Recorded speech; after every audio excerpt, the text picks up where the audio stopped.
Get my all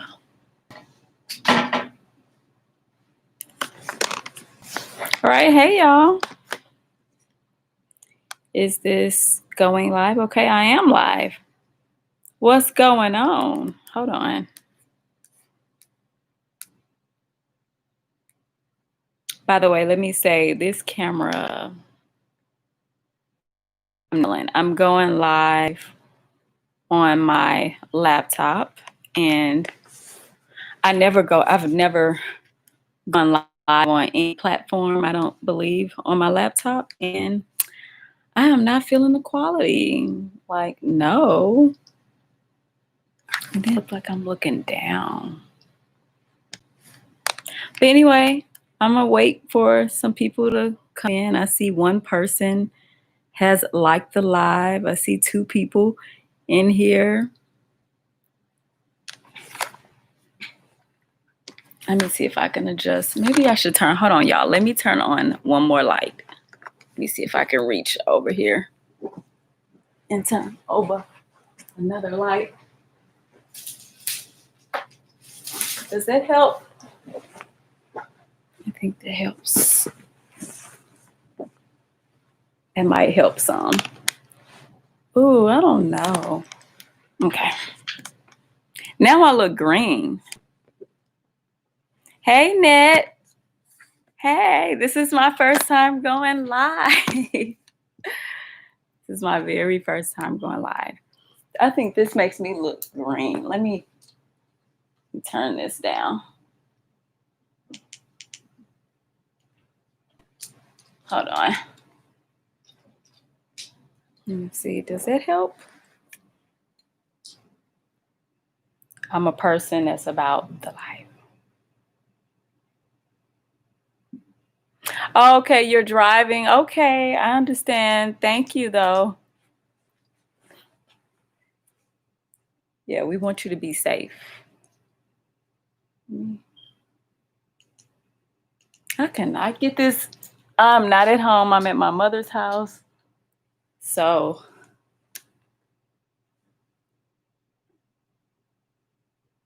everything's a little. Thank you. You too. You have a great weekend too. You and your family. Why does this look blue? I'm not feeling this camera at all. Just want to let y'all know that.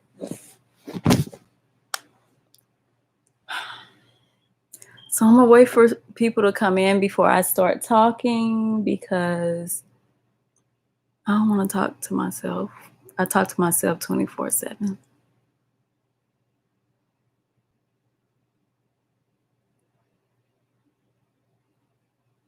Y'all be like, go live, you should go live. And see, this is why I don't be wanting to go live, because I'm like, it's going to be a bunch of wasted time of me waiting on people to come in, and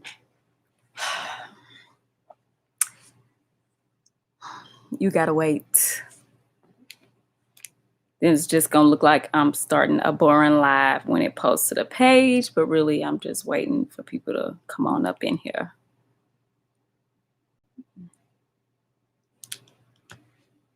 Mm-hmm.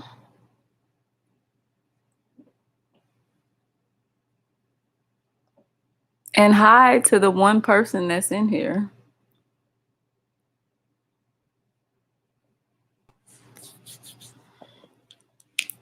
I guess I should be looking from my other account.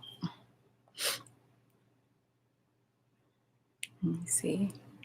It's probably a good idea.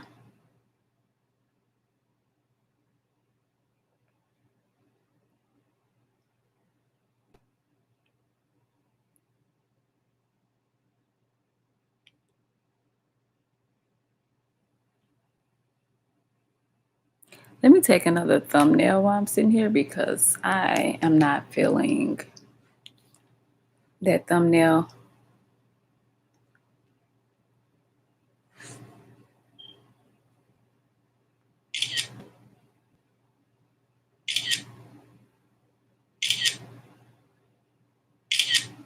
That should be cute.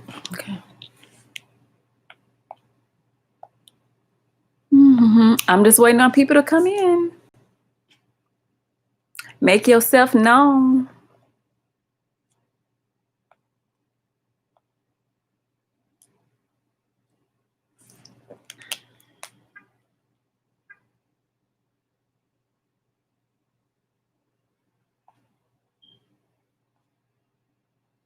It's funny how I could like something when I see it, but then when I look back at the picture, no.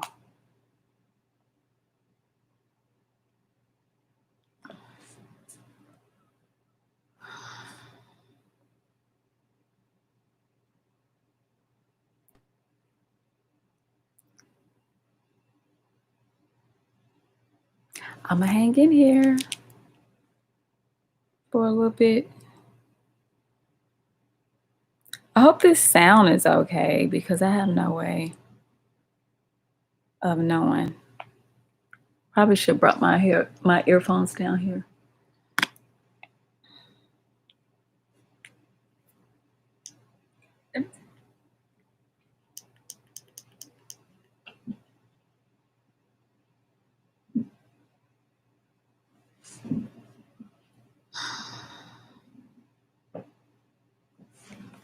Look, let me message.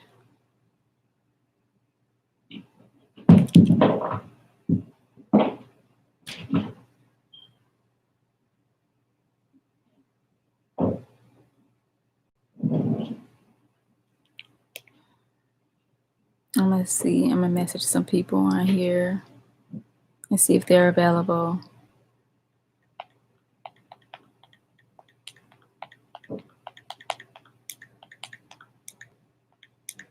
Cause your girl can't be sitting up here talking to herself. Saturdays, in my opinion, don't seem like good days to go live, especially when it's a nice sunny day, no rain, at least where I'm at. Most people may want to be out, even though it's COVID, but I'm just taking a chance with Saturday.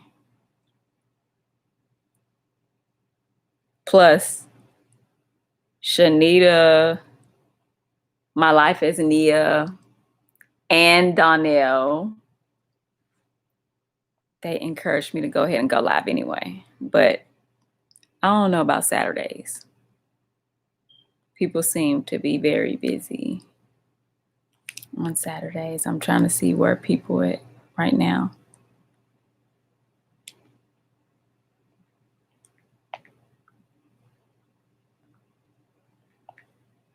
Let me see.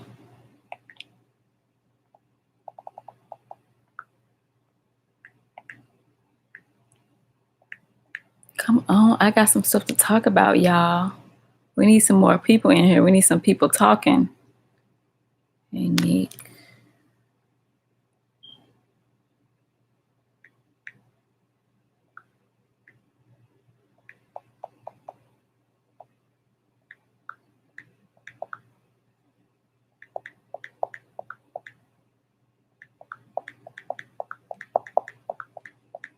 I don't know where people.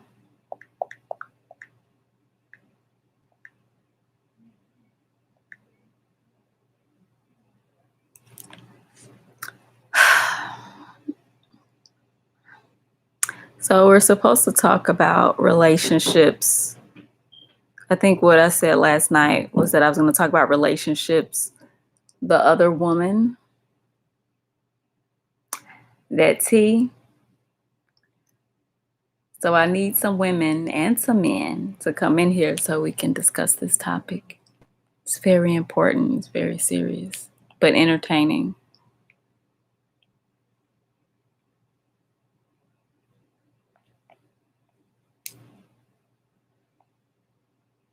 I'm still messaging some people.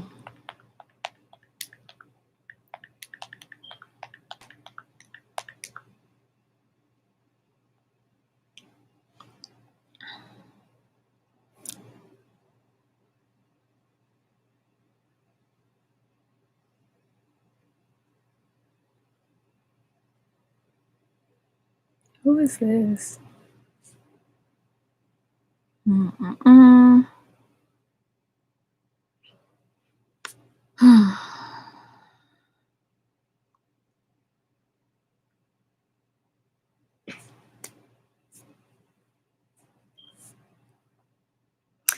Just waiting till we get some people to come in to make themselves known, to talk, to conversate so we can discuss this topic.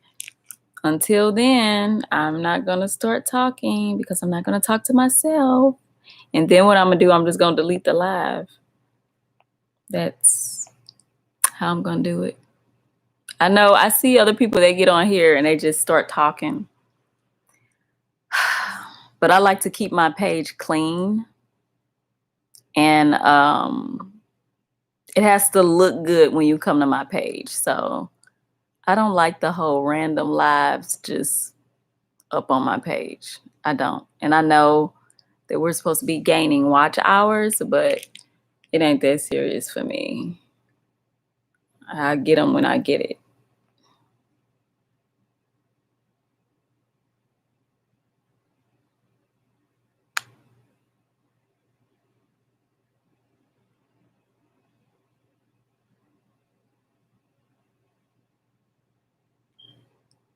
Mm-mm-mm-mm.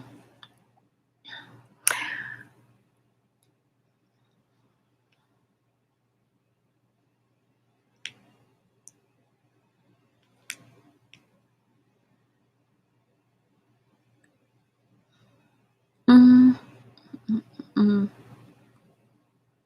I keep thinking today is Friday.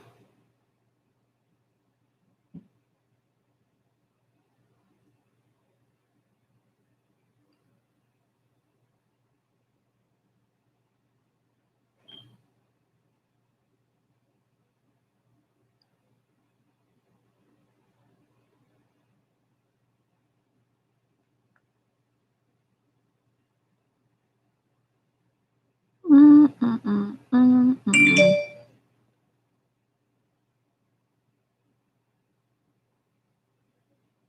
Okay, that's interesting.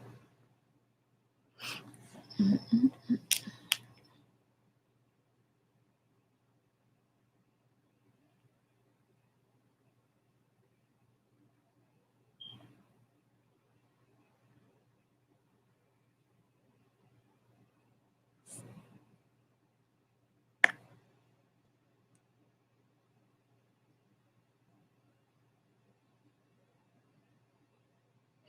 And this particular live, most likely I will not keep it up because I'm killing too much time waiting to actually start talking about the topic. And I don't see how that's going to gain views in the future because it's just a bunch of dead space of waiting and people aren't going to go back to that, in my opinion.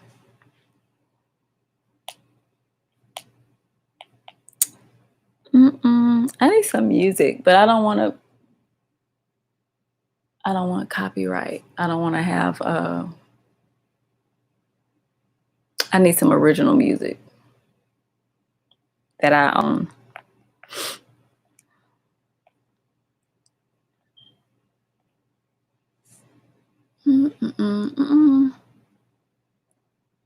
Just waiting for more people to come in so that we can talk.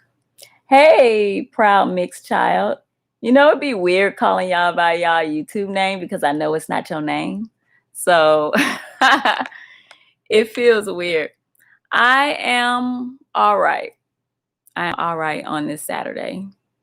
Just sitting here waiting for people to come into my live. This is my first time going live officially. And so I'm just waiting for people to come in so we can really talk about stuff. And I've already killed a lot of time. So I'm just like, yeah, most likely this live won't be staying up because I hate that. If I go to your page and I go to your live from the other day and it's just 5, 6, 7 minutes of me waiting on somebody, I don't know. I probably would just click off. Let say, let me share you in my communities how to assist. Hang on. Oh, okay, thank you. I appreciate it. I appreciate it. I think everybody, I told them yesterday on the other live that people be busy on Saturdays. Saturday did not feel like a good day. People trying to be out and about in that Rona instead of just chilling at home in the circumference. So I don't know. I do not know.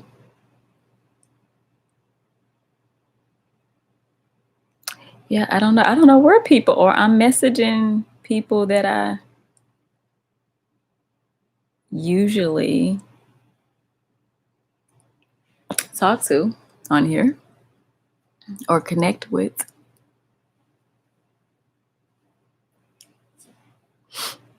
Mm-mm.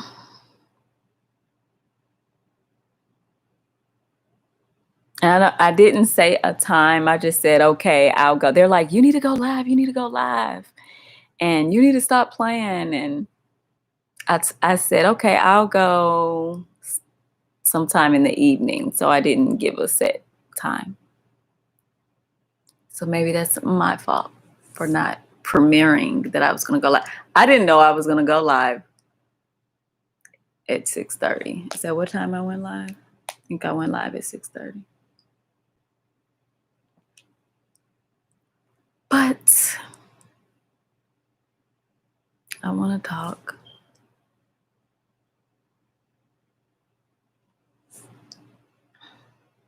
Okay, thank you. Thank you. How is your Saturday going? What have you been up to today?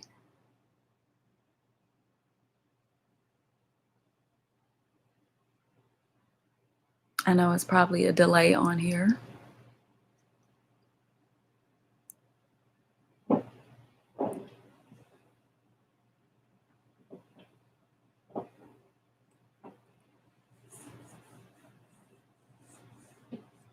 Ooh.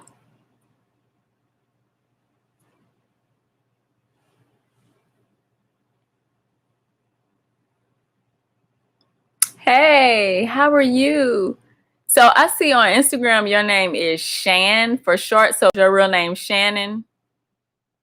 I was just telling Proud Mixed Child that it feels weird to call y'all by y'all YouTube names instead of your real name.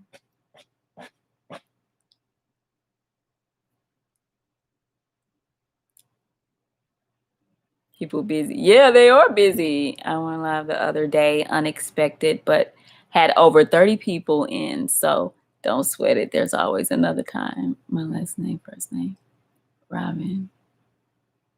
Oh, your first name is Robin. Oh, okay. I saw that Shan and I was like, oh, her name must be Shannon. Okay, Robin. Well, welcome, Robin. As you know, this is my first time going live on YouTube. Proud Mixed Child. Let's see. I am at home just relaxing. Same here. My live was slow as well. I got off. I'm in Muxu on IG. Okay. Yes, I am doing all right. I'm doing all right. Yeah, I just personally feel like Saturdays aren't the best days. You would think because of it's, the COVID-19 that everybody would still be in, but no, people are out and about. So maybe later on tonight, maybe people will, that's what it seems like. It seems like everyone I connect with, they be on YouTube like late at night. Like Don, his live went 7 hours straight last night. That's a lot. I fell asleep on I fell asleep on his live. Yeah, that's what I was telling Shanita, Don, and Nia. I was saying that it seems like Saturdays will be very slow. I know, I knew that today would be slow. I knew that. Well, we were supposed to talk about relationships. That's what we were supposed to talk about. The other woman. So that was supposed to be the topic for men and women. We thought it would be fun to get the perspective of both. Happy first, LOL. Maybe you may have to reschedule. Yeah, but just like they were telling me is that sometimes they'll have nights to where it's only 2 or 3 people in it, but as long as it's someone there, they'll keep talking or whatever. Like yesterday, I think in Don's live, his biggest number, he was complaining about yesterday being slow. And I think it probably got to 8 or 9 people at the most. But yeah, I don't know. Shanetta said, I hope I'm saying her name right. I think it's Shanita. She was saying that sometimes people just want to see that you're there, whether you have something to talk about or not, or, sometimes you just got to wait on people. But me, I'm very impatient. If you saw the beginning of this live, I'm very impatient because I was ready to hang up. I'm like, okay. Because if I post it, what people gonna do? Come back and see it later and just scan through until I really start talking? Like, and I don't like content that's not well thought out and put together on my page. I know it's the reporter in me. I know, I get it. But I don't like stuff just there. And it's like now it's gonna be alive. It's just there with me just waiting to talk to people. So I didn't really want to do that, but I guess that's the life of going live on YouTube. I have never gone live on YouTube. Rarely go live on Instagram. When I was going live, I think I told you, Robin, I was doing the Song Association, and that was really fun too. But yeah, I would say going live on Facebook, I will probably get a lot of people. That's like my biggest following. My lives don't be full at all. Oh, at the most, I'll have like 4 people. Yeah, but 4 people is enough to me. That's enough to have a conversation, to chime in and talk about things to me. It's better than 1, you know. Like, I don't think, because, okay, in my opinion, I feel like, but I guess that's going to contradict everything. I was going to say, I personally feel like people should go live after they build up a bigger following, because then people have gotten to know you, they know who you are, they like your content, and you have all these followers and they get a notification that you're going live. Everybody, oh, let me see what Darra's talking about, because you've built up that following. That's my personal opinion. However, I do know that most of you all have surpassed 1K because you're going live. I mean, that's my understanding. I don't know. Or is it because y'all be in those late night lives connecting with people? I don't know. Okay. Proud Mixed Child. I was live for almost 2 hours and I talked about a series of topics so all can feel engaged equally and not feel left out. Patience is key, and relationships are a topic that draw people in. Yeah, everybody want to know about relationships. Always. Robin says, that's true. I just started going live a lot, honestly. I'm more about videos, but lives are helping me with my hour. Yes, that's what everyone's telling me, whether they get the views or not on their lives, that they're getting their hours. But for me, like, I'm not at 1K yet. I mean, to be real, I'm not at 1K yet. So it's like, I need to grow in both areas, in my hours and in my followers. So I told y'all I got burnt out on the late night, what is it, small YouTube or whatever it is. Your girl can't hang with that. People was doing too much and I didn't feel like it was genuine, and that defeats the purpose of YouTube. All the big YouTubers that we know, they got their people genuinely because people like them and they care about their life and what they're doing and all of that. And I would rather build that fan base than a fake, phony sub for sub, follow me. If you don't follow me, I'm gonna unfollow you. Like, I don't have time for that. I'm too grown. What did you say? It also has to do with people who you surround yourself around that's going to help push your lives. I'm about to share you out. Thank you. I appreciate it. Just you be you and the support will. Yeah, I agree. You be you and the support will come. Proud mixed child, relationships, no entanglements. Yeah, we need to talk about entanglements too. No, so what I was trying to talk about the other woman, because it's been coming up a lot that women will date a man that has a lot of money, and they'll know good and well that that man is not faithful to them. They know good and well that that man is messing around with other women, and they don't do anything about it. I just think I think that's an entanglement. Like, you're staying in this relationship. I don't know. It would just do something to me mentally, I think. So I don't get it. Is it a low self-esteem situation? What is it? Like, even if they make a nice living their self, it's like they're still staying with these men, knowing good and well that these men are out here. And I don't agree with it. I don't agree with it. I'm just curious to find out, is it just me or what? Because as a woman, I just think it's very degrading. And if I find out that you're with other women and this is what you do, this is what you like to do, I wouldn't feel right going forward with a relationship or a marriage or whatever. I already know what you're doing. And it's about how you're treated at the dating stage. And if you can't make it past that, what makes you think we're going to make it in a long-term relationship / marriage? Like, I don't, I just highly disagree with it. I highly disagree with it. So, what does it say? They all about financial security. It could be low self-esteem. They may be comfortable.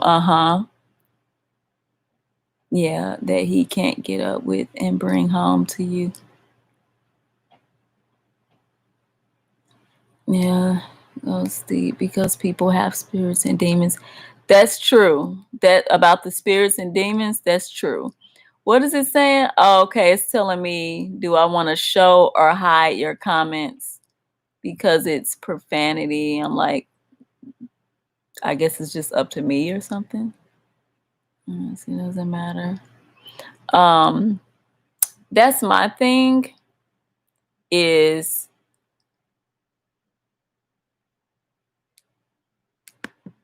okay, hide it. Girl, you know I'm new. I don't know.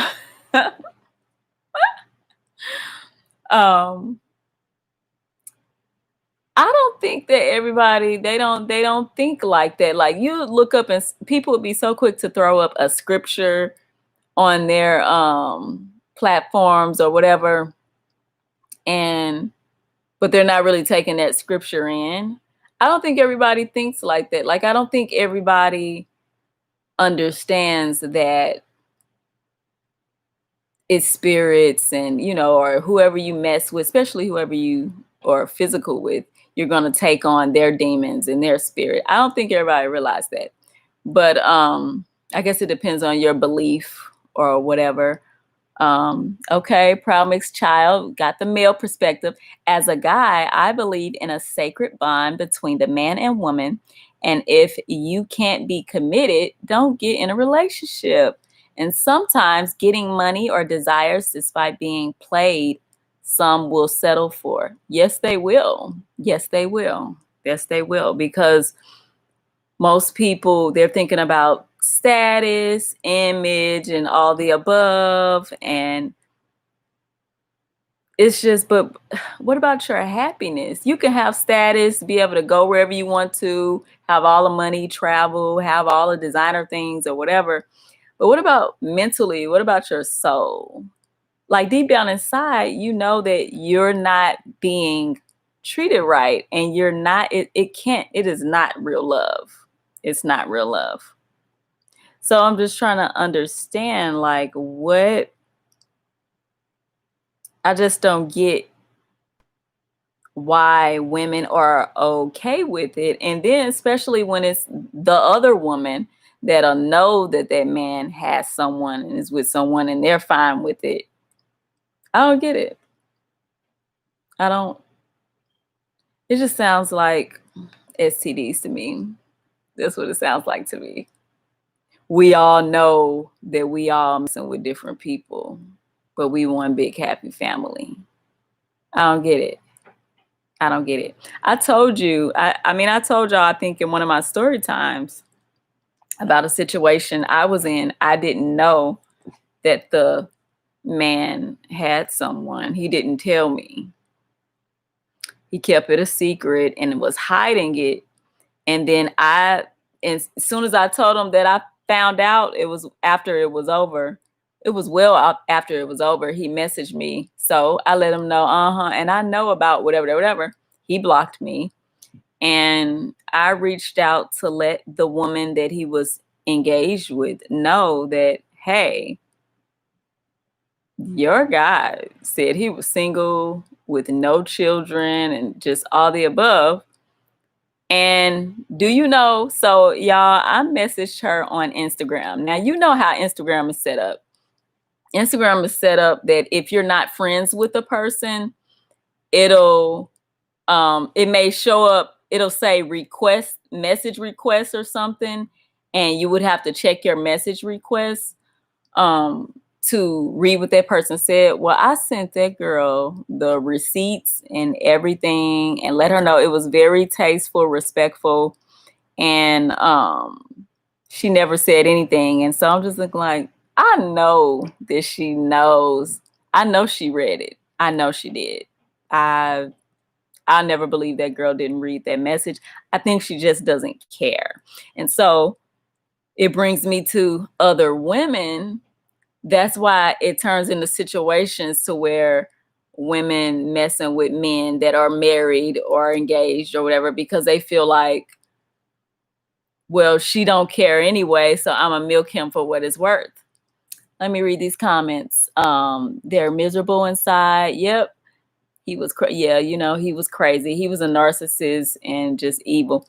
Proud Mixed Child says, people don't value what's sacred anymore and are comfortable swimming in the world's ills, just like cheating. It's a pattern. If someone stepped out on you, they'll step out on who they cheated on you. I think you're saying like if they step out on you, what makes you think they're not gonna step out on the next person? I think that's what you're saying. Cheated on you with. Yeah. Yeah. Yeah, I did my part. That was on her. I let her know, and I saw people commenting on the video like, I hope she finds out. And it's like, that girl don't care about finding out. She's engaged to someone who just signed a contract for probably over $1 million. I don't know, whatever they pay the college football coaches or whatever, those positions in California. So he's going to be making he was already making a lot of money, but he's going to be making even more money. And she's the one who ended up pregnant, and then he proposed and all this or whatever. So do you think she's going to throw all of that away just because this woman messaged her to let her know that, hey, your man is fraud? She don't care. She don't care. It says, you did your part. That's on her. I can't stand women who do that mess with married men. Yeah. Yeah, like that was one thing I said. I was very disappointed because I'm not that type of woman that would know a man is married or engaged or in a relationship and mess with them anyway. So I felt like I was tricked into a situation that I did not have proof of. Like, I didn't know that. If I had known that he was engaged, I would have never, he would have never. And I think he knows that. That's probably why he was lying. But it's just like, it's a lot of women out here who will, like, they don't mind. So you pick a good woman and you choose to lie to her, and it's just stupid. So I don't understand how the other woman, but see, you have to remember the other woman is always going to be the selfish woman. So they don't care about what's going on. They have low self-esteem, and they can't find a relationship or whatever. So they don't care about who they hurt, or it's all about what they can get out of the situation. And if you are playing a role as the other woman, I hope you don't think he's going to move. He's going to leave the woman he's with for you, because it can happen that way. But for the most part, it doesn't happen that way. It says, Promise Child says, teamwork make the dream work, even if cheating isn't a factor. What destroys relationships sometimes is a competitive nature over who's the perennial breadwinner of the household. This also plays a role. Yeah, money is, like, I think the number one reason for a divorce today. Just my opinion says, or they feel as though they hit the jackpot. Yeah, like, see, I don't understand that though, because, like, I don't get it. But I do feel like women feel, no matter how successful they may be, yeah, if they find a man who's like really, really successful, even more successful than them, I do feel like they hit the jackpot and they set for life and all the above. But girl, what about your life? What about your mental? So you are with someone who don't love you, or like don't love you the way, I'll say, because if you're dealing with a narcissist, in their mind, they may feel like they do love you, but they don't love themselves enough, so they can't love you. So I don't know. I just wouldn't be able to be content with knowing that I'm not being loved the way I know I should be loved. Because if you're stepping out on me every time you look, don't let me air out nobody dirty laundry. If every time you traveling for work, you're stepping out on me, and then everybody want to act like they're holier than thou. If you're holier than thou, why would you settle for something that you know does not feel right, and something that, a situation that you know you're not being treated right? That it just, I don't get it. But money rules all, and that is, I know that that's probably the reason why these women are staying. Look at these shows, Love and Hip Hop, Basketball Wives, and all of that stuff. These are women who are drawn to men that are rich, and nothing's wrong with wanting to be with someone who's successful. That's me. I want to be with someone who is as driven as I am, who is successful and whatever.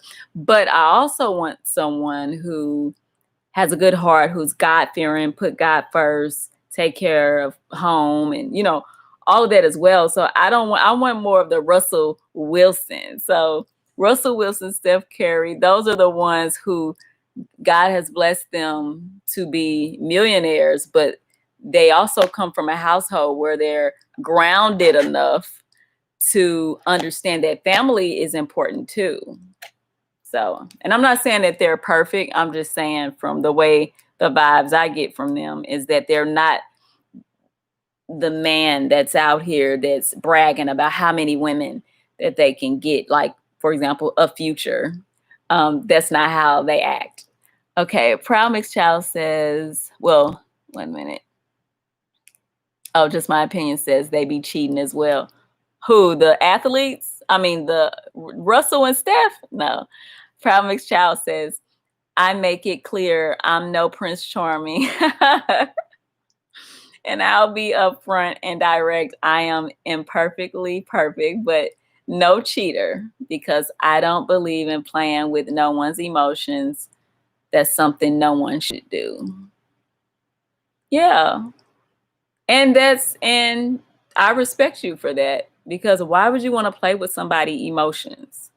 It's what goes, I am a true firm believer of what goes around comes around. Hey Nia, I'm live for the first time. I'm officially live for the very first time. Yes, I took y'all, even though I said Saturday seemed slow, I'm still here tonight. What you say? Family men, yeah.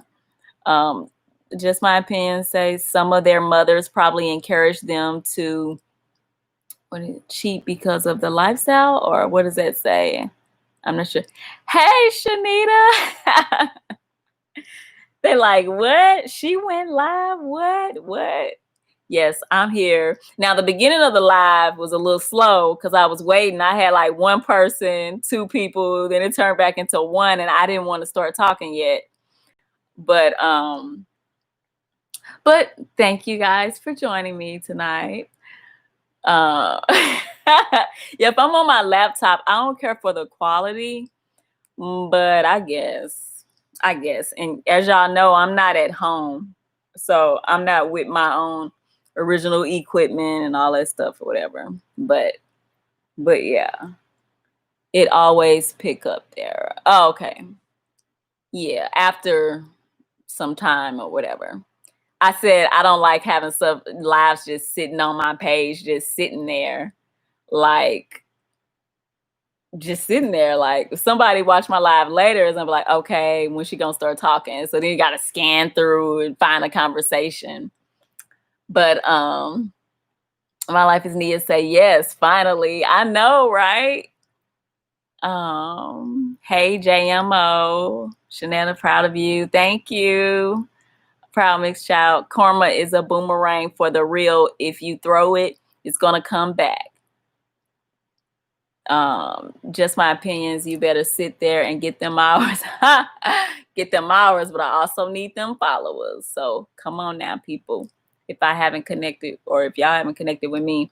But yes, karma is a boomerang. And that was what I was saying in my situation was, you would do someone like that, play around like that, act like you're this good guy when all along you knew you were lying. Like, you would do somebody like that and think that what goes around is not going to come back around on you. That's crazy.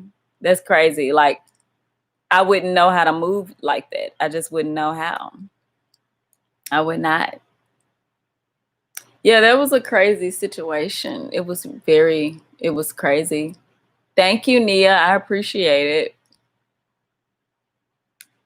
I appreciate it. These hours is yes, getting these hours is very hard. It's very rough. We were just talking about, as you can see, relationships and the other woman, and then why women tend to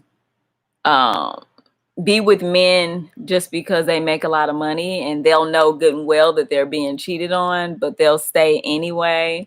But then be so quick to talk about God this and God that. And it's like, but you know that you're not being treated right. Like, you can't tell me that you feel like you're in a good situation. So we were just talking about that, how some people, they don't care about all of that. They care about that security, and that's what keeps them in a relationship. But yeah, And then we was going back to my situation. I was telling them that I actually reached out to the lady and let her know, hold on, your man, he lied and told me that, thank you, Shanita. I said, he lied and told me that he was a single man and that he didn't have any children. I had no clue that he was engaged with a baby on the way. Like he hid all this from me. And so I just told her very respectfully, I said, if it was me, I would want to know. But I was kind of like motivated and pushed to tell the girl. I was pushed to tell the girl because let me be real. I personally feel like all women, if a woman is with a cheating man like that, I feel like they would have to know something. That's just my opinion. But my girlfriends was like, girl, you need to let her know because if it was me, I would want to know. And so I really felt kind of pumped up to reach out to her. So Shanita say, girl, I was there.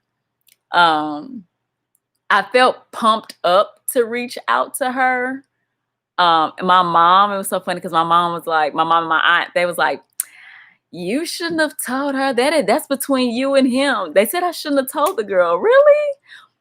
If I was engaged to someone and let's say she didn't know, and you think you about to marry a whole Prince Charming, and little did you know he was flying a lady out and all this stuff, I would want to know before I made the biggest mistake of my life. That man ain't gonna change.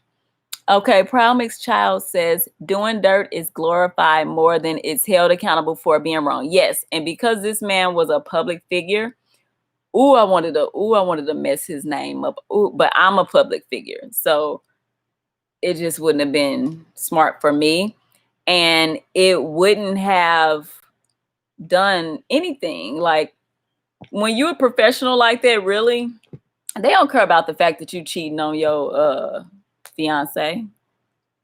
They just want you to keep making that money and keep winning the games. It says doing dirt is going okay. Shanita Marie said, I wanted to so bad keep my relationship, even though he was cheating left and right, and was praying to God he would change. Yes, we've all been there, I think, when you find out that things are too good to be true. Like you hoping and praying that God, I pray that one day this person gets over it. And I will say in some cases, men do grow to a point to where they get over that phase, but usually it's like later on. Like I've never seen a younger man, like men 20s and 30s, just roll over and just want to stop cheating. If they have, maybe they just got heavily into the church and started feeling convicted about it and really wanted to make a change and be a great family man. And that's different. If God is involved, then I could see a change. But in my experience, most of the times it does not happen that way. A small percentage. Yep, there's a small percentage that do that. Most of the times they'll hang on and just continue to cheat as long as they can get away with it. Probably end up having outside babies and everything. Because they don't feel convicted about it. And you can't feel convicted if that's not your belief anyway. You're not trying to do what's right. So they just go continue on doing what they feel like they're doing. And then we talking about men. Originally we was talking about like men with money. Goodbye. They really don't care. Some of them are selfish and it's all about them and what they want. They don't care. They feel like they can have whatever they want, whoever they want. So they're not going to stop. Like this young man in the situation I was in, that man is at the height of his career. He gonna keep cheating on that girl like that. He's gonna keep on. That was not the end. Me busting him out. He was such a coward that he blocked me because I found out that he had been lying the whole time. And you best believe I was in that email like, oh, you want to block me? I got your email. I got off what I had to say off my chest. Boo boo. But anyway, y'all making I'm getting mad again. But no, I'm just joking. I'm fine. But it's just sad out here. It's really sad out here. Proud mixed child, keep being the way that you are. You said he not a cheater. What you say? I don't believe in indoctrination. What does it say? It's just if the privilege of freedom of choice is easier to be reckless than do right. Yeah, it is, especially if you're working jobs where you're always gone, or those jobs require you spending a lot of time at work. You can easily use your job to cover up whatever you're doing. It's easier to be reckless than do right, and either that or it's just who a person is. No excuses. Exactly. Shanita says facts. Yes, that is facts. They don't care. And then here's another thing. Let's talk about this too. So a lot of people feel like if a man comes from a household with both parents, that, okay, yeah, you probably got something good. That's not necessarily, because here's the question. What type of relationship did that guy's parents have? Like, were they just putting up with each other? Was it a situation where the dad was continuously cheating on the mom? Like, what? Like, we don't know. You can't just say because someone's parents were together that, oh, they're going to have this great marriage. Just like that guy in my situation, his parents was together too. But I'm pretty sure it was not like, and nobody's relationship is going to be perfect. We all know that. But just because somebody got both parents, that does not mean that they're going to be Prince Charming and the best husband. And no. Yeah, they'll marry you because that's in their nature. That's what they know. The American dream is to get married and have kids. Of course, that's what their parents did. But that does not by any means mean that they are going to respect you and treat you the way that you are supposed to be treated. So, no, boo-boo. Relationships, marriages are hard work, day by day thing. Yes, day by day. It's a team effort. Communication is key. Yes, day by day. You have to work at it day by day. It's not easy, but no one said it was going to be easy. And so that's why I'm like, people need to make up their mind before they get married, before they claim they want to be married, that they're going to put the work in to make things work out. You know, it's only so many things that you're going to put up with. But cheating is not one. I'm sorry. If you cheating before we get married, you gonna cheat after we get married. And I'm not sticking around for that. I'm sorry. I don't care how much money you got. I don't care if I got your kid. I'm not sticking around for that. Sorry, sir. So let me see. I believe in it's easier to be. What does it say? Ships. Yeah, but yeah, I don't know. I was talking about not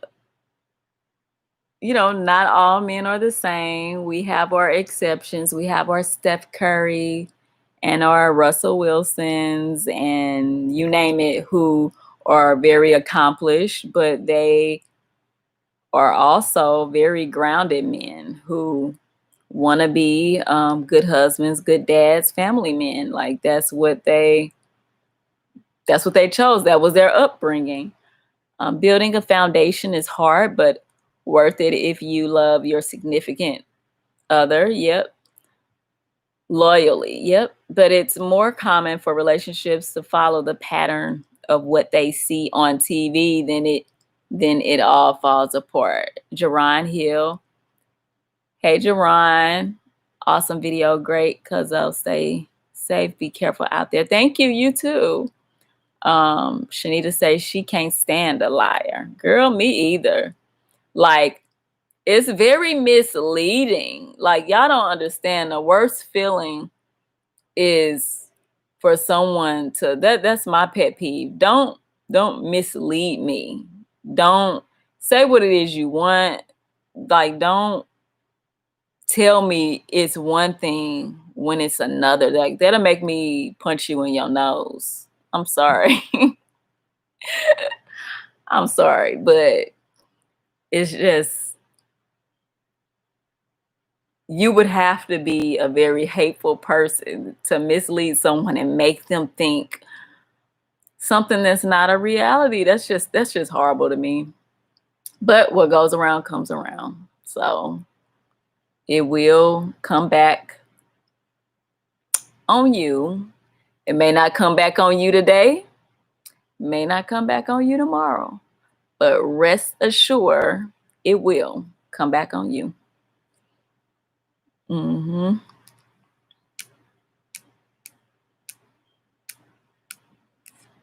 Um,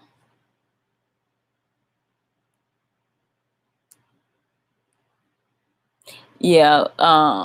Let's go back to the whole thing with the letting the other woman, well, letting the woman know. Like, if you were dealing with someone and you didn't know that they had already had somebody, a fiance or a wife, would you contact them and let them know, or do you all think just leave it alone? After being with someone for so long, you become in tune with them spiritually. You know when something not right. Yes, you do. And that's what I was saying. There's no way you're with someone for some years and you're blind to, oh my God, I'm getting cheated on. Girl, bye. It's so many F boys out here that it overshadows the ones who really want to be with you for you. Yes, it does. Just my opinion says most of the time the women know. Yeah, I believe they know. Proud mixed child, a relationship that's toxic is attractive to the public eye. It really is. It really is. And a huge portion of people rather read that headline. Yep, because it's what sells, and a respectful, clean cut one is perceived as boring, sadly. It really is. People like drama. They do. They like drama. Uh, that's what they're here for. They don't care about nothing else other than the drama. And it's not cute. It is not cute. They like that love and hip hop drama. But it's just like, for me, for myself, I've always wanted to be in something that's long lasting. So it's kind of like miss me with all the extra stuff. If I associate with you and try to get to know you to see if you qualify, I'm being honest with you. I don't come to the table with all these tricks and these games and all of that or whatever. If that was the case, I'll play the two can play that game and I'll play it way better than you, boo boo. But a lot of times men they don't show all their cards. They'll act like they're one way and they're not.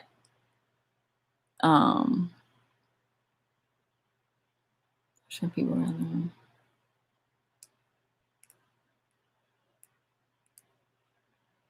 Yeah. It's just sad that that's the example of what's perceived to be relationship goals today. Like, I don't, what's going on TV, reality TV. That ain't what I want. I'm coming to the table, I'm being honest. And then Another thing, we have to play all these games. Like, we have to act like we're not. Like, if you do really like someone, you got to scale it all the way back and act like you don't really like them. Like, it's just games. Shanita says, I don't know if I want to get that phone call from the other woman. I don't need another woman coming to me telling me what I already know about my man. You got a point there. See, that was the point that I was making in my past situation, was that all my friends, they were pumping me up to tell her, but in my spirit, I felt like, I think she already know.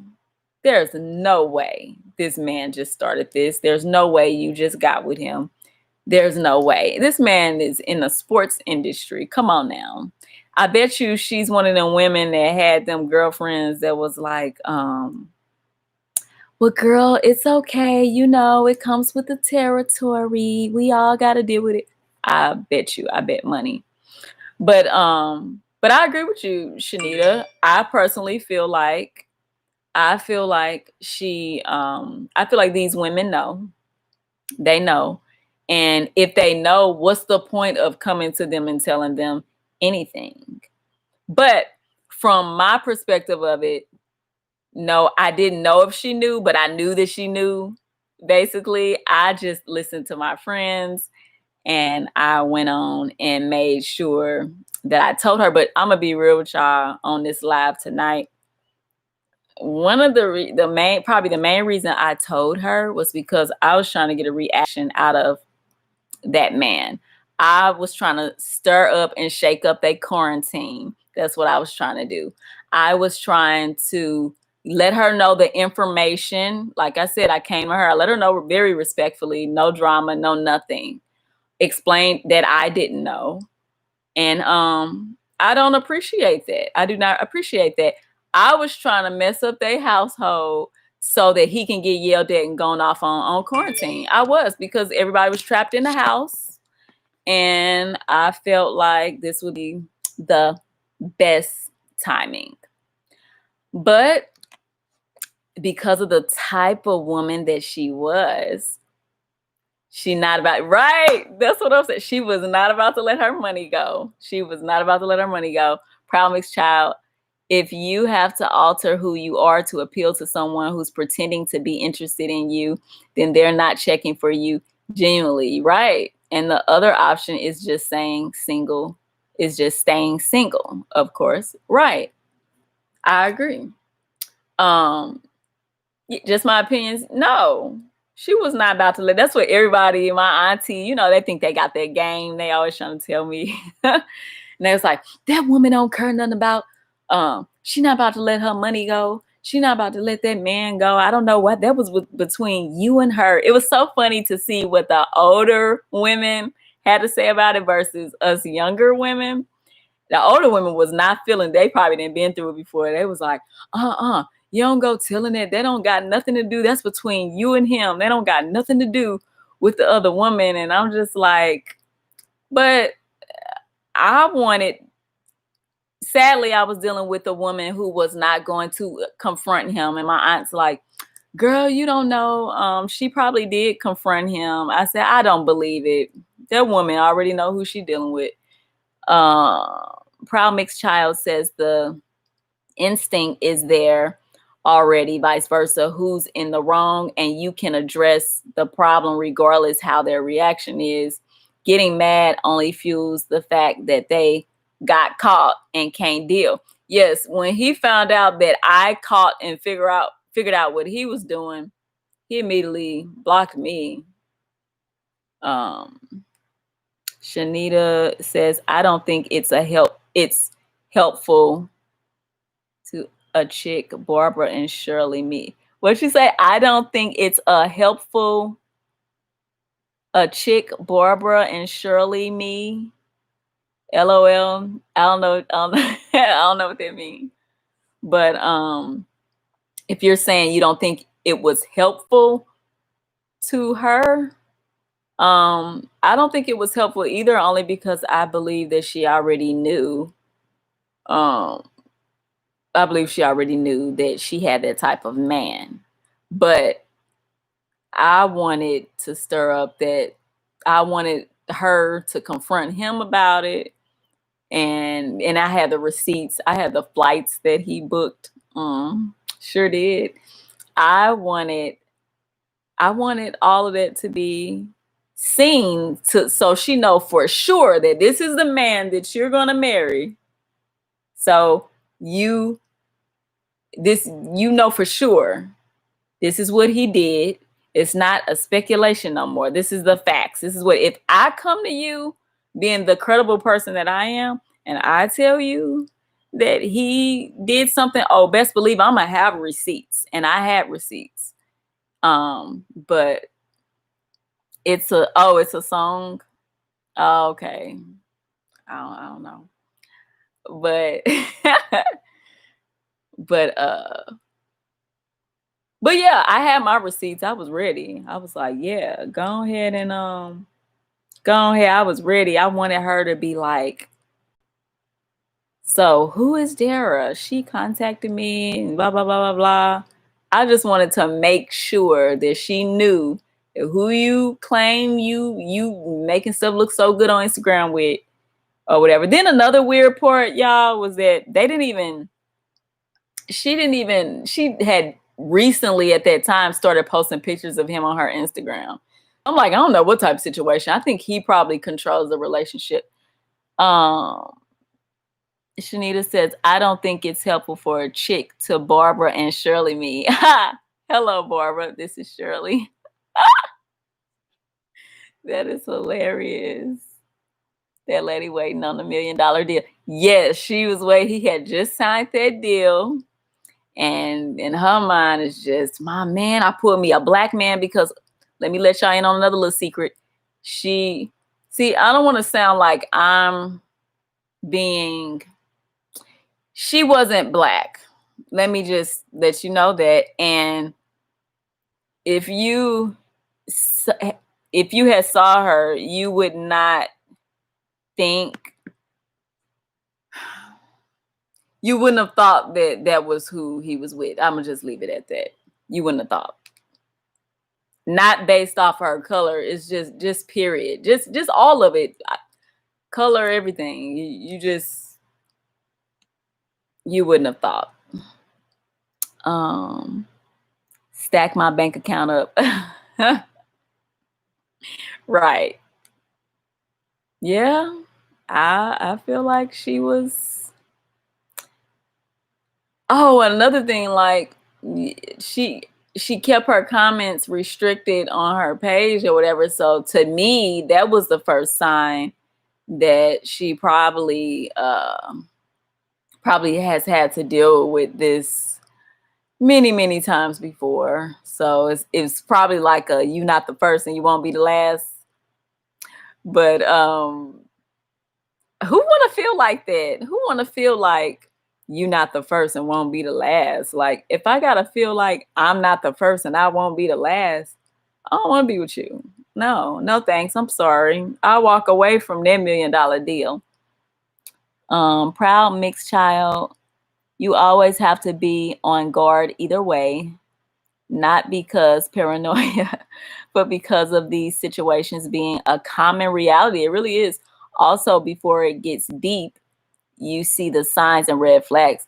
Yes, and that's what. Hey, Fifi, welcome to my first live. We're talking about relationship stuff.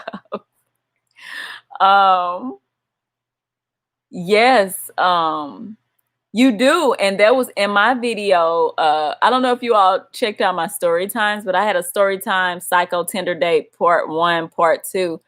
That was what I was saying. And part 1, I was saying that I felt like something weird was going on and I felt like it was red flags.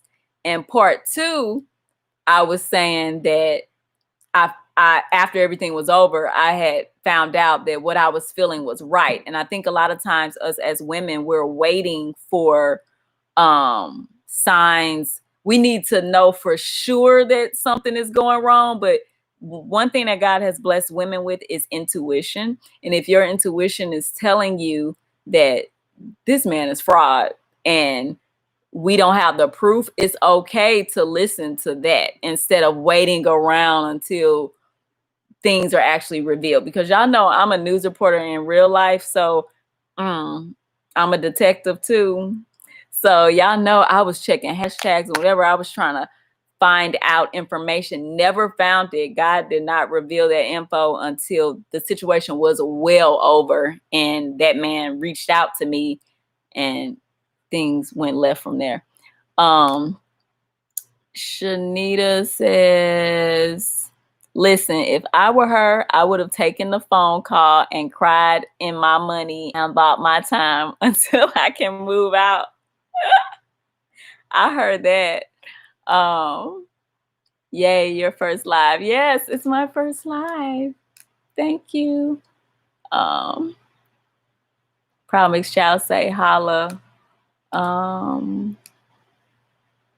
Shanetta, but I feel you, Darra. I would be hurt too. Lady, you need to know about your man. Yeah, I was annoyed. I was just very like, don't mislead me. You know, just coming to me talking about how you're single and looking for a wife and you don't have any children, but you want children, knowing that I'm a single woman that's, ready, would be open and ready to that stuff. So it's like you trying to match everything with just misleading. Just, I don't like that. Just my opinion says, hey, Fee. Fee says, Mississippi. Hey, Shanita. Hey, JMO. Yeah, but don't play with my emotions. Don't play with my emotions slow. Don't play with my emotions fast. I'm not the one for that. He just had selfish motives. That was what that was. But I can't be, I'm a one woman. What is it? Am I saying it wrong? I'm a woman that I have to be with one man. I'm not interested in multiple. And I pray to God helps me attract someone that feel the same way, because I'm cool on all the games. Now, if I was an evil woman, I would have got that man for all his money and cared less about who he was engaged to, who he was about to marry. That's what I would have done. But that's not my energy.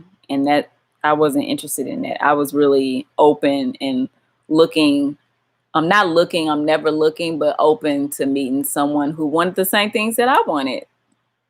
That's what I wanted.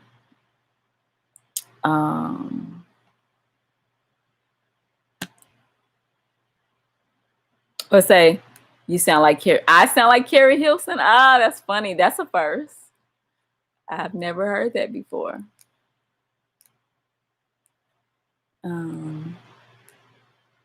Yeah, but it's crazy out here. All y'all married, right? Or y'all in relationships, I believe.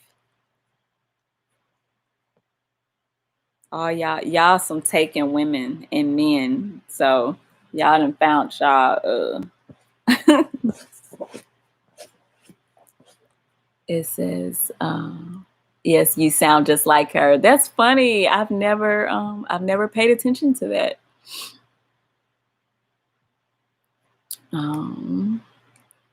Where is Carrie? That's the question.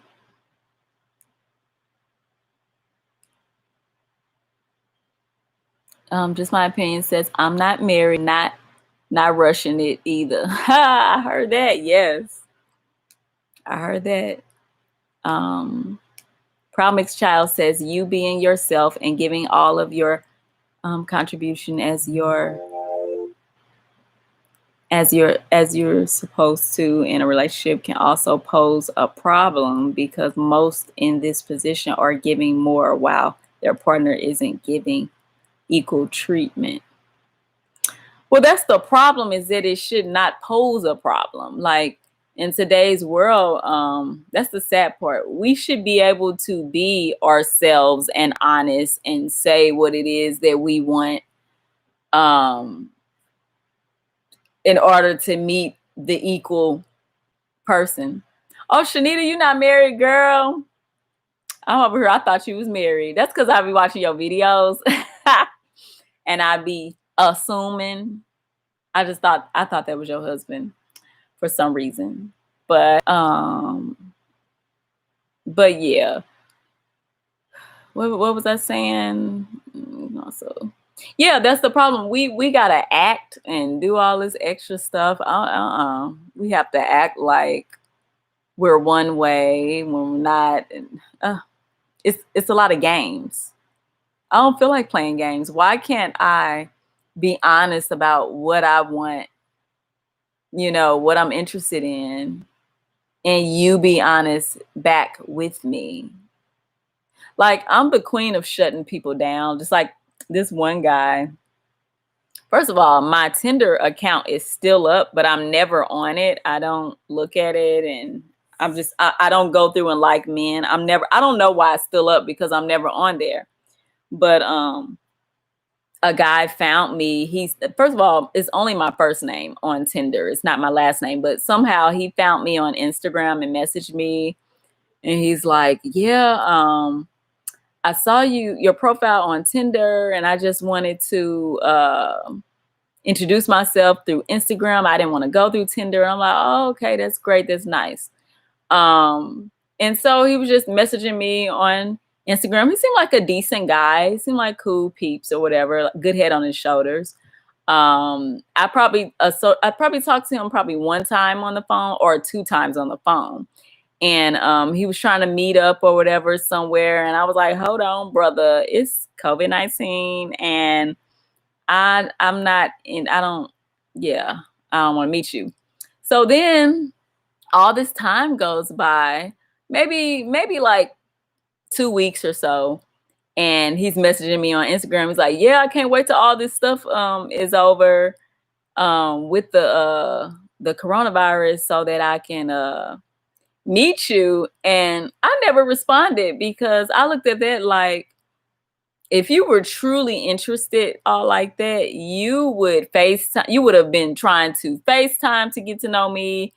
You would have talked to me a few more times. So as far as I'm concerned, it's like he wouldn't be a candidate anyway, because any man that's a candidate for Darra will be enjoying the first conversation so much that they try to keep in touch and then gradually try to FaceTime. So I'm just like, if y'all don't get y'all quarantine mad because people don't want to see you during quarantine self-owned somewhere, that means you didn't want none in the first place.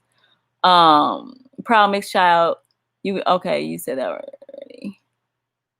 Oh no, I'm single. Okay, I heard that. Shanita says, you good. I think I give off that vibe. When I was divorced, folks thought I was married. Yeah, you all do. You give a married woman vibe. Yeah, you do. You do. And then seeing you all together in a video, like y'all, I just thought you were married. Like, I didn't know you were ever divorced. Like, that's new info to me. But yeah, do you want to be married again? Like, are you looking forward to marriage, I guess, with him? I'm sorry for being nosy, but I'm just curious. Proud mixed child. Well, I have to go. Glad to join the convo. Stay safe and bless everyone here. One love from Puerto Rico. Take care. Bye. Thank you so much for joining me, and thank you for sharing my live out. I appreciate it.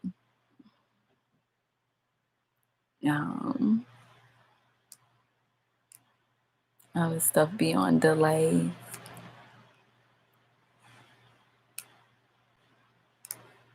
I'm like, what else do I need to be doing in this thing? How do you drop links and stuff? I'm so used to being on my phone. This feels weird being on a live on the laptop. But yeah. Let's go up. Yeah, the whole thing, like people always ask me, why you ain't married yet or and all that. And I be like, because I feel like everything happens in God's timing. I feel like evidently, why I don't know, but I feel like evidently um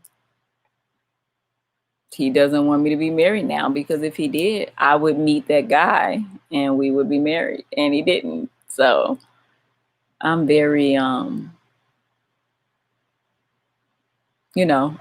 to what, I am open. I'm very picky. I'm not gonna lie, but I am open. And yeah, I feel like I ain't met nobody. I mean, we've been together for 5 years. I think marriage is happening at some point. Oh yeah. Yeah, definitely. Yep. But I'm not rushing it. Yes. One thing I've learned, and you can tell me because you're the one with the experience, and I'm not. I'm just single. I ain't never been married.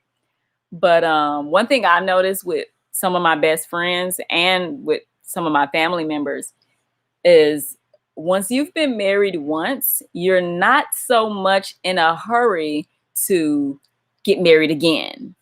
And I know some people who are in lovely relationships, have been with them for years, just beautiful, just everything you would want a relationship to be. And they are not in a hurry to get married. It's like marriage is a lot. Like, especially just think if you marry someone and y'all have stuff in y'all name, like say y'all own companies and different things, sometimes, untangling all of that. And I don't know, sometimes stuff is just, this is just what I'm seeing, that a lot of people, they get comfortable. Not that they'll never marry that person, but it's just that why rush when you've been married before and you're in a good relationship? I'm sorry, y'all. These mosquitoes, I stepped outside, couldn't get the door unlocked, and mosquitoes tore me up. Yes, I call them mosquitoes. I don't call them mosquitoes. Um, but yeah, so now I got lumps all over my legs because I guess I'm just too sweet. But yeah, I find that to be a common thing for women who have been married once. They're like not trying to rush it, but they're in good relationships and stuff. And then I had to put myself in those shoes because I was at first I was like, well, what's the point then? Well, y'all might as well get married or whatever. But then when you take yourself there for just thinking about being married and all what you may have went through in the first marriage and all that entails and all that stuff, and I'm just like, yeah, I can understand why people feel more or fine just waiting and not rushing into a second marriage. I get it. I understand. Oh, my nose itch. Yep. But I don't, what else? I'm trying to think what else to talk about because y'all know, Shanita, my main thing was, shoot, it's got to be planned out. And what else can I talk about? And what else? Ask which port? I don't know which port you're talking about, but I had made the comment. I said that I found that like I have some of my best friends and even some of my family members, those that have been married once before, they're not in a rush to be married a second time. Not saying that they don't want to be married a second time, but they're in beautiful relationships now. And it's not like the rush of like somebody like me, how it's like, oh yeah, let's get married or whatever. Once you've already experienced it once, I see that a lot of women, they're not itching to rush into a second one because it's a lot. Going through a divorce, I hear, is a lot. And at first I didn't understand it, but now, like when you really think about it and try to put yourself in those shoes, it's like, okay, I get that. I understand not wanting to hurry up and get married a second time. I get it. So I guess I wasn't really asking a question. I was just making a comment, but I was saying, what else do you guys want to talk about? Because like I was saying yesterday, I'm one of them people, everything got to be planned out. So I'm just like, I don't know what to talk about. I needed time to heal. Yeah, that's true. Yep. Needed time to heal from my divorce.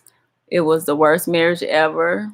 I said the next time I get married, I would take my time. Yes, 100%. I 100% agree. And that's what some of my friends have said, and some of my relatives have said that have been married once, that are in relationships now. And they said the exact same thing. This time around, they're going to take their time and yeah, make sure everything's everything though. Even though one person I know, they've been with a person for like 10 years, and it's like, that they for each other. And they still haven't gotten married. I think she has a daughter and he has a daughter. And I think she was saying, I don't know if the reason is because if something happened to them, whatever she got to go to her child, and something happened to him, everything he got to go to his child. I know she said something about that, but then I think eventually she came around and said, but who knows, when everyone is finished with college or off to college or something like that, that they would actually get married. So I don't know. I just think, yeah, marriage is a lot of work. That's what I think. And I hear that divorce is very draining and like the worst thing to ever experience, sadly. So it's like you want to try. That's why I don't trip about, oh, I'm still not married. Like, I know that when the time comes, it will come. And in the meantime, I'm working on myself, enjoying myself, hoping that I'm not too stuck in my own ways, because when you're not used to being with someone, I always wonder, like, dang, will it be hard to adjust? Because I like things the way I like things. Do you feel like your clock's ticking, or are you just on chill? I try not to be in that mindset. I do, okay, medically, I know what they say about clocks ticking, period, in the 30s or whatever.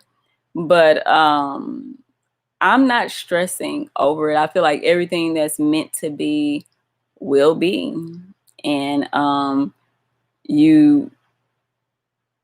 if I was to say what the desires of my heart are, then yeah, I want to be married and have children. But I also know that my life isn't my life. And God always has a plan for your life. And I don't know what that is. I hope that I'm blessed to meet that man that, to where I can get married and have children, but I'm not stressing about it anymore. I think I stressed more about it like 3 years ago, which is weird because you seem like you would stress more about it the older you get. But I think I stressed more about it then, and then I just came around to, okay, it's going to happen when it's going to happen, because I'm tired of you set yourself up. Okay, well, I'm going to be married by this age, and then that age come, and then that's not what happened. I'm going to be married with children by this age, and then that age come, and then that's not. So it's just like, okay, let's just let go, chill, and just see what happens. Also, in the meantime, my sister passed away last year, and I ended up moving to Houston to help my brother-in-law, because my sister was married. I moved there. That's why I live in Houston, because I was helping my sister's daughters. So, after they lost their mom, and then I needed to be around them. They're a part of her, and it just felt like I had to be around them. So though in a sense my nieces are my children, in a sense, it says my divorce is nuts mainly because we have a child together. Yeah, we have 55 custody, and that's because he doesn't want to pay. Oh, you all have 50-50. I don't know what I'm reading. I'm being like Don. No, it says we have 50-50 custody, and that's because he doesn't want to pay child support. Oh my gosh, that's crazy. You silly. Not you might want to give Don a shot. You silly. You that is funny. No. Yeah, I hear that a divorce is like the worst. It's like the worst thing ever. But good news is you're out of it. And yeah, you don't. So you only have, how many children do you have? You only have one with him, or do you just got one son?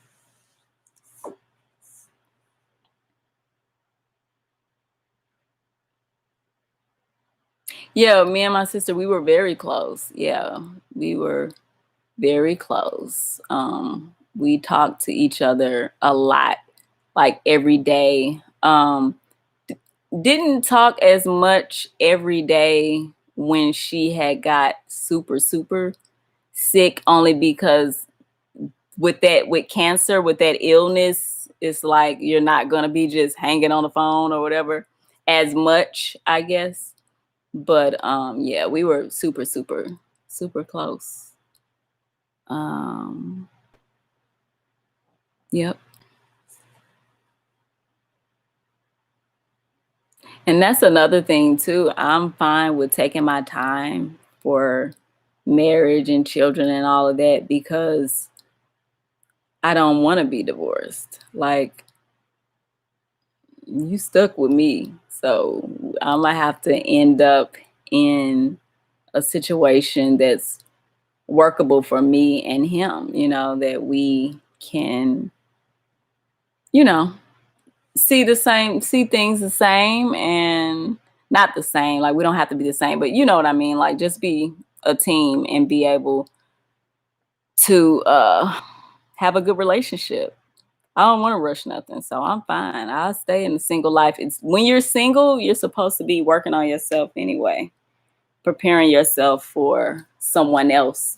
If you can't be happy by yourself, then a man is not gonna come along and sweep you off your feet and make you happy. And every day I'm working on being happy, and getting used to a new normal with my sister not being here. And then on top of that, now I'm in St. Louis right now because I lost my grandma. So I have to find my own happiness first anyway. Um, I have one with him. He had the one girlfriend who tried to get my son taken from. Oh no, what? Sound like we need to run up on. We need to do a drive-by on somebody. She was trying to be his mama for real. That chick was crazy. Yes, she was. You can't now. That's just overstepping your boundaries. You can't now. If you date a man with children, you do need to be respectful and loving to his children, or you don't need to be with a man with children. However, you still have to be respectful to that child's mother, and respectful to the fact that that child has a mother. So yeah, she's crazy. She's crazy. That's a crazy situation. Keenan, you silly. Us, Keenan would slide through with a ratchet question. On that note, hold on just a second.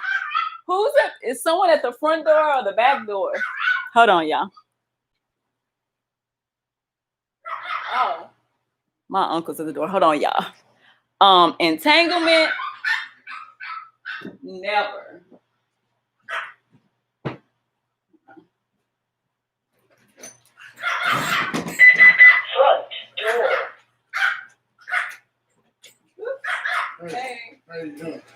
got to get his man. How's everything? Everything's good. Where's Master? Oh, okay. Get it out. Okay. I'll leave it crack. I'm over here. I'm on live. Where is our car? She's upstairs in her room. Okay. Call her because she might. I'm sorry, y'all. Are you okay with a husband and an entanglement? No, I am not. If you're referring to that situation that we just with Will and Jada, no, I'm not. But I do feel like to each his own, and if that's what make them happy, then so be it. But no, I don't personally. That's not what I want for my life at all. Hello. Uncle Charlton, and they're down here. And Uncle William. Well, Uncle William is out in the car. He's headed on his way in, or whatever. So come down. He went to go get his mask. So. Okay. All right. Yeah. So. Thank you, So no, Keenan, no. I'm not okay with entanglements at all. Or is that what you're in? I'm so silly. As I say, I have one with him and one with him. Hey, Uncle William. How you doing there? Fine. I'm sorry. She's on her way downstairs. She's let her know. No, I think she was up.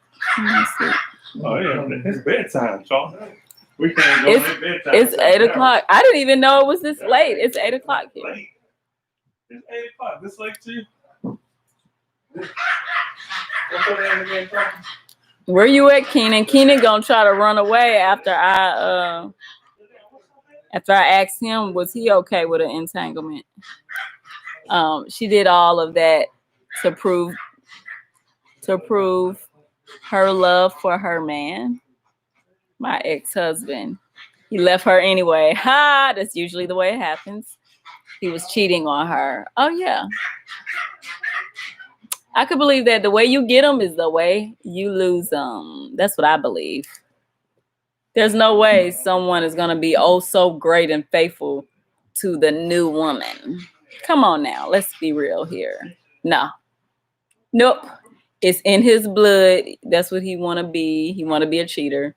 So that's who he going to be with whoever he's with. And it's not going to stop until some other things stop. If you know what I mean.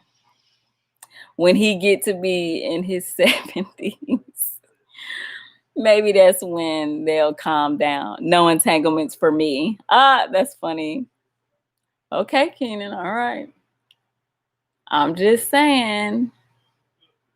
My thing is, Will started it. That's all I have to say. So you put her on TV and make it look like a woman that cheated on her husband or a woman that was separated and did whatever she wanted to do. But we all know Will started it. So it should have been not even blown up that big, in my opinion. And what they do is what they do. That's their life. Who cares? No entanglements for me, though. I don't. That was the thing. I would have been in an entanglement if I had I would have been an entanglement if I had kept talking to that guy that I found out had been lying, who had a fiance and a baby. Shanita says she did all of that. Okay, well, I saw that already. I thought that was something new.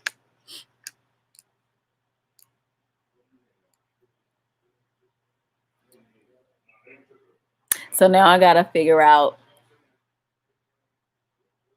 Let me see. Y'all know this is my first live. I don't know how to do nothing on here because this is a different. What? No.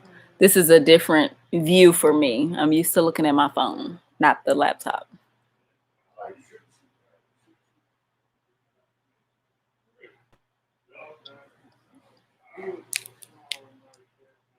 But But yeah, I'm not in a rush for anything going back to the party. Who is BRB? Who is BRB?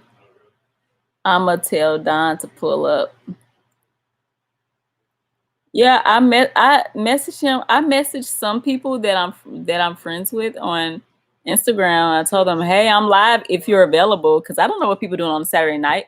And like I told y'all yesterday, that's what I was saying. I was saying that it seemed like people be busy on Saturday. Shanita says we've been divorced since 2013, and he's been with at least 5 women. No, and I've cheated on each of them. Yeah, I bet. Yeah. That's usually how it is. Because something's not right with him. He's a broken man. So those women that are falling for his little spell, I don't know.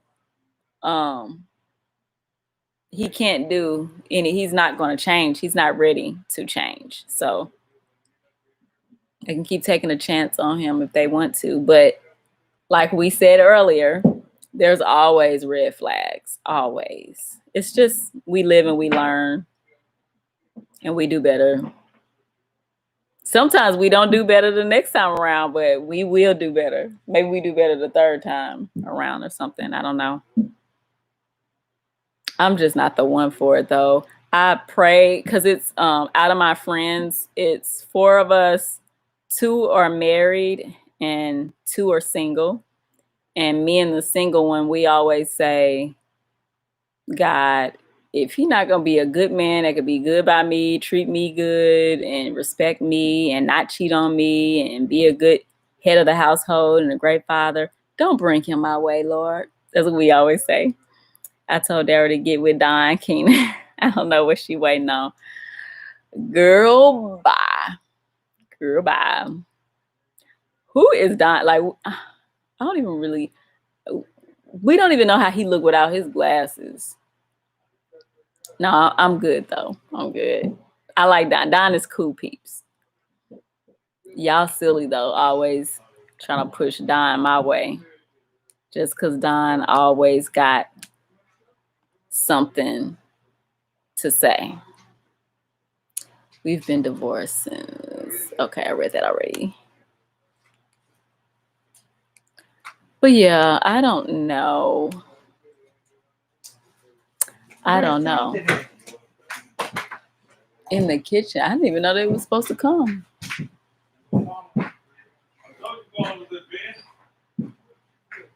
I can't. Yeah, y'all silly with the Don jokes. That's because he be cracking jokes on me, bothering me every time I come on his live. So now y'all bothering me about him. Mm-mm. When it's time for me to meet that special someone, I will. Every girl was coming for me like I was the one. I was, baby girl, you coming after the wrong one. Who? Which one? Who was coming? Talking about when he brought that girl on her live?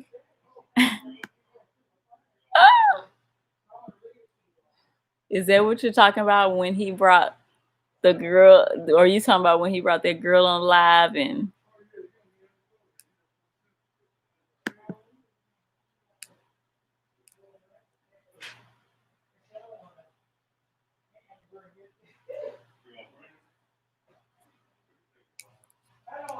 where is Don? Don be main one. Yeah, go live. And he probably out with that same girl tonight on a Saturday. Probably had to get back up with her since he said no action happened.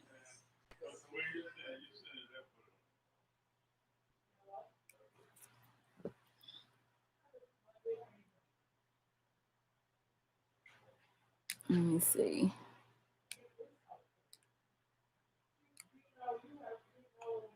Y'all know I'm new to live, so I had to just my opinion had to tell me that if it gives you the option to show or hide, press hide so that I won't get spammed. I'm like, oh, okay. I don't know anything about this. No, I was talking about my ex-husband. Hmm?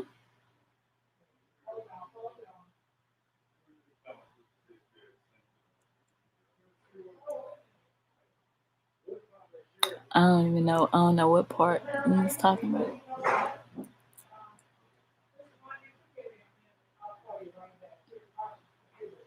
All I know is for me, for it being that it's taken this long for me to ever be married and have a family, I know that God is perfectly crafting someone that's super dope for me.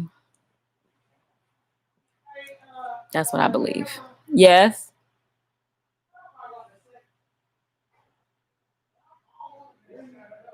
Not lovesick. Is he? Don just be talking. He just be playing and talking. We just be all having fun. That's all. That's all it is. It's fun. We don't take him serious.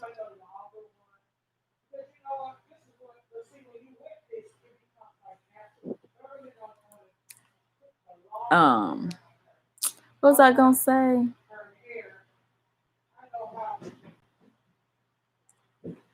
I done lost my train of thought. But don't hide the live.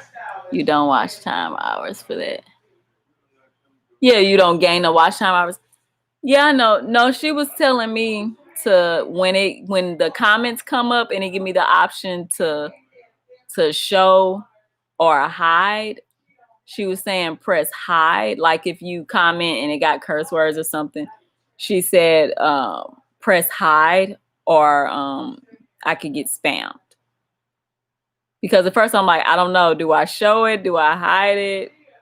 Then she was saying press hide. But yeah, I know if I private the live, I won't get the hours for it. But I told y'all how I be feeling. I was saying I didn't want no lives on my page to where when people click on the live, they're just waiting for me to really, really hold a conversation because I'm waiting for people to come in. So it's like I'm just okay, well, let's wait for more people to come in and just waiting. So that's what I was saying. Like, I wish it was a way. I don't know if it's a way. Maybe YouTube lets you go in and edit maybe the space, but they probably don't. So don't hide the live, you don't watch them. Okay. Have you seen his videos? That man is seriously looking for a woman. I've seen his videos, but I haven't seen any where he talks about that he's just really looking for a woman. I haven't seen those. But I've seen excuse me. I've seen a lot of his videos. I've seen a lot of his videos. Maybe I just haven't seen his relationship stuff. I didn't know that he had relationship videos where he talks about that. Maybe I need to scroll and look through some more of his stuff. I guess. Yeah. Me, I'm very picky. I have a type.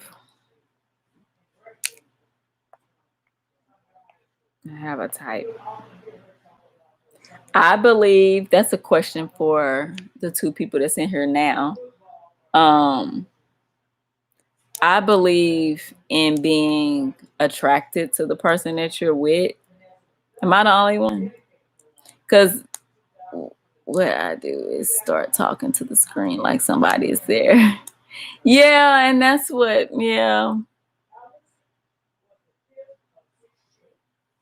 I was trying to do. And then I was like, well, I don't want to start asking the questions no one's here to ask. But yeah, you're right. Just start talking. What was I gonna say? Yeah, so what gets on my nerves is people say, oh, you probably being too picky. You probably tripping off of looks. And My thing is, you want to be with someone who you're attracted with. And let's also keep in mind that who I find super attractive may not be who you find super attractive. So you can't say that someone is being shallow or whatever because they want to be attracted to the person that they're with. This is the person you're going to spend the rest of your life with. So you need to be attracted to that person. Now, what other people think about it really don't matter. It's subjective. We all have our own opinion of what's attractive. But I don't know. What's your thoughts about that? Like when people be all big on looks and says he got a video on what he's looking for. And really? I never saw that. That's funny. I'm gonna have to look for that. Is it an older video? Hey, I didn't know you went anywhere. Shanita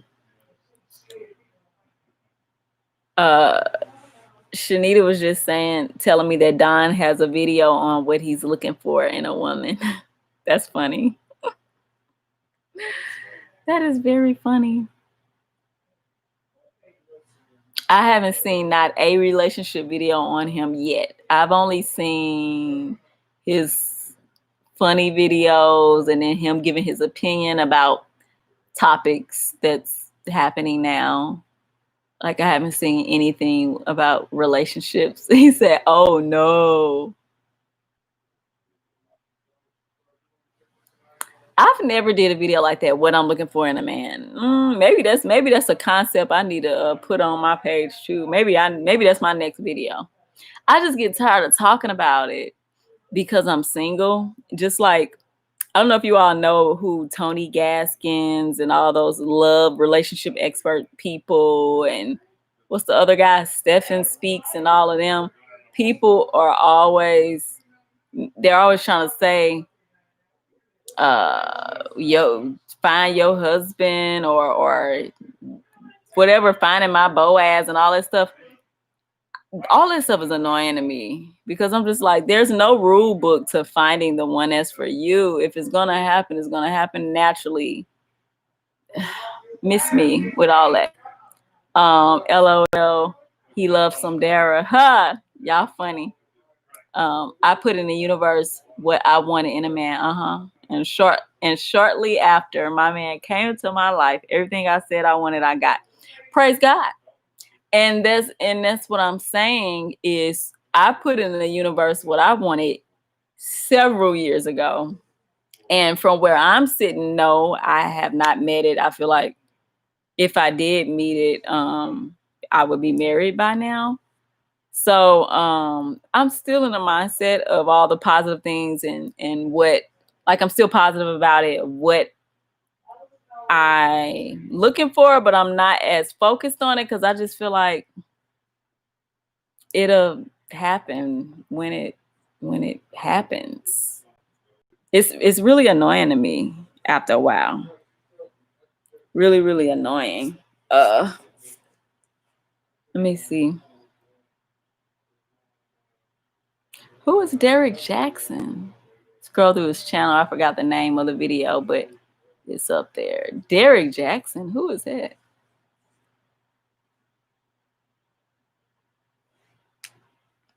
Who is Derek Jackson?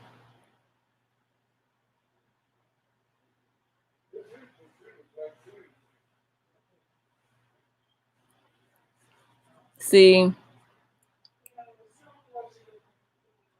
I just feel like me and God have had that conversation so many times before. I even have prayer books where I've actually written out what I'm looking for in a man. Hi, May. Welcome. Nice to meet you.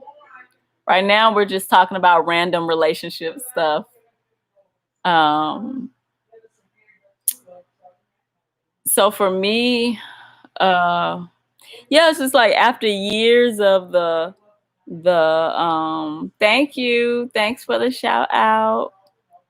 May Leon, if you all want to connect with her, she is new. Well, everybody's new because this is my very first live on YouTube. But say hi to May. yeah, like I'm not as focused on it, like, oh, what I want in a man. I just feel like God already knows my heart. I've already written it out. I've already put it out in the universe. And I just keep attracting the wrong guys. But I just feel like that's normal. I feel like in due time I will attract the right guy. I just feel like maybe those were just tests. Whatever. May says, "You're so pretty, host." Oh, thank you. You're so sweet. Thank you. Yeah, I think that it's meant for us to kiss the frogs so that we can learn from it and know exactly when the Prince Charming does come. I am a hopeless romantic. I believe in love. I believe that you can find a great man. I don't believe every man is a cheater. Your man just might be the opposite of what you said wanted, but it's perfect for you.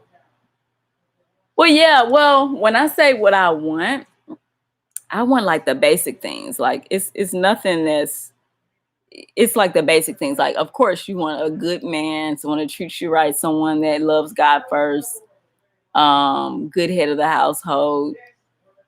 To me, that's not asking for too much. That's normal. A guy that's as driven as I am, successful, but grounded. That's not asking for too much. I don't feel. So someone else told me that at church, I think some years ago, like, well, he might be the opposite of what you're wanting, but what have I said that was wrong? What have I said that was wrong? But I do feel like you should be attracted to them. You should. Yeah, I don't know. I guess I don't understand what you all mean by that. The opposite. Um, yeah, I don't like jealous guys.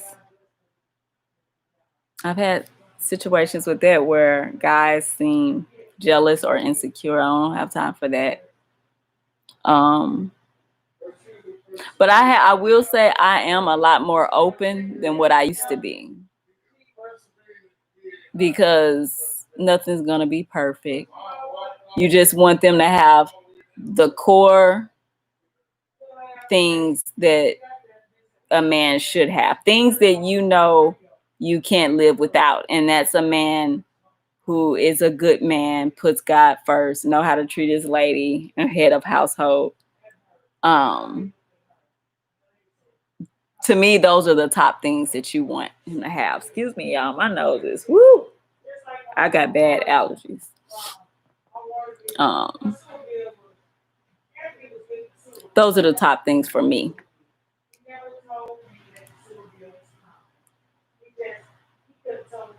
It says, "Oh, thank you. Thank you, Shanita. I try. I try." Um,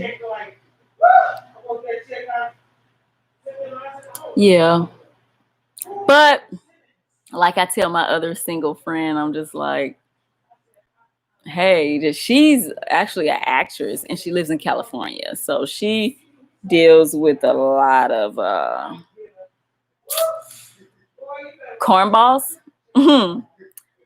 Not she deals with them, but I'm just saying, like, the people that approach her, they're not. I was like, this is very unfortunate. What is up with these men that are just up to no good? Then if you're dating, because we want to date men that are in their 30s. So if it's like most of those men, they're either taken, have children, or they are already with someone but lying and saying they're not with somebody. And I'm just like, you can't be telling we supposed to be dating our 30s and up. Like, I date Christian Keys. Look, he 45. I'll go up there for him. But I'm not going down to the 20s. I'm not doing that. I just think I can't see that being what is supposed to happen. So I'm just like, what's up with these 30s? What's up with these men in the 30s with all the drama and the lies and wanting to act like they single, but no goodwill they taking and probably been with somebody for years? Like, what is up with that? That's crazy to me. Be upfront with me. And then as if you're not gonna find them out. Then when you find them out, they want to run and hide like a coward. Boy, bye. But yeah, Shanita says, I feel it. Yeah. I'd rather just be patient. Whenever that time is supposed to be, it shall be. And when it be, it will be great. It won't be a flop, another flop.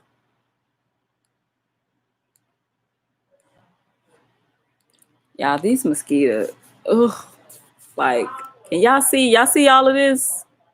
That's a mosquito bite. And it's all on my legs. I got lumps all on my legs. Because mosquitoes just wanted to turn me up. Just because I was outside. I didn't have on no perfume, no lotion. I didn't have anything on. They just attacked me.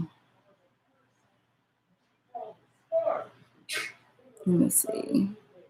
Yeah, did the puppy just bark? Hey, your mom loves you. How are you doing on this Saturday? They did you in, girl. What you talking about?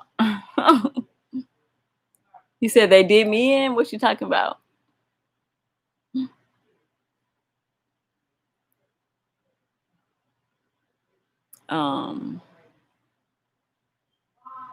Oh, you're talking about the mosquitoes. Yeah, they did. They did. Oh, that is cool. She says, I'm good, just chilling. Just chilling on a Saturday. Nothing much, nothing less. Yeah, that's what I'm doing over here. Ran around with my mother because I'm visiting my hometown. I'm still here.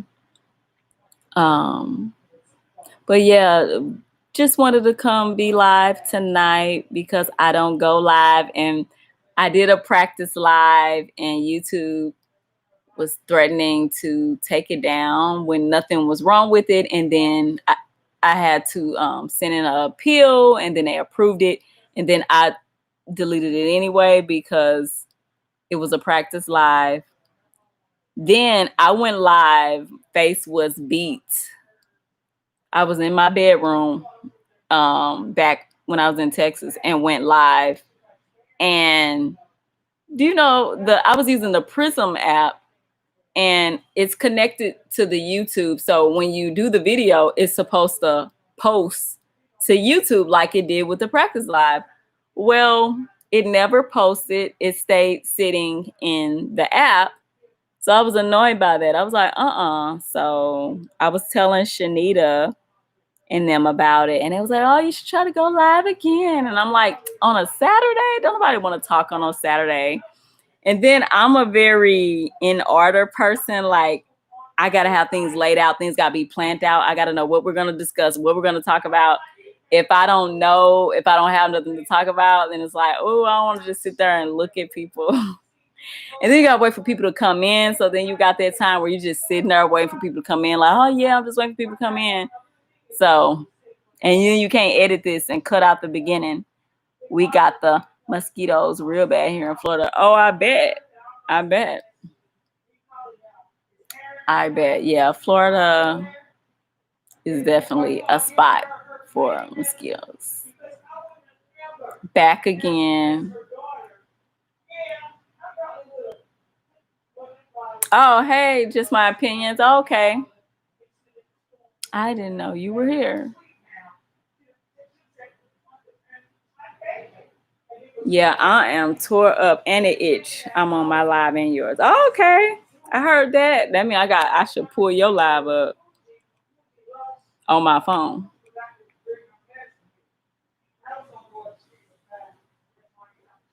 It's so weird.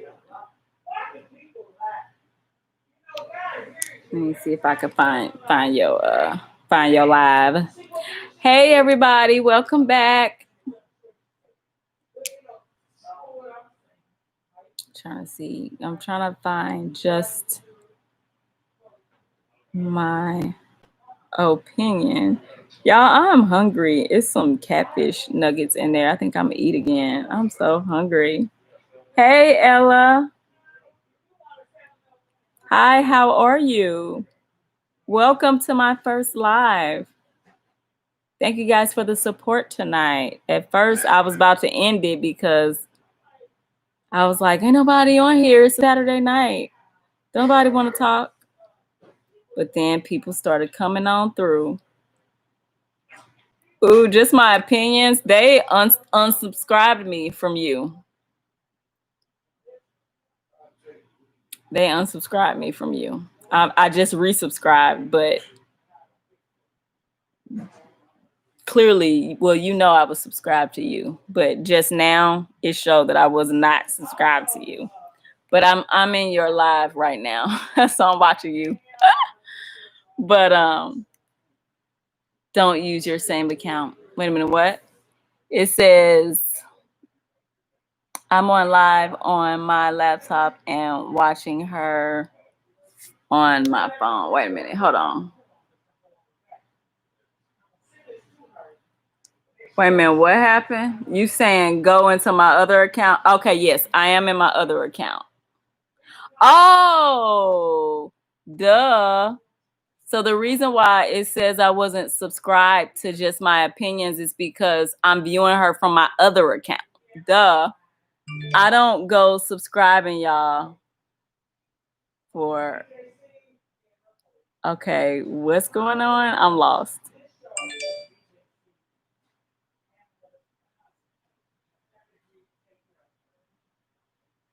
Okay, explain, Keenan. I don't understand what you said.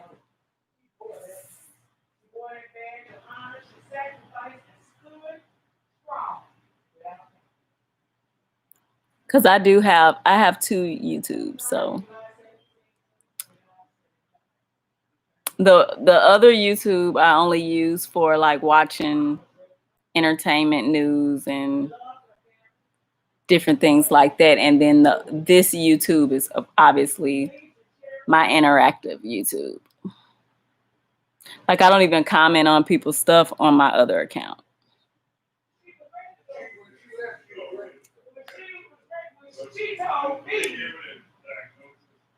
It's a lot of stuff that I don't know that y'all have to explain when it comes to. Let me see. Oh, I know what you're saying. You're saying like if I was on my phone on my same YouTube page and watching somebody's stuff. Okay. But you're saying I can be on my other account watching whatever I want to. I get it. Y'all know y'all gotta help your girl out. I don't know nothing about. I know nothing about. I mean, I know a lot about a lot of things, but I don't know much about live and YouTube. Okay. Yeah. Yeah, and that's what was going on. I didn't know. You scared me for a second because for a second I thought I was in the same account. I was like, oh man, no. But I'm under the different account though. You got it right now. Watch it from the account. I thought you were going to use this one. Oh no. Nope. I told y'all I was thinking about changing my other YouTube account into an ASMR account. Do y'all watch ASMR? Because I do. Like years ago, probably in 2015, I always have a hard time sleeping. And so I searched on YouTube videos to help you go to sleep. And that's when I discovered ASMR. ASMR is something for y'all. Will also, Ella wants to dance with Ella. ASMR is an easy way to get your watch hours too, because a lot of people watch it as they're trying to fall asleep. So that means, like, if you record 30 minutes or an hour worth of video, people are going to your video every night to go to sleep. And so you're getting your watch hours easily. Then what you could do, now this game right now. So what you say, we're here to help you succeed. Thank you. I appreciate it. I'm just giving y'all some game right now. So if you start an ASMR account, it can help you with watch hours. Of course, make it a good ASMR account. For those who don't know what ASMR is, it's where you're making sounds like this, or you're whispering. We should all know what that is by now. But what you can do is you can use that channel to market your personal channel. So then you tie it back to your personal channel and say, and if those who care about my life outside of ASMR, you can also follow Darra Cunningham TV, like that type of thing. Because what I've researched is that the ASMR channels seem to grow a lot faster than, channels like ours, basically. I do the rain videos. Yes. That's what I started out with. And then I learned about ASMR. Then it's one ASMR that's like natural hair ASMR, like something about our hair, our natural hair. When we shampoo our hair and scrub, it's something about that sound is just so relaxing. So I started watching that. Keenan's like, this is facts. What I'm saying is 100%. For real. Like, if you want a channel that is going to have you gain your watch hours naturally and that is going to naturally grow, but at a fast pace, ASMR is the way to go. Invest in you one of these and you in there like swimwear.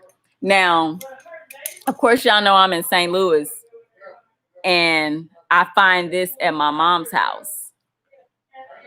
My mom tells me that this has been hiding behind her sofa for a couple of years.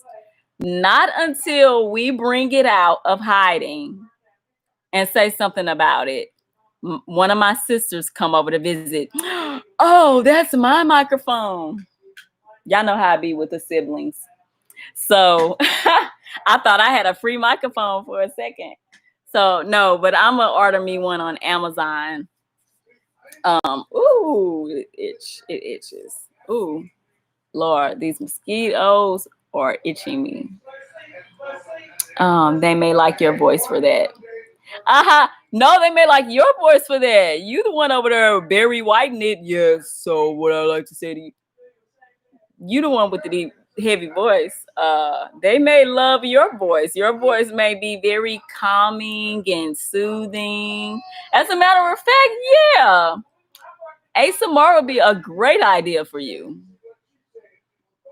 I really think it's something that you should look into. Like, seriously. You all look at, what's the one black girl? I think she's almost at 500,000 subscribers. Her name is Batalia's ASMR. And she does a lot of just sounds and noises and all of that. It says headed. Shanetta Ella says she's headed to your house. Okay. Yeah, but Keenan, that would be good for you. That'll be good for you.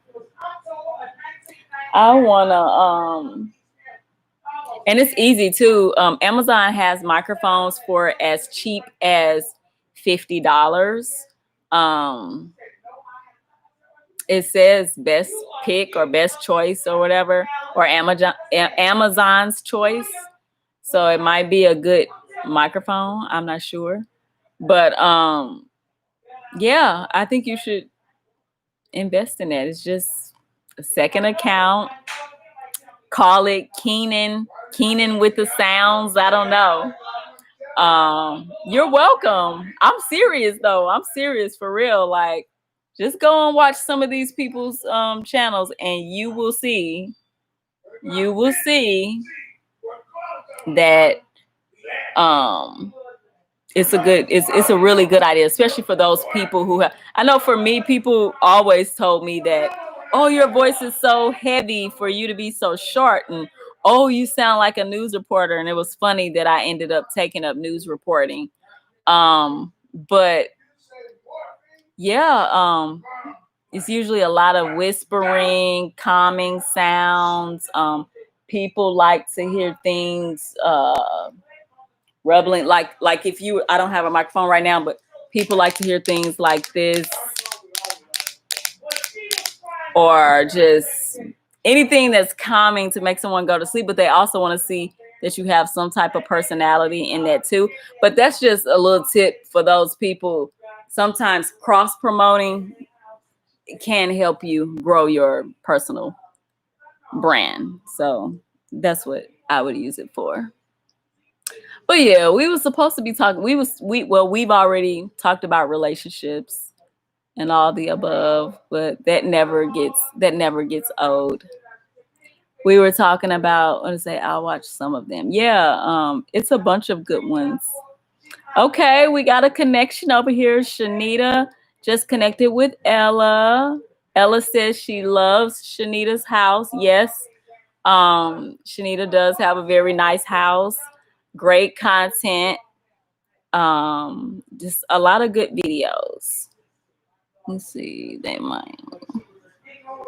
let's see if there's anybody else to connect.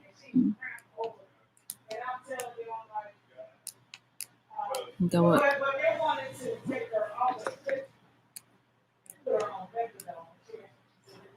Shanita says, thank you, Ella.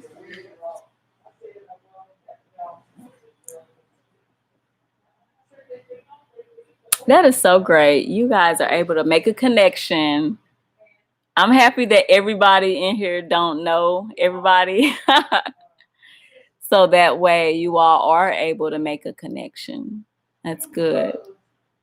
You came on too late. Yeah, you didn't hear. We were talking about how I talk to you all, I'm always referring to my personal experiences. Shanita says, Darra, I was impressed with your reports. You're really good at what you're good, I guess, at what I do. Thank you, Shanita. I appreciate that. I love news reporting. What I love about it is telling the stories of the community. That's the part that I just love. And then also, a lot of people don't know, as a news reporter / multimedia journalist, you also have to shoot your own stuff too. So I would book the interviews, call around, 1 million people, book the interviews, go out using the company car, set up the equipment, the lights, the microphone, all of that, interview the people, rush back to the station, write the script, and then edit the video, and then have to get it in by deadline. So it's a very, very hard job. Like, it's not as easy as it looks. And I'm just explaining that because I know my family, they didn't know. I don't think they knew that we're writing it and we're cutting the video and we're putting the packages that you see on the news, we're putting it together. I don't think a lot of people know that. I think they think that the producers do all their work for us, but they don't. Now, if you're in a bigger market and you've been doing it for a long time, then yeah, they probably will give you a photog that will edit your work. The only thing you'll have to do is write it, but I'm not at that stage yet. Thank you, Shanita. Thank you. I had been wondering if I should continue on in it,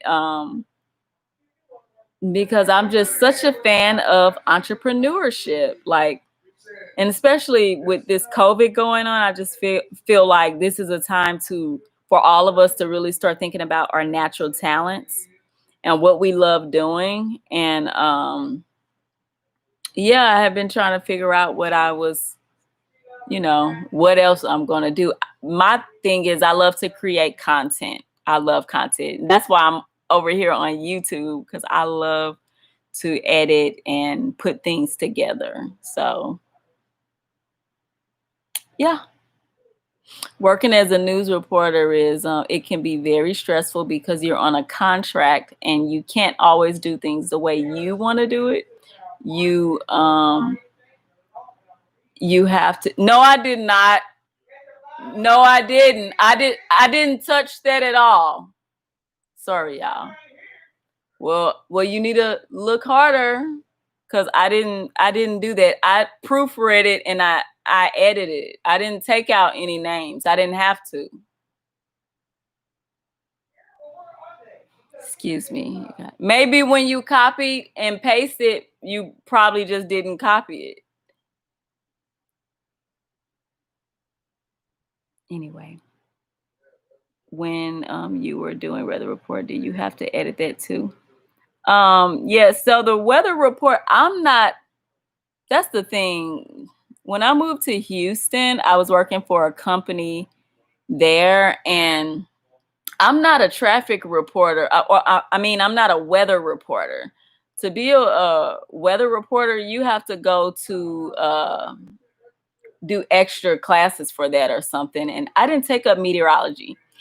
But I didn't have to edit that because that was like a live thing they were doing. What I did was I wrote it and I picked out the maps and the things that they needed to show.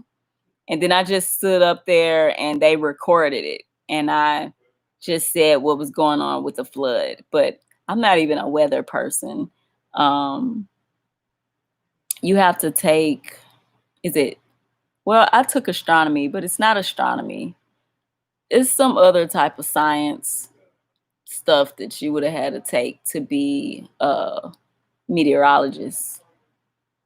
But no, I didn't have to edit that one because it was it was like live or something.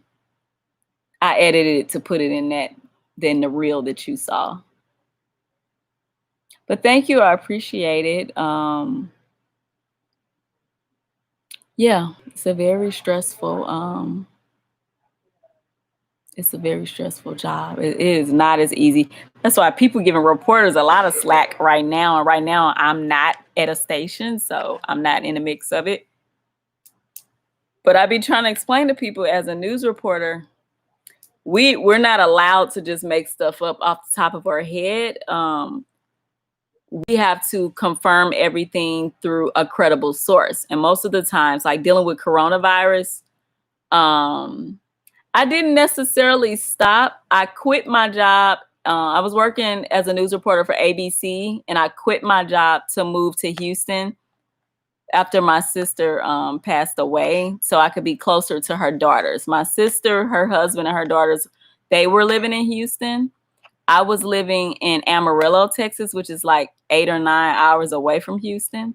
And so with all of the stress of her and what she was going through, I actually quit my job before she passed away, because they were trying to make me come home too soon. And I wasn't about to do that. Like, this is my sister. I wasn't about to do that. And so I didn't want them to fire me, which my lawyer said that they couldn't have fired me, but I don't know. The HR was going through something and she was saying some other things. So I ended up quitting. So I quit my job there and I moved to Houston, and then joined the Black Association, the Houston Association of Black Journalists. I joined that organization, and then I ended up working for another company here. And then I stopped working for that company because I felt like it wasn't up to par, because previously I had worked for NBC and then for ABC, and I didn't want no I didn't want a company to mess up my credibility just because they didn't know what they were doing. So yeah. So I'm still in the game, but I don't know where I'm going next. Like I don't know what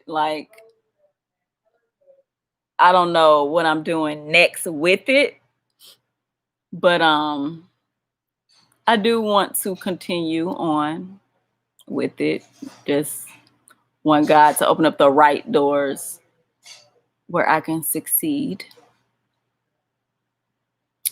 Yes, Amarillo is far, and I did not like. Well, I don't want to say that because it's offensive to people when you say they don't like their city. You don't like their city. I met a lot of nice people in Amarillo. It's just that I'm used to living in bigger cities, and it was small. It was smaller for me. It was very flat. And everything was 7 minutes away. When I tell y'all, when I lived in Amarillo, I didn't have to get not one oil change because everything was so close together. I literally worked 7 or 8 minutes away from my house. Yeah. So that was the plus about Amarillo.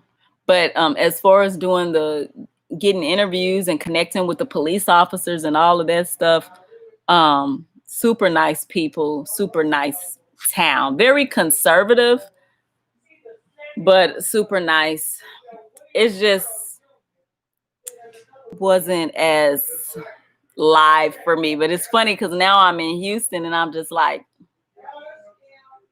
and that's a big city, but I haven't found my crowd yet. I feel like it's a lot of who's who going on, and you know how we always talk about clicks and all of that stuff. So I don't know, maybe I'll find my thing, but I don't want to live in Houston forever. It's not that I don't, it's okay. I live in Katy, so it's all right. I'm just not content right now, period. Like when I think of my life and where I want to be and what I want to do, I don't think I want to spend the rest of my life in Houston. Like I said, that was where my sister and her husband chose to move to Houston with their daughters. I had never thought about Houston, but I guess if I find the dream job that I want, and it just so happens to be in Houston, then I'll be more content, I guess, maybe with it. But I don't dislike it, but I'm not like, oh, I'm just going to spend the rest of my life here. I don't really feel like that. I'm a dreamer and I've always had big dreams. So I don't know. I'll probably, I always wanted to live in California. Like I think I told you, Shanita, that I started out in music and I used to travel to California a lot. I got family in California. And I always said, oh, I want to move to California. But I knew that if I moved to California, it would I got to make sure, yes, my bag is more than right, because nobody wants to move to California and move to not a good area. So, and then I'm just open to so much, and it seems like it's so much to get into there. So I don't know. I just like the beach and the sun and all of that. I like music, yeah. But yeah, I'm not looking to do another career in music, but I like it. I'm open to it, and I'm a believer that God will use your gifts for other things in life. So I feel like sometimes things come full circle.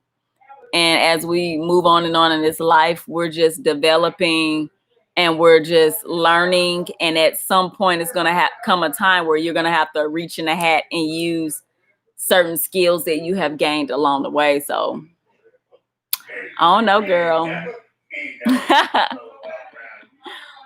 But I always loved California, though. I really, I like California. You're all out in California, though.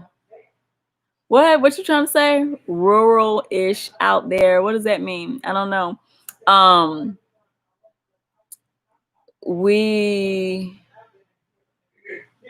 You sing, is that what I'm saying? Yeah, Shanita, wasn't that you I was on live with? And I was telling you I used to be in a girls group. We were signing Universal Records. I can sing, but I don't sing now. That's not my thing. Now y'all might hear a singing theme song pop up one day, but I'm not pursuing singing right now. That's not my career. What do you think about the East Coast? I mean, it's all right. It's cool. I like it. I like the East Coast. I do. All right. Music singing. Yeah, Shanita, because I think I was talking to you and Edmar. We was talking about, because he was talking about dancing or whatever. And I was talking about how I was a dancer and a singer and in the girls group and all that stuff back in the day. Back in the day. So I've experienced a bunch of things, from a pop star to working in marketing, from being a news reporter. And then I was thinking about going into physical therapy. Actually, physical therapy was what I was taking up in school before I switched over to journalism. So recently, moving to Texas, you look at all of how the medical industry is in need of more people. And so I was thinking about going back to my original thing, but I would probably do the 2-year degree or something, and I'll be a physical therapy assistant. But then I was like, is now the time to even be thinking about school, period? And then I really don't feel like going back to school. I got a whole bachelor's degree already and some credits for a marketing degree, a master's. Would you do lead out BGV? What's that? What's that?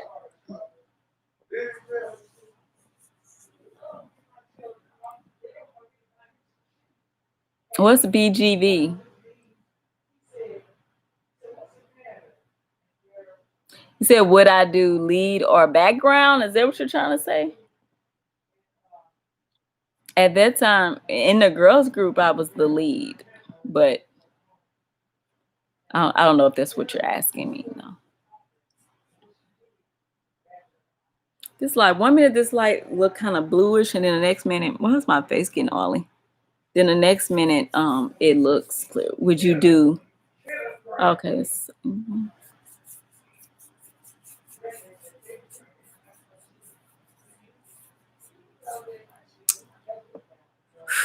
I gotta make a thumbnail.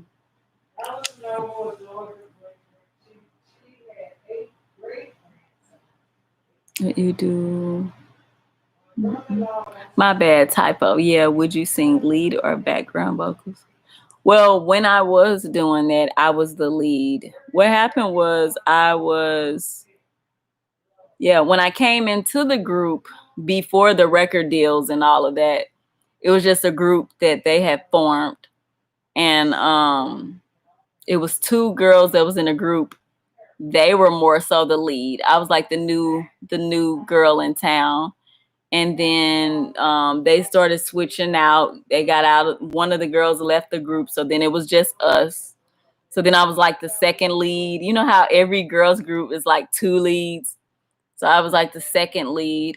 And then when it came time to sign the actual record deal, before I knew it, it was like a brand new girls group. Like nobody that I started with was in a group anymore. And then I ended up being the lead. So yeah, those were the fun days. Girls group in California, running up somebody tab at the W. Those was sometimes I wish I could go back to those days. Because back in those days, I have no responsibility. Oh, y'all had a whole Destiny Child situation.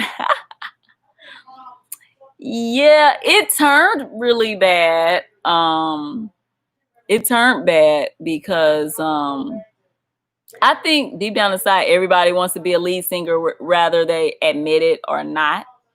And we started letting people in the group who we really did not know.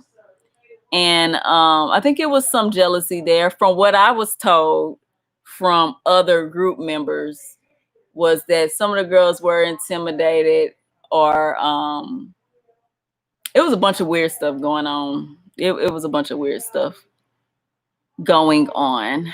And one girl, she wrote a poem about me and went to the studio and recorded it in the studio, and then tried to play it out loud in front of our songwriter. And I think that was the last straw for the songwriter, because the songwriter was like, wait a minute, she wrote that about Darra. She was like, why is she tripping off of Darra that hard that she would go record a poem about her? And so she was like, no, this ain't a good situation. You should, y'all need to separate these girls. So yeah, it wasn't nice, but in the beginning it was great though. It was fun. It was all jokes and laughter and everything. It wasn't until the members kept switching out, and we didn't really know the girls, and that was when things started getting ratchet. But looking back at it, I think when young women, or when you're younger, maybe a lot of women have a lot of insecurities, and you're just immature. And I think that's what happened. Wow, she hating so hard that she made a whole song. Yeah, it wasn't even a song. It was just a poem. She wrote a poem about me and took the time to record the poem. And she named the poem Eric. It was called Arrogance or something. And I was like, okay. I'm like, nah, I'm not arrogant. I'm an Aries. I'm confident. But I was always nice. I was never a mean girl. So that was the part that I was like, oh yeah, she's just hating. I was looking at it like it's something inside of you. I hold nothing against anybody today because everybody was young. But I just think when people don't know you, they take you the wrong way. And definitely with say, how old were we? We were, she was in her early 20s. So let me see. She might have been like 22 at the time. I was younger than her. So 22 is still young. Now hold this track. Yeah, she tried to be conniving and play it in front of me. And so the rapper that was in the group, she's the one who let the rat out the bag and told everybody that she wrote it about me. But the songwriter had already put two and two together that I think she trying to be funny. I think she talking about Darra. And it's like, why y'all? But it's a lot of personal things that go into that type of stuff. Like I grew up in a house full of girls. My mom got 4 girls. These girls grew up in a household of all brothers. They were the only girls. So I just felt like some of them, not all of them, but the girls in the last run of the group, I don't think they was used to having like a sisterhood or something, because I just blamed it on the fact that because they were the only girl. But I don't know. Only God knows or whatever. Like I said, I hold nothing against them today. Everybody was kids. Everyone was young. So, oh well. Hopefully they're doing fine today. Yep. It was sad because I was really trying to be somebody's friend. And then I learned real quick that business is business, even in a girl group. So that was my first lesson of life. Don't worry about everybody else. Worry about yourself. I recorded in a studio with a group of singers. It got real messy at one point. No. What happened? Probably because everybody want to be a lead, and that's the thing. Some of the like I said, when I first joined the group, the girls they could really sing. Like they love to hit notes all the time, and I'm just looking at them like, wow, or whatever. But I always looked up to them vocally. I was older than them though. I was like 1 year older. I think one of the girls was 2 years younger than me and one was 1 year younger. I don't know. But this was the original girls. They could really, really sing, always hitting notes, and it was kind of to the point to where it made me stretch my vocals because they were forever hitting notes and just blending and all of that. And I just really enjoyed being in a group with them because I just felt like it was helping develop me even more. So the whole hating thing, I never understood that. I recorded, but the song is still available for download. Oh, I heard that. Go on, girl.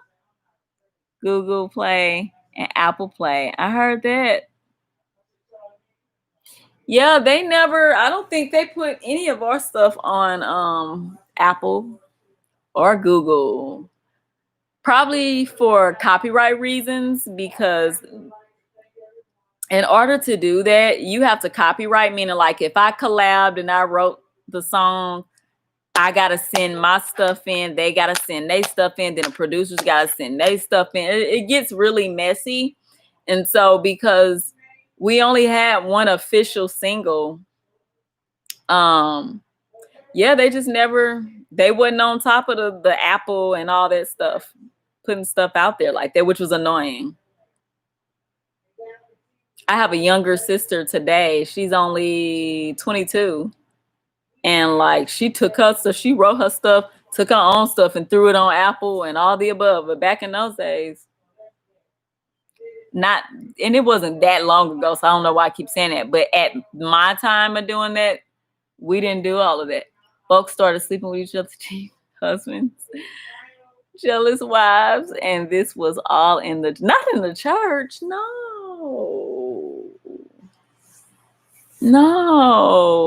Why is this? This is always what's going on in the church. Always. It's always something like this. I don't get paid from it though. Oh, how don't you get paid and your voice is on there? How can they use your voice? But that means you didn't sign a contract for it. What is that?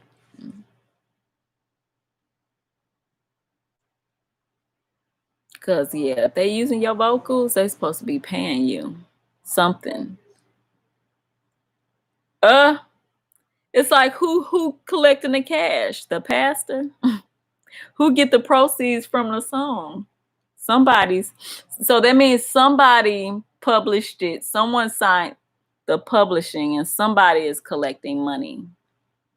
It's just not you, but somebody is.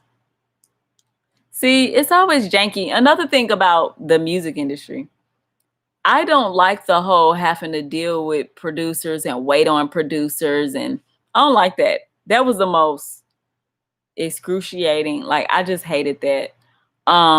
It would be nice if I could produce all my own music and record my own songs. Because producers are very unprofessional.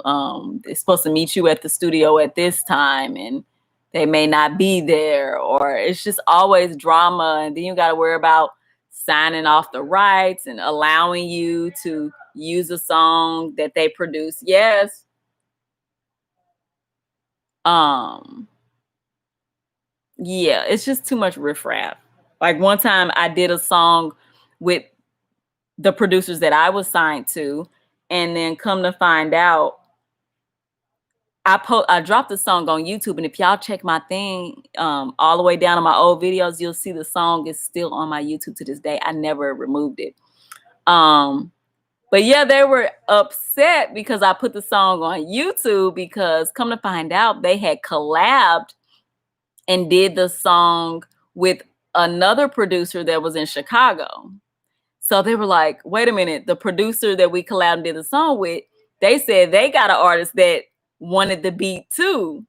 So y'all see, it's always drama with that. I'm like, let me make my own beats and record a song. No, they told us we were starving artists. The single flopped, but all the money that was made went to the pastor and the label they created. I can't. No, that was wrong.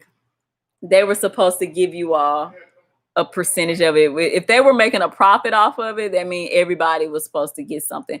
But you say it flopped, meaning like a lot of people didn't download the song. That's what I'm assuming that's what you mean by flopped. That they didn't buy it. Yes. Yeah, I'm gonna eat some more. I have to put it in the oven. Can you turn the oven on, please?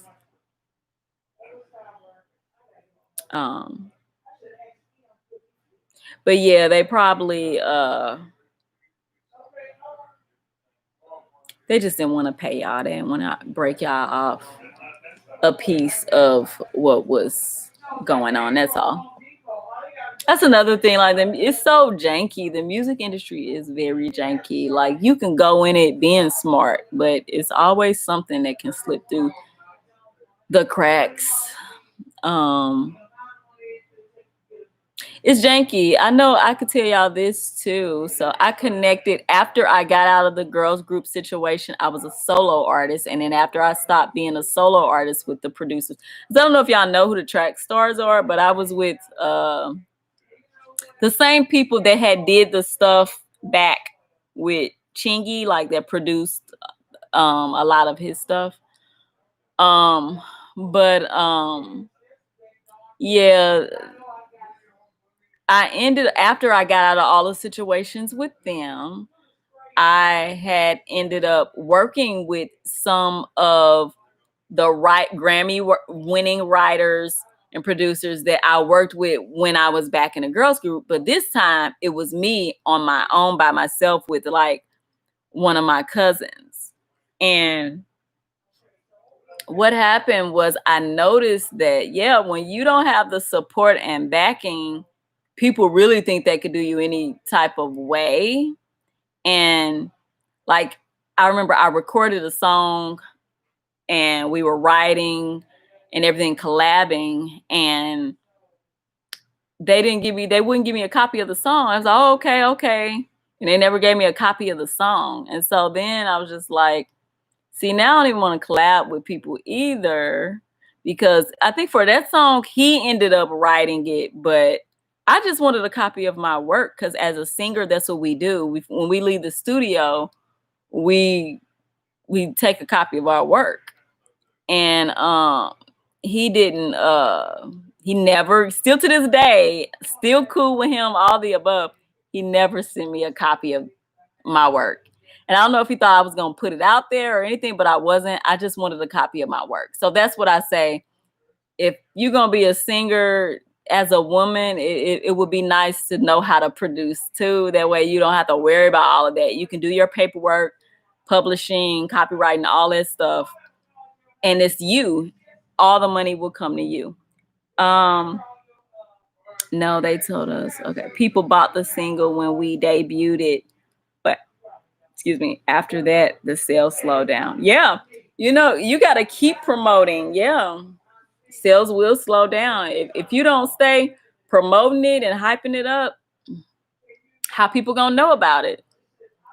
That's the same thing I be saying about with YouTube. Like, if people don't know who you are, how they gonna know who you are if you don't have a viral video? You know, some people may skim and find your page or whatever and find you interesting, but the masses are not going to do it immediately. But if you're promoted and one of your videos is placed in front of people who like pages like yours, then, you know, you might just gain more people or whatever. So I just see everything the same way. With the music thing, you have to promote your music, because if they don't know about you to look you up on iTunes or Spotify or SoundCloud, how you gonna get the views and the listens or the money? They don't know who you are. You can have good songs, but if they never heard them, that was my pet peeve when I broke off into being a solo artist. Everybody that knew my producer, yeah, they knew who I was. Yeah, my song had a lot of views on their page, but marketing is important. All types of marketing. Word of mouth marketing, all type ads, social media marketing. It's all, you need all of it to be successful. That's the thing they were promoting, but I guess it wasn't enough to keep the sales going. Yeah, and they were doing some underhanded stuff. Yeah, whenever you're doing something underhanded, God ain't gonna bless you to prosper no way. That's the way I be seeing it. Like, how you being underhanded, trying to do something with the church, and you know you janky, and then you think you about to get rich quick? No, boo boo. And some people do end up getting rich, being that way, but all things don't last. At some point, they're gonna fall down too. So that's how I see it. But yeah, music industry, it's a very male dominant industry. I remember I used to have a very hard time. They would like put the rap artists before me when I turned solo. Well, we had trouble even when I was in a girls group, but then when I turned solo, yeah, it was bad. Oh, another part of the story is I was signed to Universal Records, but also I had a joint venture deal with Blackground Records. I don't know if you know who that is, but that's Barry Hankerson. That's Aaliyah's uncle, aka R. Kelly's manager. So, of course, Aaliyah had passed away by the time I was with that record label, and of course, he wasn't still managing R. Kelly, but yeah, that was interesting too. That was an interesting experience. I hear it's harder on women than it is for men.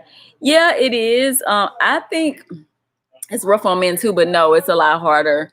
It's a lot harder on women. Yeah. And then especially if you're a woman like the woman that I was, and you're not sleeping with people or flirting with people and trying to be in that light, I feel like it's a lot harder for you, in my opinion. What happened to the deal was that he breached the contract, and then all of that drama was going on with the girls groups. When we got signed to the record label, I thought it was a smart idea for us to get our checks in installments versus a big lump sum, so that way we'll consistently get money every month. But what happened was Barry Hankerson was always late getting us our money. Run me my money on time. Don't be late. So that, along with a bunch of other things, he breached contract, which made it easy for us to get out of the contract because he breached it. But he did try to threaten us, Mr. Barry Hankerson. Yep, I'm saying his name.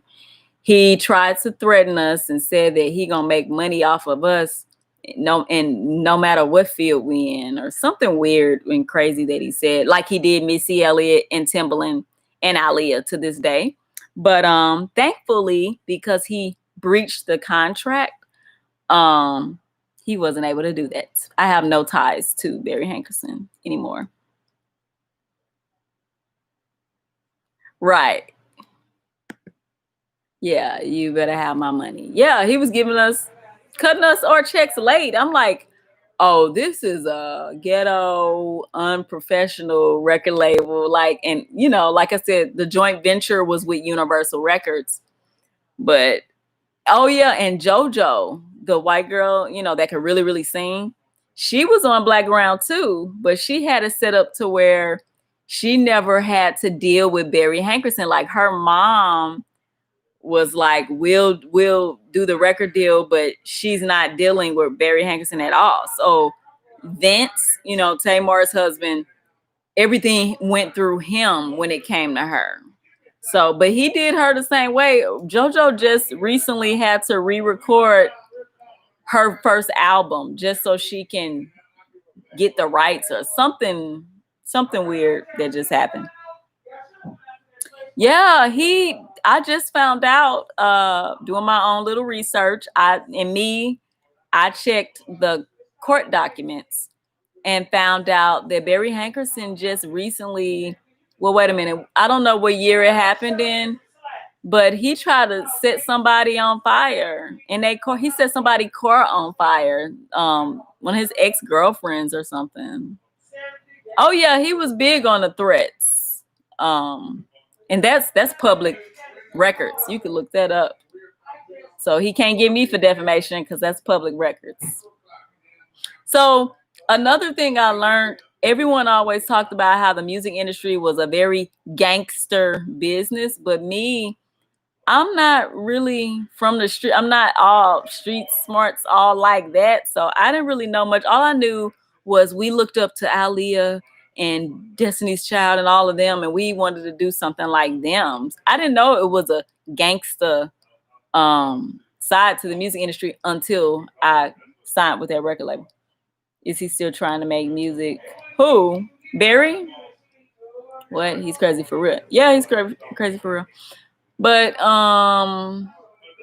he might still be the CEO. He was never trying to make music. He was the CEO. He was the CEO of Blackground Records. And I'm not sure if Blackground is still a record label. I don't know what happened. But if you look on Apple Music and iTunes and you wonder why you can't find Aaliyah's music, I think the only album you can find is the first album. You can't find any of her other One in a Million and Are You That Somebody, all that stuff, whatever. It's because of her uncle, Barry Hankerson. Barry Hankerson is her mother's brother. Yeah. Yeah, so he's one of those type of people that he'll threaten you. He's doing it with his niece. He's doing that to all the other artists. He did it to Timbaland and Missy. I think he still owns some things of theirs. I rarely see her music on you. Yeah, and that's the problem that a lot of her fans have, is that it's all of this drama, and the new generation don't even know who Aaliyah is. I met a girl, how old was she? I think she was 20 years old, and she was like, "Who is Aaliyah?" And I'm just like, "You don't know who Aaliyah is?" I'm like, "See, this is why. He would rather hold her music under him than to let her legacy continue on." And it could be because he don't want to share the money with her mom and her brother because her father passed away. So I don't know. It's a lot of jankiness in the music industry. And he would be the king of it. Yeah, he was a mess. I remember he invited us out to his house in Atlanta, and he didn't want our manager to come with us because our manager was looking out for our best interests. And when you sign a record deal, usually what happens, right, who is Aaliyah? I was like, how you gonna not know? So then I had to explain how she died, and she didn't know who Aaliyah was. She was 20 years old.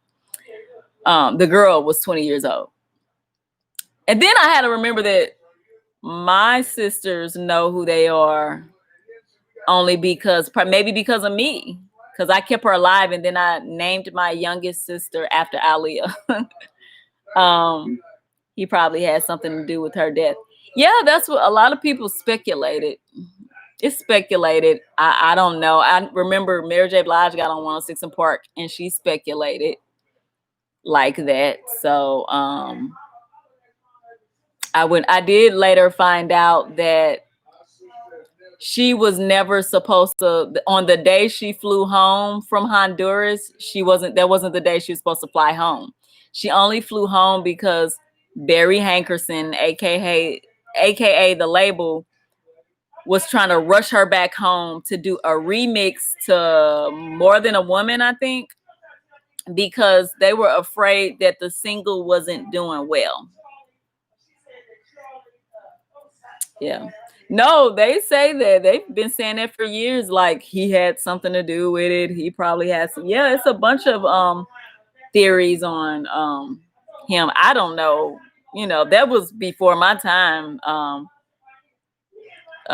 When I was with his label, that was, you know, she had already passed away and all that. So, and don't let me, I don't want to be the one to make it like he did have something to do with her death, because I have not a clue. Only thing I can confirm is that he was unprofessional and that he was a man full of threats. I think he wanted things his way. And if it don't go his way, so I remember, what did they say? That he had threatened to hurt some guy, some rapper on the label, because he had been lying, saying it was him rapping, and come to find out it was never the guy that they signed to the record deal. It wasn't him rapping. It was his friend that was in jail. So then when the label found out, he wanted to hurt him. I hope he retired too, because he should be what, in his 70s. He's the one that used to be married to oh yeah, that's some more tea that everybody should, well, most people know, that Gladys Knight Chicken and Waffles in California. No. In Atlanta. It's in Atlanta, I think. Well, I think it's shut down now. But Gladys Knight didn't profit anything from it. She used to be married to him and he had her name on it, but he was receiving all the proceeds and credit for it. So yeah, he's janky like that. Yeah, we found that out. I was like, wait a minute, so this is Gladys Knight's restaurant, but she's not a part of it? And they were like, yeah, no, she's not. So that tells you he was an opportunist. He probably only married Gladys because of who she was. And then he ended up managing her. You know, the same old game. That's what people do back in the old days. They get with you, end up managing you because they see you as a opportunity. That's all it was. Very interesting. I said I wanted to do a video about my experience being signed to a major record label, just to talk about. But then I'm like, I don't want nobody get me for defamation. But a lot of stuff is facts. A lot of stuff is public records. No way she didn't get any money from her. No. Oh, Gladys who? That was Barry's restaurant, even though the name of the restaurant was Gladys Knight. Yeah. Mm-hmm. Yeah. That was interesting to me. Yeah. I remember we went out there, and when we came to his house, he had a snake on a pedestal in a glass box. And I thought I was like, what do we just walk into? That's what I remember thinking. But as an adult today, I see it as probably symbolic for evil and greed, because, you know, in the music industry, it's a lot of greed that happens. And so I see it as maybe that was symbolic for, yeah, you about to walk into a situation with a snake. And that's what he was, because he kept Missy Elliott and Timbaland, a lot of their stuff, he's, I think, still holding hostage to today. I'm not sure if they got their stuff back. Snake in a glass box. Yeah.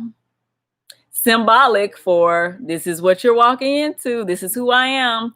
Another thing is, in all of our meetings, he never took his shades off. And I always saw that as somebody trying to hide. They say the eyes are the key to the soul. And he always had, when people were doing dirt and stuff like that, I feel like they would try to hide themselves and keep shades on. So Yeah, that's what I believe. I guess many believe that.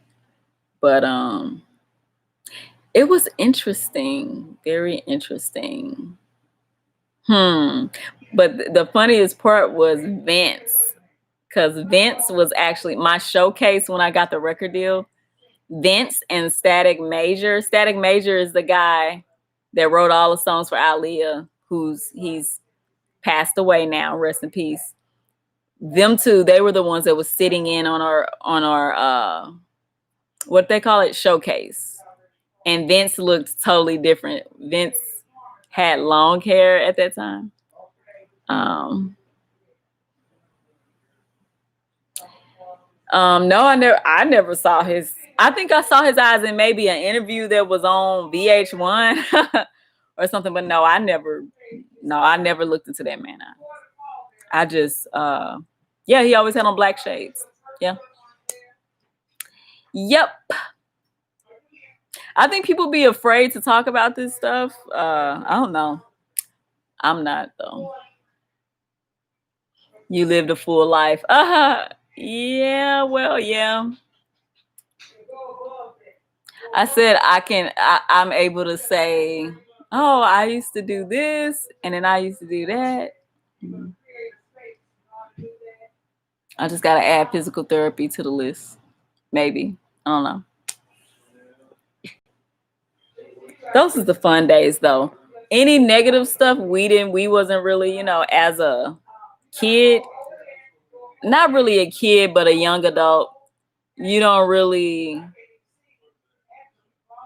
get in a mix of all of that because we were so wrapped up in having fun.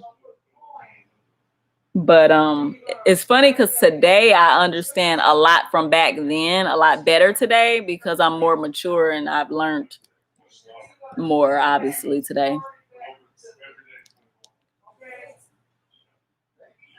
But it was still fun. I wouldn't take it away. Like I would, if I could do it all over, I would still. I don't know. Nah, if I could do it all over, but nah, I won't say that because I don't believe in it. I was gonna say if I could do it all over, I probably would have took that solo deal with Capitol Records. But then I think life go the way it's supposed to go, so I'm not. I'm fine.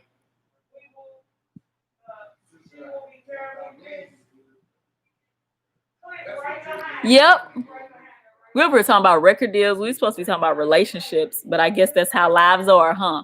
You talk about some of everything. So now I'm gonna have to change the title to something else. Wow, with the knowledge you have now about the industry, would you go back? No, I don't know. Girl, we in a different today. YouTube has taken off a lot bigger than what it was then. I encourage my younger sister to, if she's going to continue to pursue the music thing, do her own thing. Today, it's about the public will gravitate to you if they like you. Like, for example, Queen Naija, if you're familiar with her, she was in a couple's YouTube. And then, but she was a singer too, and she wrote songs about her life experience, and it just took off or whatever. And then after that, getting YouTube famous, then the record labels were knocking at her door. So I think she ended up signing something with the record label, but I think people should do their own thing because you can negotiate. You don't have to worry about no one controlling you because it's like, how you gonna control me? And I already got the fan base right here naturally without you. So I would never go back to that. Some people still partner with the record labels for the mainstream exposure, but you can still go mainstream today with YouTube.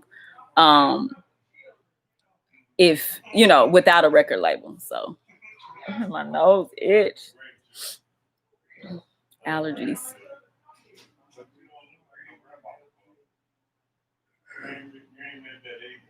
Yeah, she can really sing, and things took off naturally. If people like you, you got them. You ain't got to work that hard. You don't have to, so you don't have to worry about the label cheating you and doing you wrong or whatever. Just continue to make music that you know your fan base is going to support. What you need the label for? Of course, I guess where the label come in is when you're trying to handle business with BET and, you know, like I think she did like Soul Train Awards and things like that. But in my opinion, thumbs up to the host. So thank you, Ella. In my opinion, I don't know. I don't think people should run off trying to get record deals. I feel like today, BT is so smart, and BT, MTV, all the other TV networks. First of all, social media is where it's at. Who sits up and watch TV all like that unless you're watching Netflix or you're streaming something? So I feel like these TV networks they've gotten so smart that they're reaching out to the YouTube stars and trying to do business with them, you know? So you don't need a record deal, in my opinion. Kitty Karenina. Hi, welcome, Kitty. I have a feeling you're a singer. I can tell from your talking voice that you can sing. That's funny. Yeah, I'm not a singer right now. I used to be a singer. Of course, I sing all the time, but I'm not a singer. I might do a theme song and sing, but I haven't sang in a long time. I'm also a news reporter though, so you may hear the news reporter too. but yeah, no. Yeah. People are still get excited about TV, and you know, because TV is still around. And with TV still being around, people are always going to get excited when they're on TV. Like even me as a news reporter, I was so used to watching things online, like TV was not even a factor. And I remember back in college, they used to say, how y'all news reporters and y'all don't watch the news? And so that was funny. But so even working as a news reporter, I used to rush home, and like if I had a story that wasn't going to air in a 5 or the 6 and it was going to air in the 10, I would get off of work at 6, rush home, do whatever I need to do, get prepared for the next day, and then I would prop on my couch, turn on my TV, and wait for my news story just to experience seeing myself on TV as the viewers will. So TV still has that magic. However, TV ain't where it's at. Nobody's sitting up waiting. Well, I know people that are waiting for the news, but in our generation, we're more so, oh, let me look it up. Let me go to Fox 2 and look it up and find out what they're saying about this. That's mostly what we do. The news is the only thing on TV I will watch. Okay, so Kitty still watches the news. That's good to know. Good to know that somebody's out there watching the news. But the news got smart real quick. You see how now they make the reporters, like, you can't just be on TV. You got to be going live on Facebook, Instagram, tweeting out updates. Social media has made our job even more harder because they don't want to let go of TV. So it's like you're doing all these platforms plus television. So yeah. What Shanita say? Sing some. Oh, you said, girl, I ain't singing none. I told you I don't sing no more. That was my past. But I'll probably do a theme song. As a matter of fact, while I'm in town, I need to book a session with one of my friends and do like a theme song. But I got a new theme. It just ain't no singing on it. That's how I feel when I premiere my videos on YouTube. I like watching myself as the viewer. Yeah, like have y'all ever put up y'all YouTube videos on the flat screen? Because you know, just go to YouTube app on your TV and then go to your channel and then make it big screen and just watch it that way and be like, ah, that's funny. I just looked you up on Google, and wow, you really are a news reporter. That is awesome. You're very pretty. Thank you. I appreciate it. Now, I'm not currently working as a news reporter right now. I took a break. Let's just say that. But yeah, and that's one of the reasons why I keep my name Darra Cunningham TV, is because if you look up my news reporter career, my name's under Darra Cunningham. And so, but if you follow me on Instagram, my name is Darra Cherie TV. All of it's on my birth certificate though, Darra Cherie Cunningham. But I didn't want to drop it and call myself Darra Cherie TV on YouTube, because I'm like, well, my public self is known as Darra Cunningham, my professional public self with, all of my published work. But you still got it, Darra. We want to hear you sing some. You funny. I maybe in another live one day I'll sing something. I'll think of something to sing. Did you ever have any embarrassing moments on live TV? Girl, I had a lot of embarrassing moments on TV. Oh my God. I had embarrassing moments where I didn't even want to show my face again. Like, so it's this thing called anxiety, to where you can study over the information that you have to give, and you can know what you're talking about, but when you go live, it's like you're waiting and anticipating going live so much or for so long that when you go live, you go blank and you don't have anything to say. Now with time, as you keep going live over and over again and keep going live, you'll get past it. But I think it's just all about being comfortable with what you're talking about. And me, I'm more so comfortable talking off the top of my head. It's hard to talk about stuff that you got to get all the facts right. And so my biggest thing was I was afraid to tell you something off the top of my head and it not be matching what the actual report was. So yeah, that was I had a few embarrassing moments like that, to where or if you stumble over your words a little bit, everybody's not friendly to, oh, okay, like some people will really try to make you feel bad about that. And so yeah, that was embarrassing for me, because I'm the personality that everything got to be right. I got to do good at what I do. I work hard to be good at what I do. But this was that one thing I could not control, and that was messing up on live. Mainly for like breaking news. I heard there is a lot of sexual harassment in that industry. I've heard that too. I haven't had to deal with it, but I've heard that it was. Yes, I have. I heard that. Yep. A lot of sexual harassment.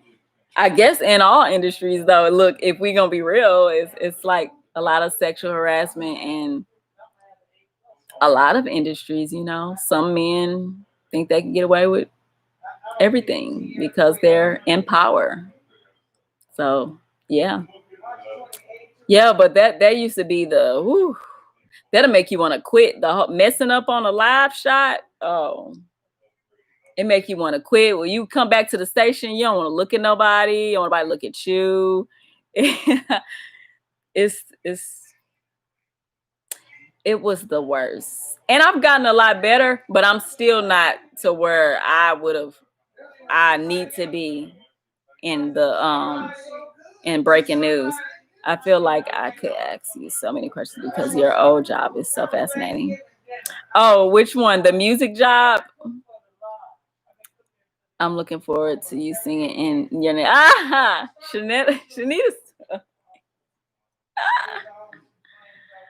I don't know. I don't sing no more. Now, I sing around the house a lot, and okay, my previous job, yeah. Yeah. Yeah, it's a lot. Yeah. Feel free to ask any question about that. Um Yeah, so I sing a lot around the house, and my nieces, I was like, y'all think I sing too much, don't y'all? And they try to, they're afraid to say it. And so then my oldest niece, she's finally like, yeah, you sing a lot. So yeah.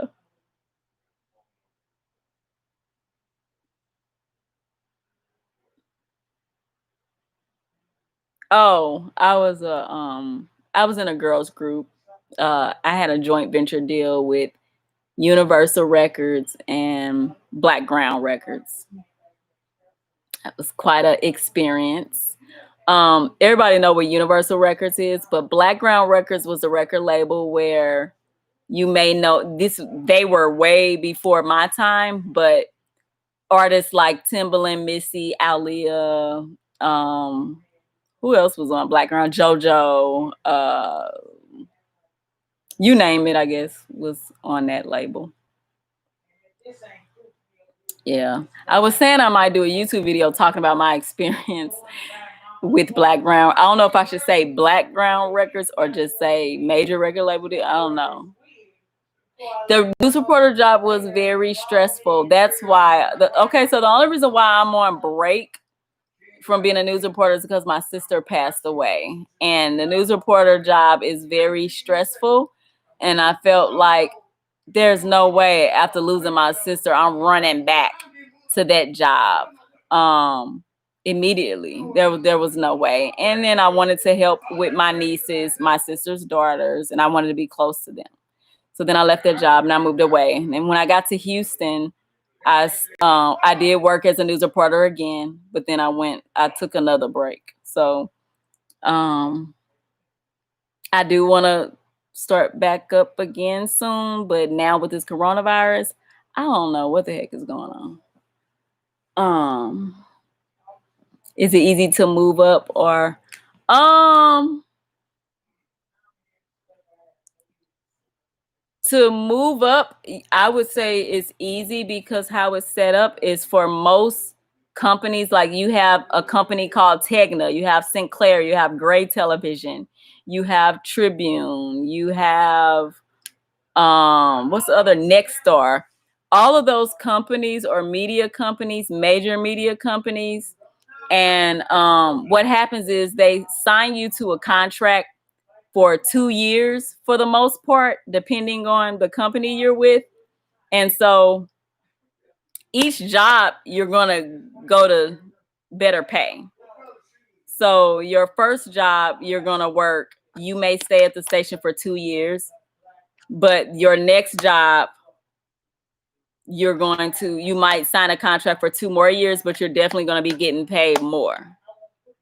So the gamble is everybody wants to be an anchor, and it's not always that many slots open. Then it also depends. Your color can move you up as well, because I've watched it happen where a new news director came in and felt like they needed more diversity due to the numbers and viewers, and they straight snatched a man from being a sports director anchor and moved him over to the morning show anchor, to where the other guy had to find him another job. So it's just, I'm just saying, like, what's for you is for you. If it's for you, then things will move in a way to where you'll get your shot. Because some people look at it like, dang, well, it's hard to be an anchor. I can never be an anchor, because once people get those jobs and they like the city they're living in, they stay. But something, life happens, things happens, people meet, people get married, husband want to move somewhere else. So you never know what'll happen. But yeah, in that case, I think they were just looking for diversity. I don't know what happened. I think so. And so they wanted to try out a Black man on the desk in the morning. And so they mixed it up like that. Is it male dominant? Yes, I'm a believer that most industries are male dominant. But at the first station I worked at for NBC in St. Louis, they did have a female news director. So like they kind of switched up and took turns on the female news director. But I will tell you, women get a lot more hate than the males. Like female reporters get more hate than male reporters for some reason. The public is a lot more critical on the female reporters than they are on the male reporters. How closely related is the Anchorman movie to The Real Job? That's funny. I didn't see the Anchorman movie. Being a reporter can be dangerous, I've heard. Were you ever in any threatening situations? I think you're always in a threatening situation when you're covering grass fires or wildfires and things like that or whatever. You always got to be careful. You got to look out for snakes in the grass. Like it's always something. Also, if you're reporting in an area, like I'm from St. Louis, I just live in Houston. But if I was to get a job here in St. Louis, well, I'm visiting St. Louis right now.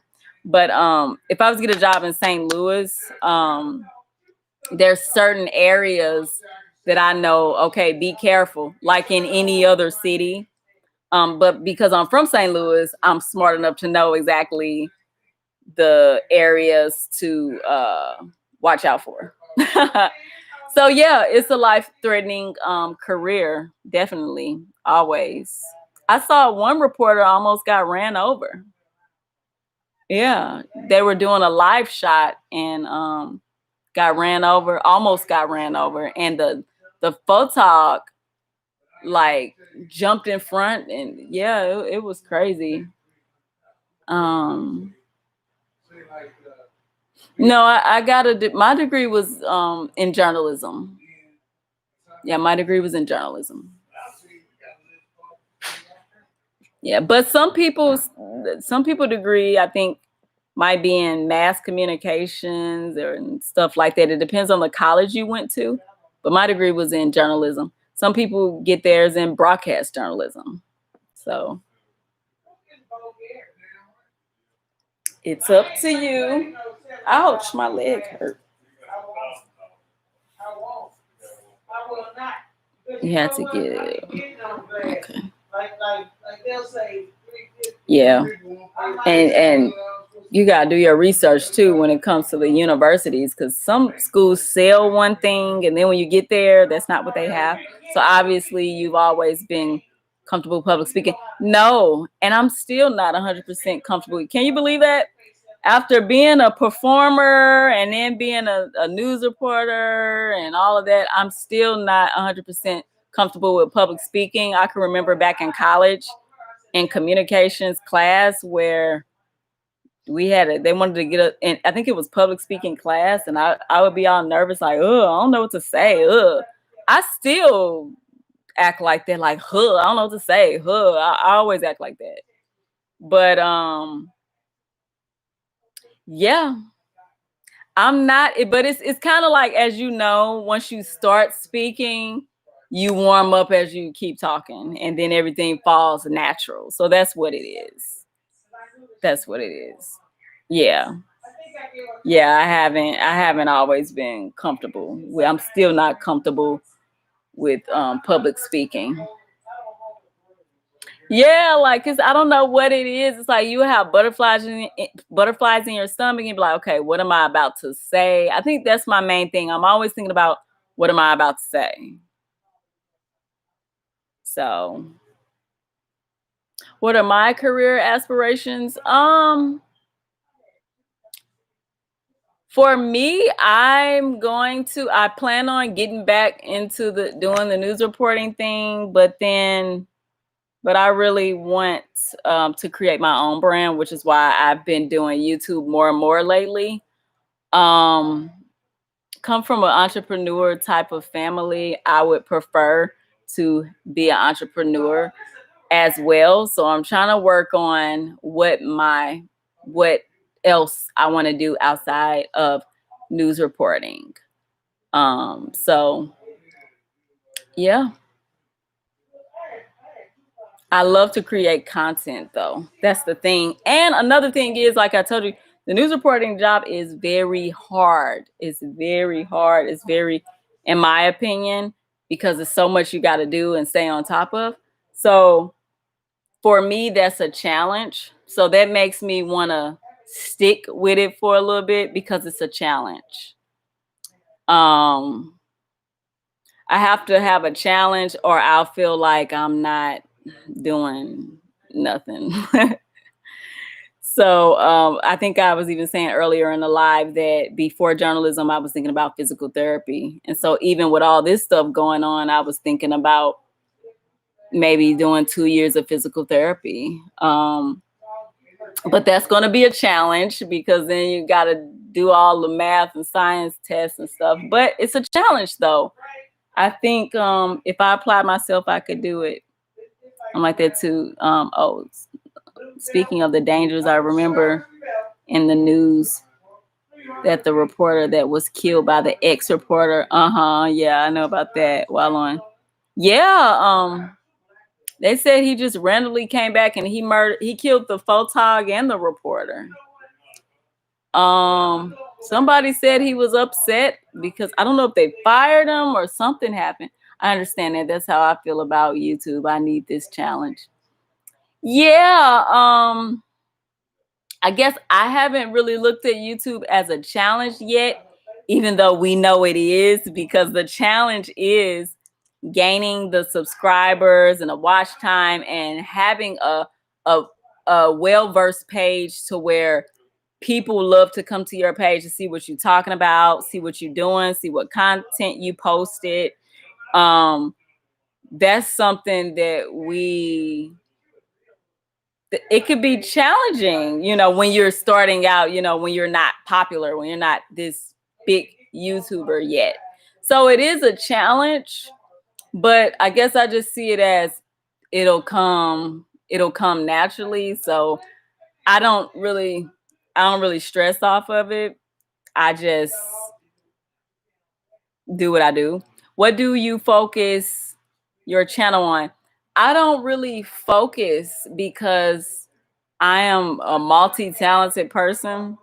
So when you know how to do a few things, it's kind of hard to stay in one lane. And I know some of the people y'all follow teach you to focus on your niche, find your niche and all that stuff or whatever.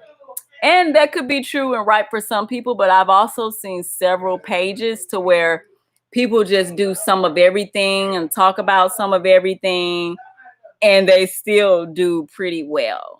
And I think Shanita can attest to that because she's kind of like me. We just kind of, it's what's going on in our life, whether we going to the grocery store, whether you doing your hair, whether you're hanging out with the family, whether you're showing people, I bought this new makeup. I've never contoured with this, but I'm going to try it today. I love story times. Story times are natural for me. That's when I have something to talk about, because at the end of them, I always have a powerful message to help another young lady. So, I don't feel like you should put yourself in a box and just focus on, look at Shanita got her branding is randomly, meaning like you're going to see random videos, meaning like it could be whatever that she feels like doing that day. That's the same way I feel. Yes. And vlogs. Yes. Yeah, I do vlogs too. I just started doing a lot more vlogs. I wasn't really doing vlogs at first, but now I do a daily vlog to add to it. But for the beginning of my YouTube career, it's a bunch of me sitting down at the camera with my lights and I'm discussing whether I'm doing makeup or talking about something. That's mainly what I'm doing. So then I just started doing how-tos when it comes to other things. Like how-tos when it comes to YouTube. I just started doing those too because I have a lot of knowledge about YouTube, and I used to work in marketing for television. So it's a lot of that stuff. It crosses each other. It's similar. So I started to give people knowledge about that. I was gonna start to give people knowledge about news reporting, but then I never got around to doing that. But I'm just open because I feel like you come to people's channel because of their personality. And if they got good content and it's interesting, you'll lay back and you'll watch it just like how I do. I have my people that I follow right now that I find interesting naturally. So, I mean, to each his own. What would you say is the hardest part of having a channel? Probably the high final destiny. Probably the whole thing of like everyone is in this race of I gotta get to 1,000 subscribers and I gotta get my hours or whatever. Like I would say that's probably the hardest part because it's like you don't want to focus on that, but at the same time, you are trying to connect with people. And so the hardest part for me is making sure I'm connecting with genuine people. If you like my page, if you like what I have to offer, then like my page. Like I don't, then follow me and watch my videos. Like, I'm sorry. I'm doing touch screen. This ain't no touch screen. Y'all know my day been, but but yeah, I think that's the hardest. That would be the hardest part. The hardest part is connecting with people and making sure that they're genuine. Because if you genuinely like me, then you'll come to my page naturally. It won't have to be a big back and forth over I supported this person and they didn't support me or whatever. We're not going to get to see all of each other's videos. But as long as we keep ourselves, available and we're reaching out and we are watching some videos and we are showing some love, that's good enough for me. I'm not going to break anybody's neck for not being on my stuff. I do hide mine. I think it's good to hide it until you get to the goal that you want to get to. I think it's important to hide because let's be real. We live in a world of the who's popular. Let me jump on your ship. Oh, they like this person, so I'ma hop on and I'ma like them too. That's the world we live in. So a lot of times if someone was to look at your page and you had like 10 subscribers, they're going to look at it like they're not going to be motivated to follow you. So I would encourage people to, if you're a small YouTuber right now, I think it's important to hide your subs, in my opinion. Yeah, this is just the world. It's in every industry, it's everywhere. We want to know, oh yeah, here's the test. So IG, one of my sisters has like 18K followers on IG. I don't have that many followers. I probably got like 1,200 or something. I don't know where. I probably got more than that. But I followed somebody, and then she followed somebody, and the person, they went to my page and they liked my photos, but they didn't follow me. But then when she liked their page, they went to her page, they liked her photos, and they followed her because she has 18K. I felt like that was the reason why, because this person was like the type of clout chasing type of person, like gotta be a part of the who's who and who. And even though I'm a news reporter, all of our platforms are not as big. And so, yeah, it's about marketing. You hype yourself up and make yourself seem larger than life, bigger than whoever, and everybody else will jump on your bandwagon. That's the game. That's the game of life, really.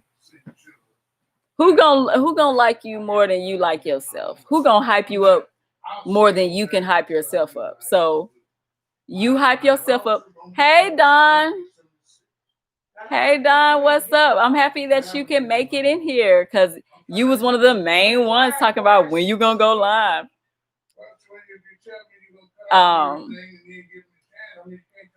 But yeah, a lot of people will buy bots and likes. Sometimes it can be very obvious when one picture has 100 likes and then the next has 2,000. Yes, yeah. I actually did a video on the whole bot thing.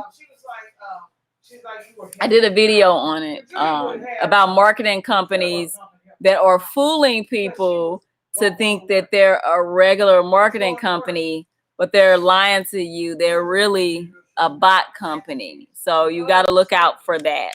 I did a video on that recently. I think last week I posted that video.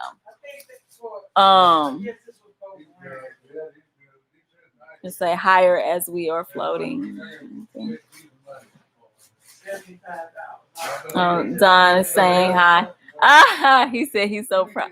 Don is so proud of me for finally going live.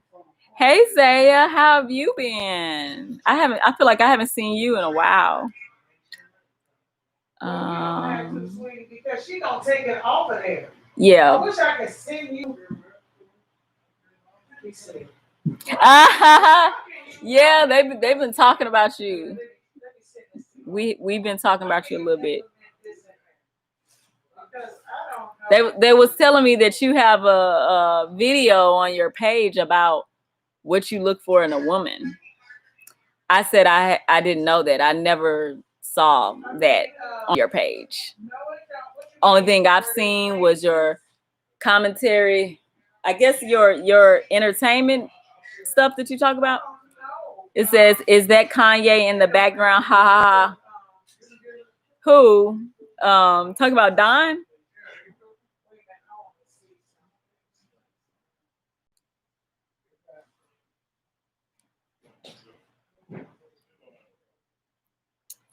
Is that right? Why does it keep giving me the option to hide Don's comments? And he's not, what is he saying wrong? He didn't say nothing wrong. I don't get it.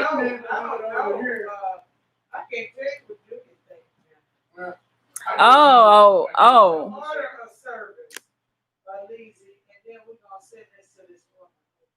Oh no, that's not my TV. That's just people at my house talking.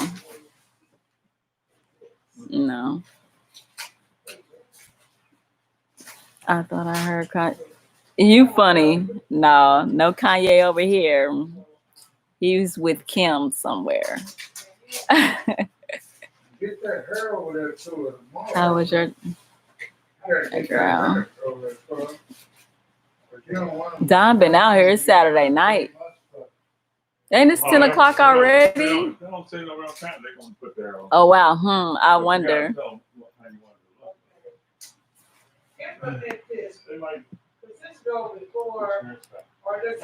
Yeah, Don. We were trying to tell Darra that you were the one for her. Shanita was trying to tell me that. They go on the next page. Y'all funny. I told y'all Don had a date tonight with that lady that was in the live. Did Shanita know he went out, he was with that lady? I don't even know why Shanita playing. This is what I want. What do you think of the protest in Portland? Crazy or necessary? I didn't really I saw it in my notification, but I didn't read through all of the facts of what all they were protesting for. So I don't you would have to refresh my memory on what all they are protesting for in Oregon. It says, "Is that right? You going to be my..." No, I can't with y'all. Y'all silly. Y'all funny. Don is funny. What happened in Portland with the protesters being taken into custody? I forgot exactly what the headline was, because it's Portland. It's Portland protests. So when I told y'all, right, y'all, what y'all was gonna say on the thing, this shit notepad. You use your notepad? I say wall of Vets grandparents. Oh, wait a minute, that's not it. Portland protests. It say many sites of Portland protests for Black Lives Matter. Don, she sure is there. Goodbye. Yeah, funny. Multiple protests are occurring in Portland Saturday at the so there's in federal court, as well as most are focusing on opposing police brutality, racial discrimination, and the recent presence of federal law enforcement officers in the Rose City. Okay, so they're protesting for Black Lives Matters. I mean, my thoughts about that. Okay, they should be. I mean, and opposing police brutality, racial discrimination, and the recent presence of federal law enforcement officers in the Rose City. Yeah. I mean, I just feel like protests are needed right now. I mean, that's something that if I was a reporter right now, I'm pretty sure I would be out covering the protests and interviewing people to get their view of what's going on right now.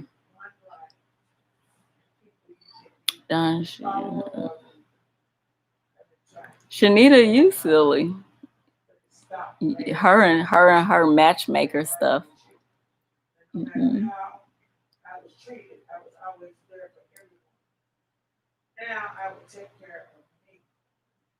I heard police were taking protesters into custody, never to be seen again. What?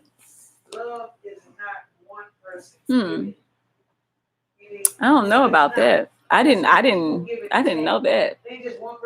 Never to be seen again. Interesting. As it balances. Yes, level. And I said I am 59 and I had empathy, and I know it was God. That's crazy. I wrote this after I woke up from the dream. So what I do, I write mine down. Yeah, we were talking about relationships earlier, and then we got off the topic. We've been talking about everything. You didn't get my email? I did. I just sent it. They're probably right there.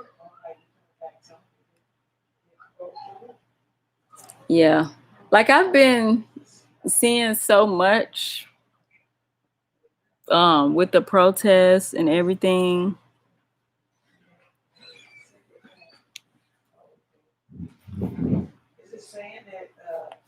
It's just so much going on right now.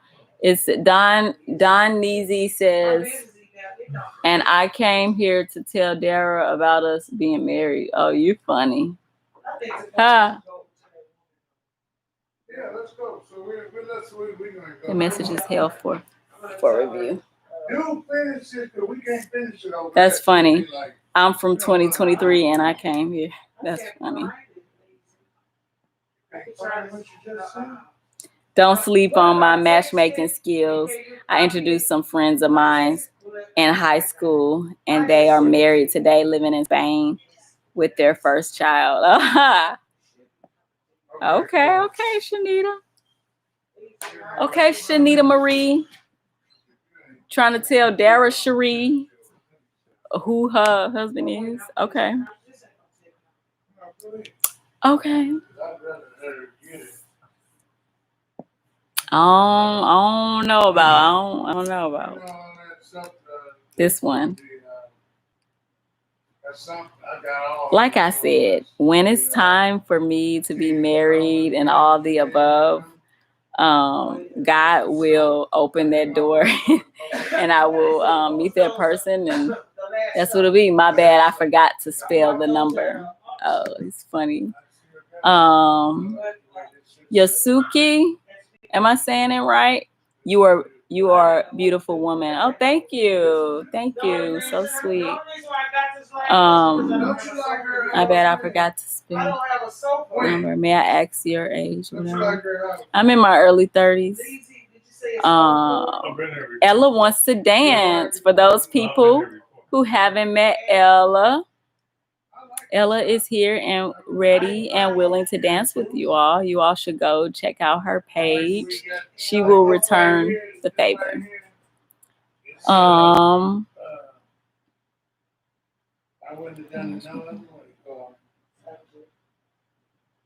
Yeah, I was saying that when it's time for that will happen. I'm not anxious. I was more anxious about it a couple of years ago than I am today. Right now, I'm just like, life happens the way it's supposed to happen. You meet whoever, whenever, and for whatever reason. So I'm not really stressing about the whole, where's my husband? Where my kids at? Like, that's not nothing that I'm stressing on. Lizzie, go ahead. Lizzie. I ain't doing it. Did you all see the prank they played on your sister? Yeah. Because you're locally famous from being on the news, would you be against using dating apps? Haha. Girl, you must haven't viewed my page yet. I have 2 videos, my Psycho Tinder date part 1 and part 2.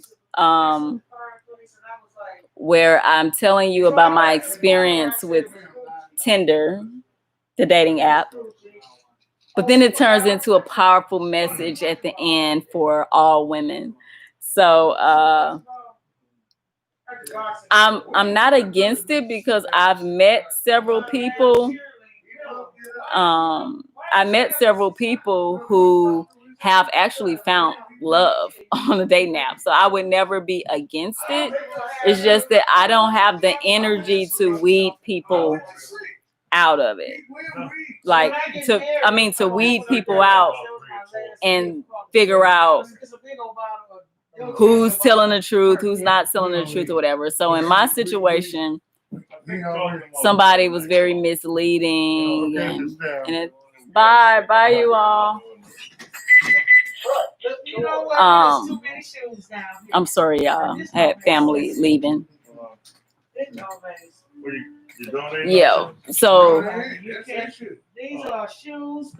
yeah, I'm not against it. I know I met a lady who told me, based off of my Tinder experience, she was like, don't let that make you feel like you can't meet people on a dating app, because she was like, I wasted time for 3 years in a relationship with a man that I met on a dating app, and she said it didn't work out, but she's married today and she met that man on a dating app, and then she was like waving her finger, like showing me her big ring or whatever, but she was like, he's a great man. So she told me that the art to it is really weeding people out, paying attention to the red flags, which I talk about in both of my videos.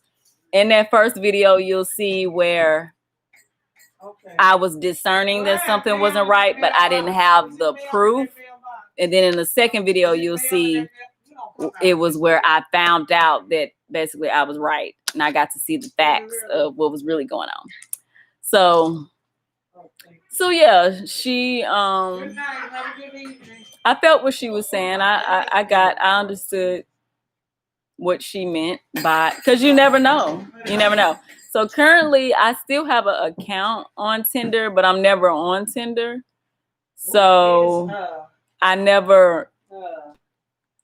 an account, but I'm never on there. Like, I keep seeing the notifications, but I'm not on there because I don't have the energy to keep weeding through.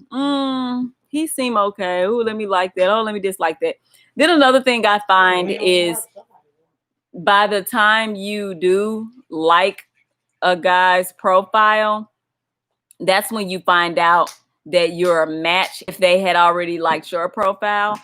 But sometimes it might be too late. Like you may, when you finally figure out, start swiping and liking someone's profile, they could have been liked your profile. They could have liked you back in March, and we're in July now, and I'm just now liking your profile. So I'm just now learning that, oh, I got a match. So yeah, that's just for Tinder though. I don't know about the other apps. Don says he can't stand dating apps. A Final Destiny, beautiful Tinder hands. Oh, Ella saying hi to you, Don. Kitty says, I will watch those videos. Thank you. They were good, very fun.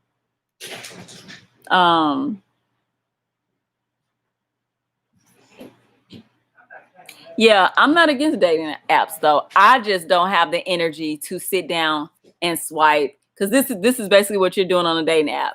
You're swiping, swipe, nope, nope, nope, nope, nope, nope, nope, nope, nope, nope, nope, nope, nope, nope, nope. That's how mines go. Nope, nope, nope, nope, nope, nope, nope, nope. Like that's how I be feeling. And then when you do like someone, sometimes you either like them too late and maybe they're already taken or something happened. I think dating apps are good for not going through awkward situations. Shanita said the last app I was on was POF. What's POF? I don't know what that said. I don't know what that is.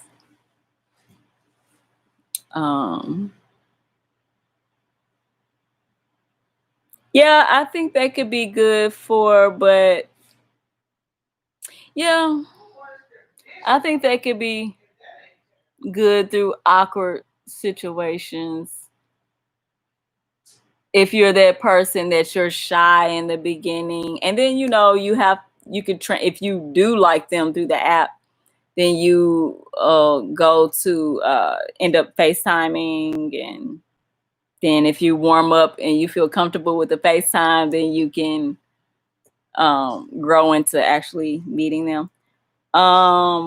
Plenty of fish.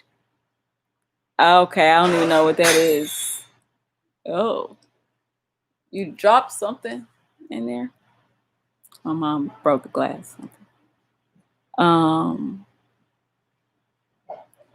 Yeah, I'm not, like, people are like, are you gonna join a different app? And I'm just like, that's what I was talking about earlier. I've had men find me on the app, which they'll find me on the app and then they'll search my name and they'll find me on Instagram. That's your better bet because I'm never on the app. It says you probably match with every guy you swipe right on. That's the thing. I'll never know because I never like their stuff, and I don't like being bombarded with, like, let's say I went through and I just liked everybody's stuff. Then I have all these inboxes. Hey, what's up? And what are you like? And I'm just like, I wasn't trying to. It was this one cute guy. He was cute. And I saw that I matched with him. But after it connected and matched, never heard anything. So I think it was too late. Maybe his baby mama pulled him back off the market because, you know me, I did my little research and found out that he actually has a son. And it looked like he still spent time with the baby mother or something. Like, seemed like she was in the picture a lot. And so I was like, oh, maybe he worked it out or whatever, because he liked my profile first. I liked it probably 2 months later. I don't know, because they have it set up to where you don't know. And yeah, he had the nerve of a gangster to never say anything when he was the first one who connected with me. So I was like, oh no, I don't have time for this. I don't have time for the apps. He missed a great opportunity to be right. It's another day nap. Oh, that's a day nap. Plenty of fish. I don't know. I'm not hip. I don't know if she was coming today. She didn't say if she was coming over here today. She had someone's hair to do. She had an appointment. Yeah, I feel like he missed out, and it was like he lived in my neighborhood too. So, but I wasn't. If I have to choose, I prefer not to date anyone with children. But I'm not opposed to it. That's why I saw he had a son and all the above, but I was open to it. I wasn't about to miss out on a great situation just because someone have a son, a baby, a kid, period. But doing my research and it looking like the baby mother was still around or something, whatever, I don't know. It just gave me the impression that maybe he fixed things with her and maybe he's a good guy like that to where he wasn't about to continue to try to get to know me, which a round of applause for that, because some men, they don't care. They'll be fixing things with their baby mother and still trying to get to know you on the side just in case. So, but I don't know. Only him and God know that story. I don't know what he was doing. Do you want children? Yes, I do one day. Yeah, whenever I get married. Shanita says Don doesn't have any kids. She's silly. She's gonna keep throwing Don out there.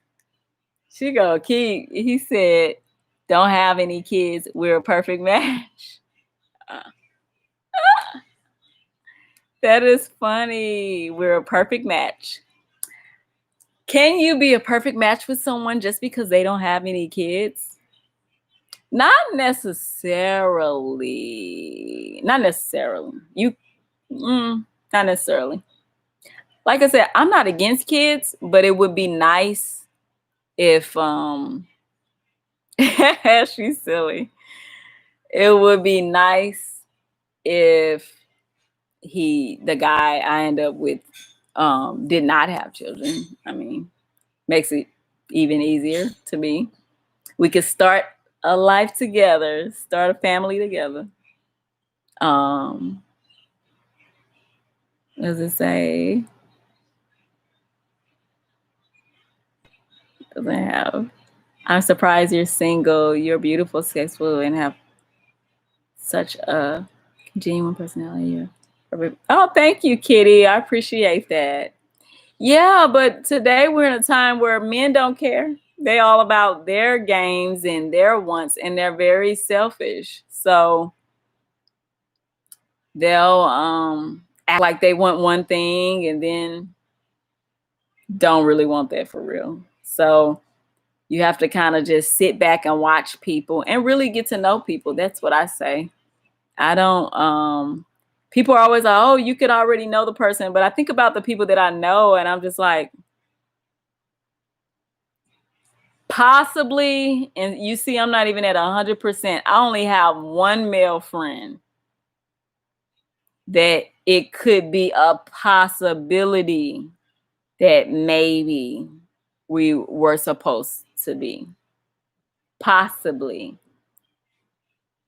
But out of everyone I know, I have one. And I'm not saying that he's my husband. I'm saying I only have one person that I can say could possibly be an option. So that's interesting. Don is the opposite of that. LOL. I'm just saying, LOL. If I were single, I'd give Don a shot. Don, Shanita said if she was single, she would give you a shot. See? Because she sure is rooting for you. So she must really genuinely feel like you're a great guy. And you probably are. You probably are. I get good vibes from Don. Don he seems like a good guy. He seems like a good guy. Like I don't get bad vibes from from Don. He has a great personality. He just seemed like a nice guy that call his booty calls over every now and then on a Friday night just because he a little lonely. Random, but what's your favorite book? My favorite book is what's the name of it? Dang's right. Well, I have it right here. I'll tell you what my favorite book is. I forget the name of the book because I don't have one favorite book. I have a couple of favorite books, to be honest with you. Charles F. Stanley, that's an author that I love. Emotions is one of my favorite books. The Power of Favor is one of my favorite books.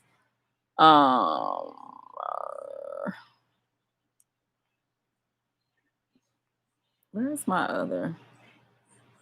And God Has a Plan for Your Life. Yeah, that's where I am.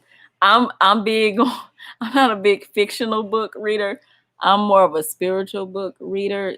Life help, self-help. That's my thing. Don just a hopeless. What'd she say? Don just a hopeless romantic. That's all. LOL. Kitty, have you learned any new skills or hobbies during COVID?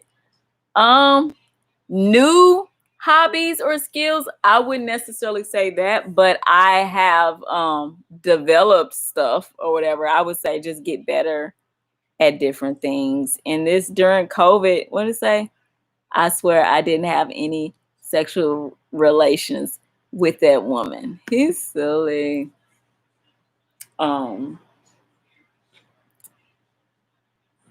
Yeah,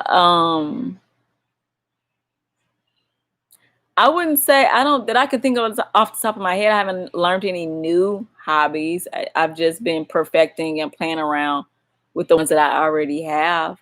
Ella wants to dance. If you have not connected with Ella, she would love to connect with you. So you can go to her page. How do you drop links? Now, y'all know I'm new to this live stuff. Today is my first day live on a desktop. So I don't know. How do I drop Ella's link? Like, how would I do that? Let me see. Oh, let me see. Ella. How would I do that? Report, remove, put user in timeout. What? Hide, add moderator. Okay, but how do you drop links though? Like, how could I drop her link? Who's your favorite singer? Brandy and Beyonce is my favorite singer. Don, what you talking about? It's a cold world. What are y'all talking about? Shanita say Don, LOL. Okay, Bill Clinton.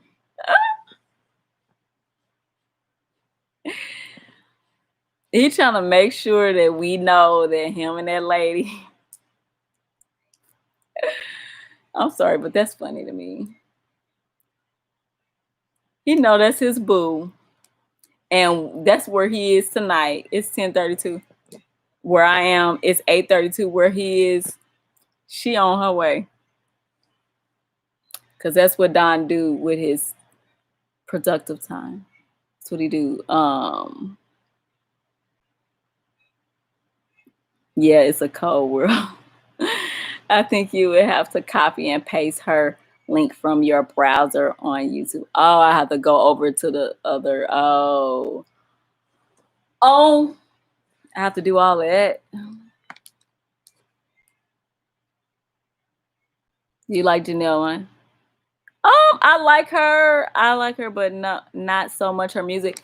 I see that she's branching off into the acting world, and I think she's great at it. I think she's great at music and stuff too, but me and her haven't vibed like that. Like, I haven't found my stuff by Janelle Monáe that I'm just like, girl, you gotta. One of my friends, because my friends, they're musically inclined as well. I think she listens to Janelle Monáe or whatever. But right now I'm listening to Yoga See, I forgot, and I know I've heard yoga before, but now I think that's the one I like. Wait a minute, I think that's the one I like.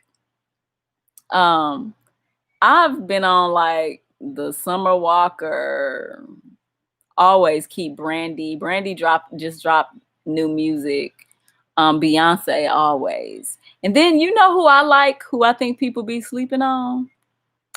I like you say you love Alicia Keys. Yeah, I like Alicia Keys. She has some good albums that I like. I haven't heard anything lately that I'm crazy about, but she's very talented. I do really like Alicia Keys. What was I gonna say? Who people be sleeping on? Dang, and I just forgot who I was gonna say people be sleeping on. How did I forget that? Don says, I'm super single with a heart. If you were my boo, I will never cheat on you. Really? Is that a new song to go with them beats you be making? Is that a new song, Don? I don't know that one.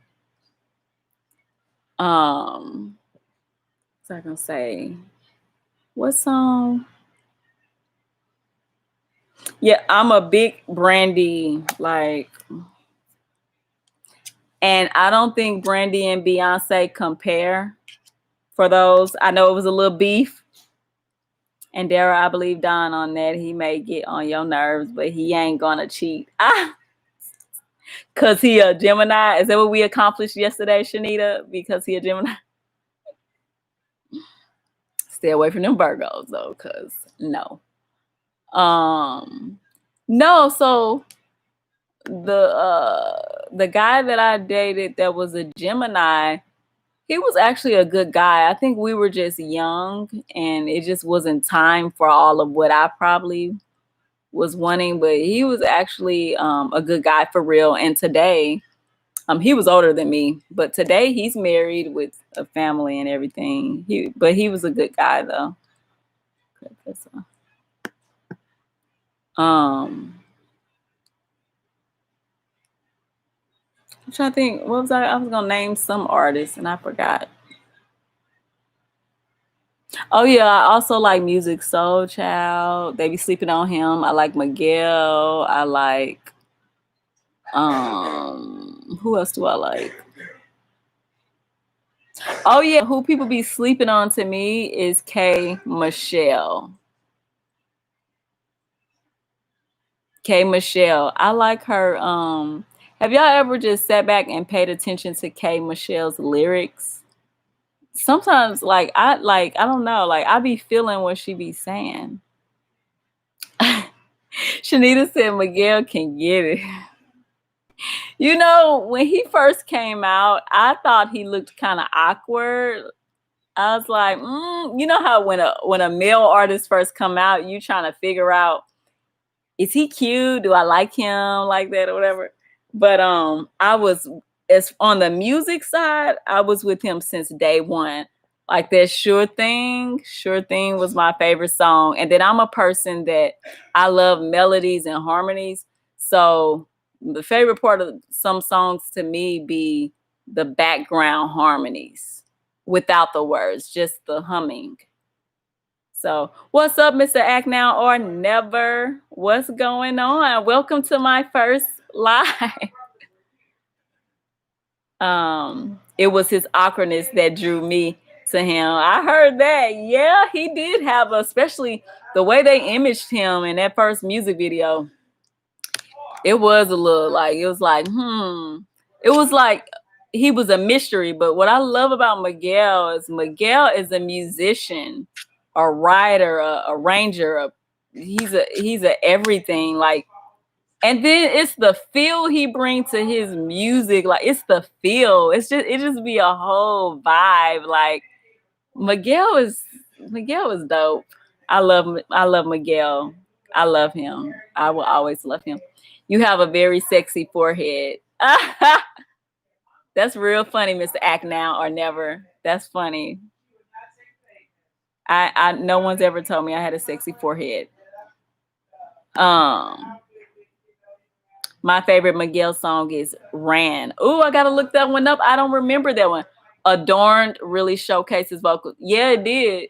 It did, but y'all, to me, all his songs showcase. Because I wonder what people think of him. I'm like, do they think that he can't sing? Because to me, they can't think that he can't sing. Miguel is dope. Like, I love Miguel. He's always he'll always be one of my top people. And Music Soul Child, I like his stuff too. Mr. Acknow or Never says hi, Shanetta. What up, though, fam? Kitty, play Ran right now. You'll love it. Yes, I'm going to look that up. I'm sure I will. I listened to, like, somebody was just talking about, oh, I used to like Miguel, but then he fell out. And I'm like, either you like an artist or you don't. What you mean you liked him, but then he fell off? First of all, he did not fall off. Second of all, I said, are you even in the mix of him? Do you follow him on Instagram? He's like, no. And I'm like, yeah. So you haven't been staying up on him. I was like, he did not fall off. That wasn't that long ago. He just had the sky. What is it? How I'm gonna forget the sky, what was it? Sky something. I forgot the song. Enjoy the moment. What was it? Hate us. Whatever it is. Some enjoy every day like a birthday. Yeah, I was like, don't do Miguel. He did not fall off. Because that was a hit. Miguel does it for me. His lyrics, his tone, the way he feels, his music. It's the way he feels. He sings as if he studies the music. Yes, he's a real Skywalker. Yes, I'm talking about some Skyliner, skyscraper. Yes, Skywalker. He just bring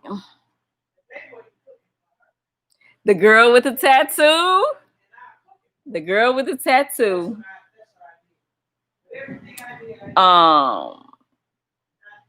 We caught him kind of people fair weather fans.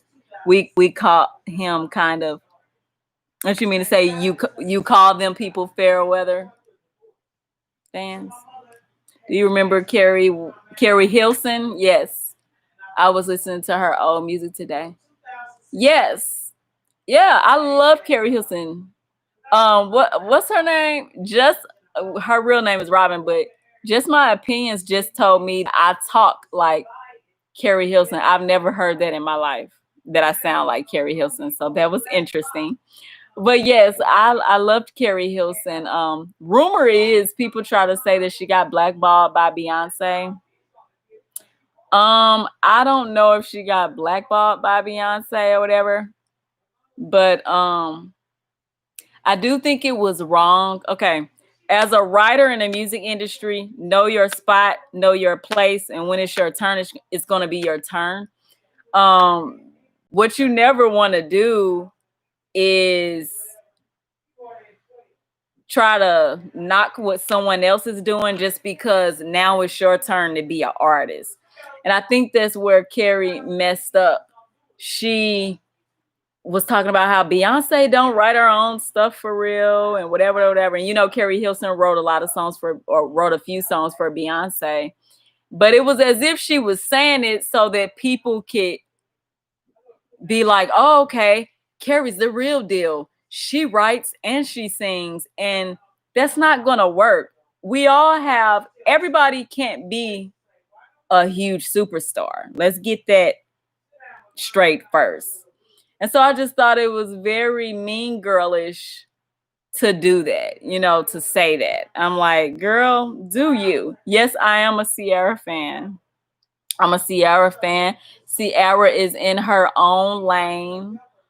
She does not compare to other people. I feel like she's rode her own lane for a long time. I don't like it when people try to yes, we call those kind of people like someone today, and soon as they stop hearing from him, then they switch lanes. Those are fair weather. Yes, exactly. That's what I'm saying. Exactly. Yep. 1 minute that it's like either you feeling him or you not. Either you like his music or you don't. Like, what's not to like about his music anyway? But yep, level up. Level Up, level. I like all Ciara stuff. All of Ciara. One of my friends is a Ciara fanatic. That's his girl. Like that's his girl. Like we love Ciara. And think about Ciara's career. Ciara has been consistent throughout her own. Think about from the beginning. I think she came out in 2004. She has been consistent all the way until 2020. She's a hard worker. I don't care about she's not a Beyonce vocalist or a Brandy vocal. I don't care about that. She's consistent and she's talented. I like her. She has songs that I really like. So I like her. And she's a good girl, I think. I like her. You kind of do sound like Carrie Hilson a little bit. Ha! I've never heard that before until today. I was like, really? I know how she sounds, but I never thought I sound like her. Shanita Marie says, hey, that's my girl. That's my song, girl. LOL. I like Level Up. I like Ride. I go back to Ooh Ooh Baby. I go back to I Want the Title. I go back to Speechless. I go back to Like a Boy. I go back to I would be able to go to her concert because I know so many of her songs. Were you a Tick fan? What's Tick? Oh, TLC. Yes, I did. Yeah, that was when I was in a girls group. My vision for the girls group was to be the new TLC because we had a rapper in our group. And yeah, I actually met TLC when I was really little. And I remember the security guards wouldn't let them sign our t-shirt, and T-Boz, she made sure she got that shirt and she signed that shirt. And so ever since then, I was like, oh, that's my play mama. I think that's what I said after that. But I love TLC always. Yep. I love TLC. Chili, T-Boz, and Left Eye.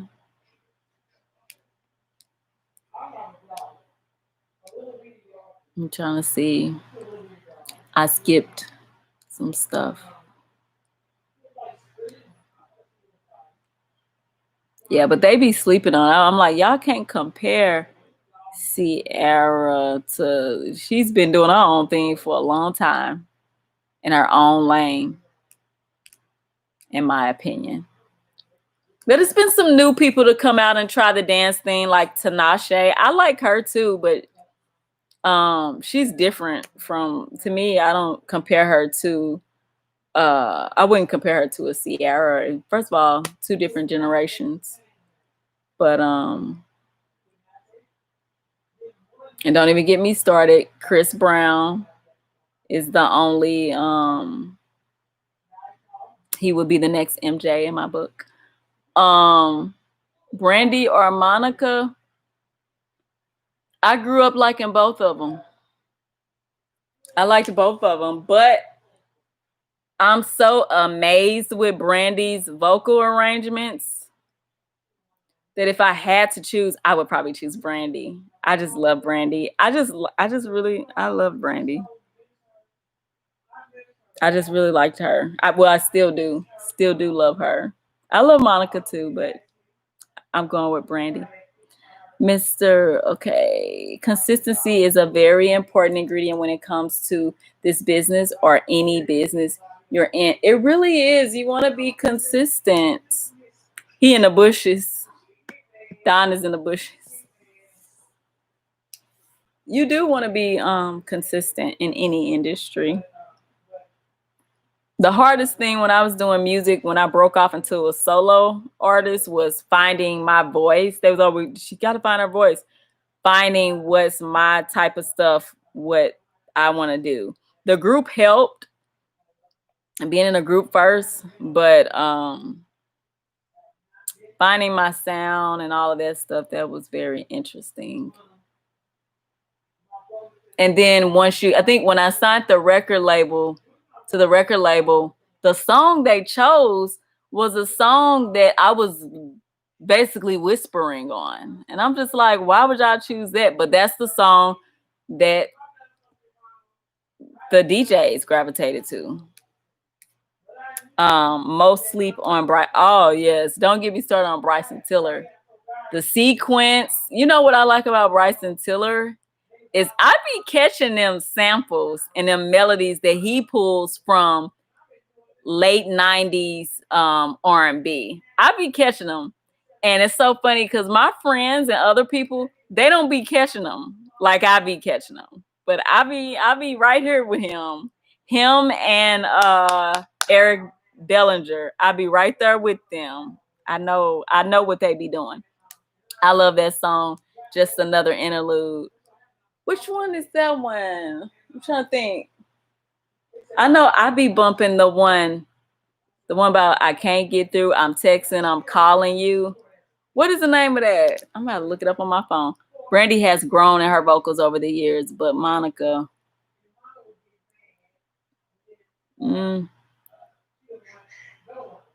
Brandy is a natural singer. She's a flawless singer. I've never heard her mess up live. It's just in her to sing and for her ripples and everything to just fall right. So yeah, she's developed. Her voice is a little deeper than what it was from back in the day. But all of them, Beyonce has developed. You listen to the first Destiny's Child album, and Beyonce has really developed. Monica, to me, sound the same. I feel like Monica was very developed as soon as she came out. She sound the same to me. I don't see Monica's growth.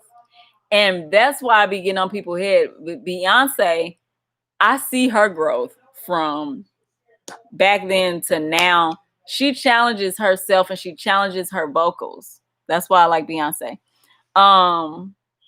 Kitty said, "Don't forget to play Ran and Just Another Interlude. Thank me later." Okay, no, I'm on it. I'm a music hit over here. Monica has always had it. Yeah, I thought Brandy always had it too, though. I just think because she has a softer tone and all of that, but you can still hear that Brandy had it though, like on her first album. It's just that sometimes people get wrapped up in the yelling and the loudness, and you don't have to be a yeller and a person that hit all these big notes all the time for you to be able to sing. And Brandy's just, I think what it is, and even Monica said it herself, that Brandy's tone that is unmatched. It's just her tone. Like, it's just something that I don't know. But speaking of Monica, I like her song called You. Like, I was late finding the song, and once I found it, I was like, ooh, this song is gonna play at my wedding. That's my song. I don't know if you heard that one, Shanita. Don, I passed out last night. I did too. I think Shanita fell asleep before me because after a while it was quiet. It was me, Keenan, and Don. And then I was out next. I woke up and my phone, when I looked at my phone, it was still on his ended live. And that was hilarious. I was like, oops, I fell asleep. Kitty, don't forget to play. Okay. Monica has always had, yeah. What's your favorite Drake song? I like Feel No Ways. I subscribe. Oh, thank you. I'm gonna check your page out too as soon as I get off of here. I like a lot of Drake stuff. I like, my favorite song is Thank Me Now. I still bump that like it just came out. And I like the one with him and Jeezy with the Aaliyah sample. I like the new stuff, the newer stuff that dropped in 2018. Elevate. I like a lot of stuff. Man. We can go on and on with Drake. I'm laughing at it. We was knocked out. Like, Don was up there dancing and I don't know what he was doing. And we was out for the counts. I know after a while I was like, hello, hello. Like, are you guys still here? Nope. Nah, I was knocked out. But see, you still got that support though. We was knocked out, but we was supporting you in our sleep. That's loyal. That's loyal. Kitty says, I'm not a YouTube creator, just watcher, so I have no subscribers, but you're a sweetie. Oh, thank you. You are too.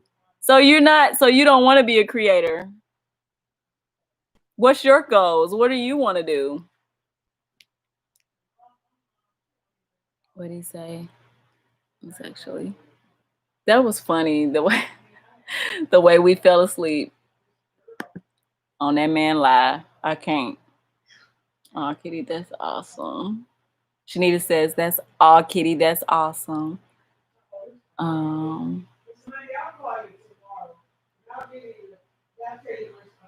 just your average woman. Haha. Yeah, I know a lot of people who they don't really care to get involved. They just want to find channels to watch. So nothing's wrong with that. Showing support in our sleep.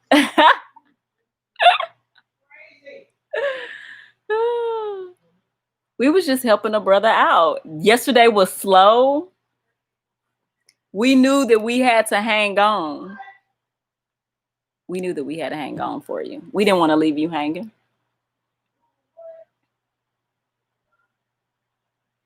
Yeah, let me see. It's funny, I have a friend. Let me see. Yeah, my leg keeps. Hey, mommy, can you turn that oven on?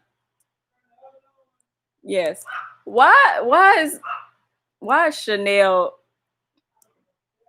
is barking just because I'm talking to you? What a hater. Why is she hating this dog? She's a Yorkie. You know how they say Yorkies are spoiled. I'm asking my mother a question and she barking at me like I did something wrong. Don says, yes, that was dope. Yeah, we was out for the counts. Where did Keenan go? Did he fall asleep too? Keenan was probably the last one in the live. I gotta wash my hair. I have all this gel. I really don't feel like doing it. I'm about to eat some catfish nuggets at 10:57 p.m. because I'm hungry. Show support in on. Oh, I'm reading the same old stuff. Let's scroll down. Yeah, but there's so many. Are y'all hip to Summer Walker? Like my younger sister that does music, she got me hip to Summer Walker. I really was not. You know, I started feeling like everybody kept sounding the same. But now I like Summer. I like Wasted. It's a lot of songs I like by her. Session 32. What did I do today? I did not do anything today. I went with my mom to handle more funeral business. See, I got a Tinder notification right now. It's talking about swipe surge now in session. That's where people just be. No, I don't want to spend my Saturday that way. No, and I'm not liking nobody's stuff no more. I'm not interested anymore. Oh, I didn't do. We went to go finish stuff for getting things prepared for the funeral, and then we went to the grocery store. We went to Sally's. I didn't have an interesting day. I was also listening to Kelly Clarkson's old hits yesterday, and some of them were classics. Yes, her and what's my other girl? Katy Perry. Some of her old stuff. I was listening to Fergie old CD. her old stuff the other day. I'm always listening to somebody old stuff. I went back. I was listening to old August Alsina stuff, like when before he had an album, he had the LP, the EP. I was listening to that. I was listening to. I'd be all over the place. I'm looking at my Apple Music right now. I was listening to a little bit of Maya. I was listening to who is this? Rich Boy. I never added that. Well, I just went in my Apple Music library and it say that I added Throw Some D's on It remix. I do not recall adding it in my library.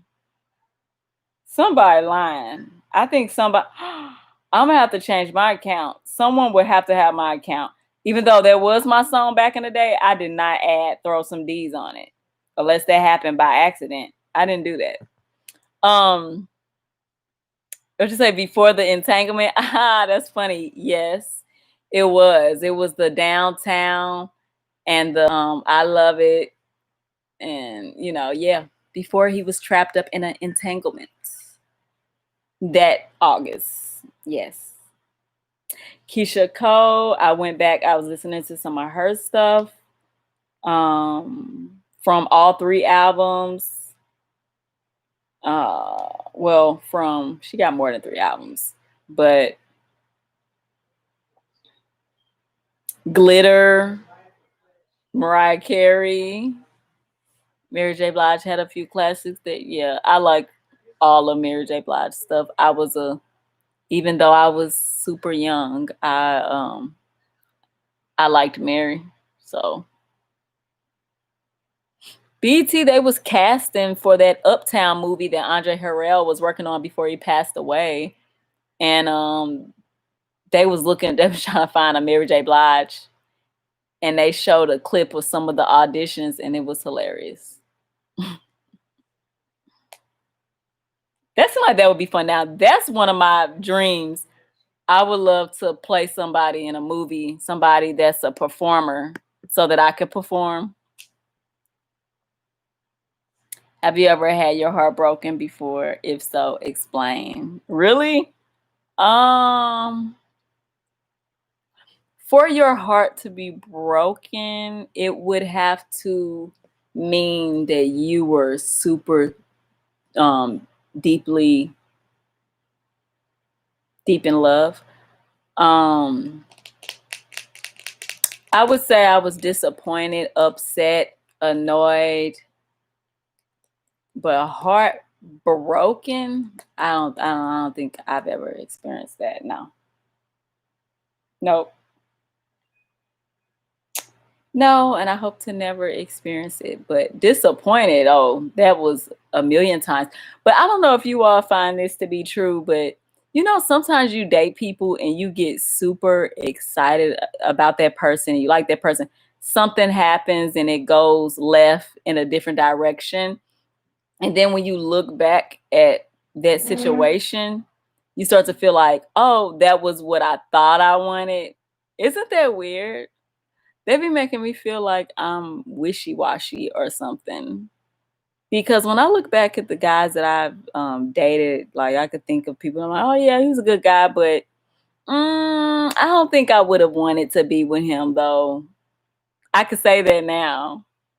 But I didn't but at that time, could nobody tell me nothing. I'm like, yes, I could see this working. So do you think relationships go south because of lack of communication? Lack of communication is usually one of the number one reasons. Yep. Plays a big part. Yep, that's true. If you meet a man and he's not willing to communicate with you and he try to have some type of beef about communicating, red flag, do an about face, and run away. He not serious for real. Because the man that's for you, he'll want to do whatever he needs to do to talk things out, to find a solution to make y'all work. That's what I mean, that's what relationships are about. So if he don't want to do that, then he not for you.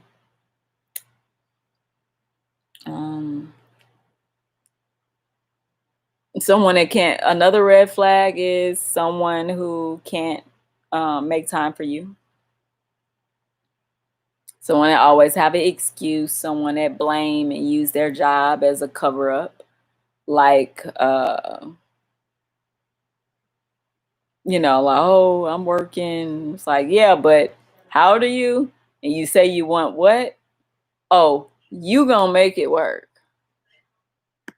What's an instant turnoff for you? An instant turnoff for me is, it could be a lot of things. The way you laugh. No, I'm just playing. I'm just joking. It could be the way you cough.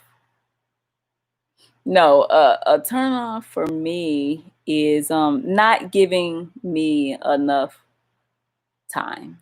That's a turn off. Yep. Not spending enough time. That'll do it for me.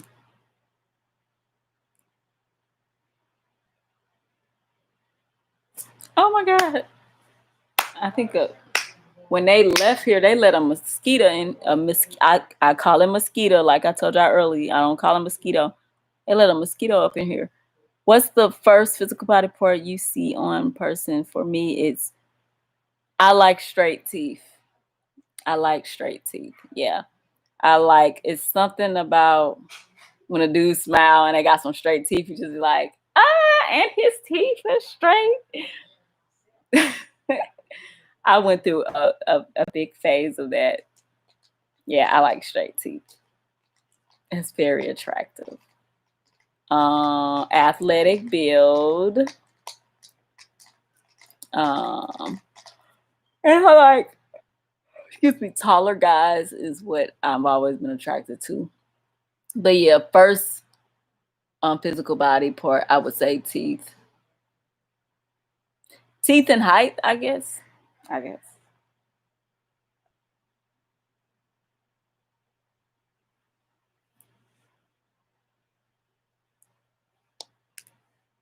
Yep, you gotta be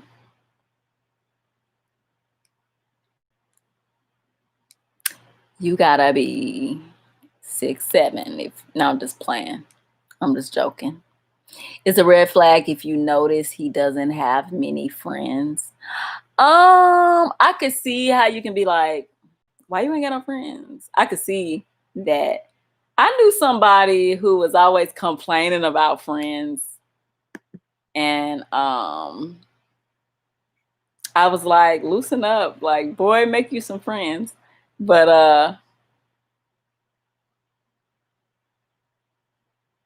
I don't think it's necessarily a deal breaker because he don't have many friends. I don't have many friends. Everybody don't qualify to be a friend because everybody aren't dependable or loyal like that. So I don't see nothing wrong that he don't have many friends as long as you can have one or two close friends, and I'm fine with that. Don says, so what's my height requirement? I don't know. I've always been attracted to tall guys. I think everyone I've dated has been no shorter than 6 feet. But dudes be lying. Like I told y'all the other night, men be stealing an extra inch. Like they'll say they're 6 feet, but they're 5'11". So, and y'all know I'm short. I'm 5'1". So,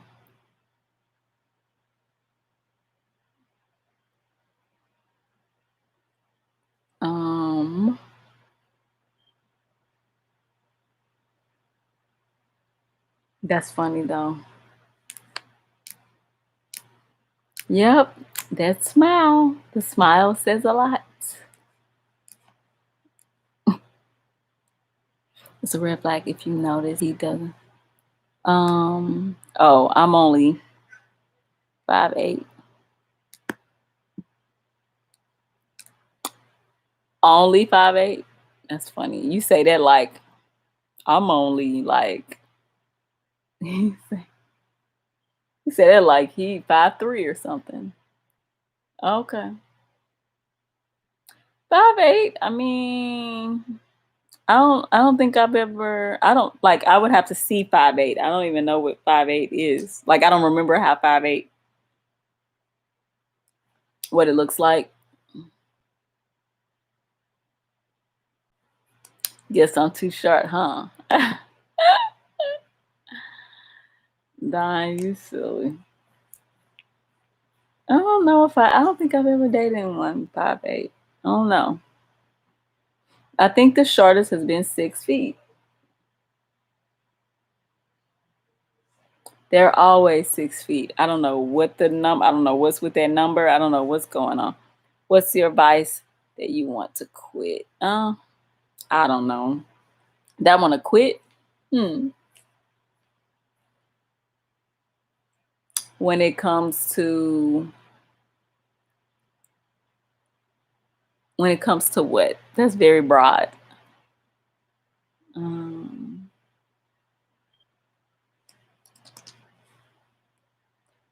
Don says, what's your religion? I'm a Christian belief.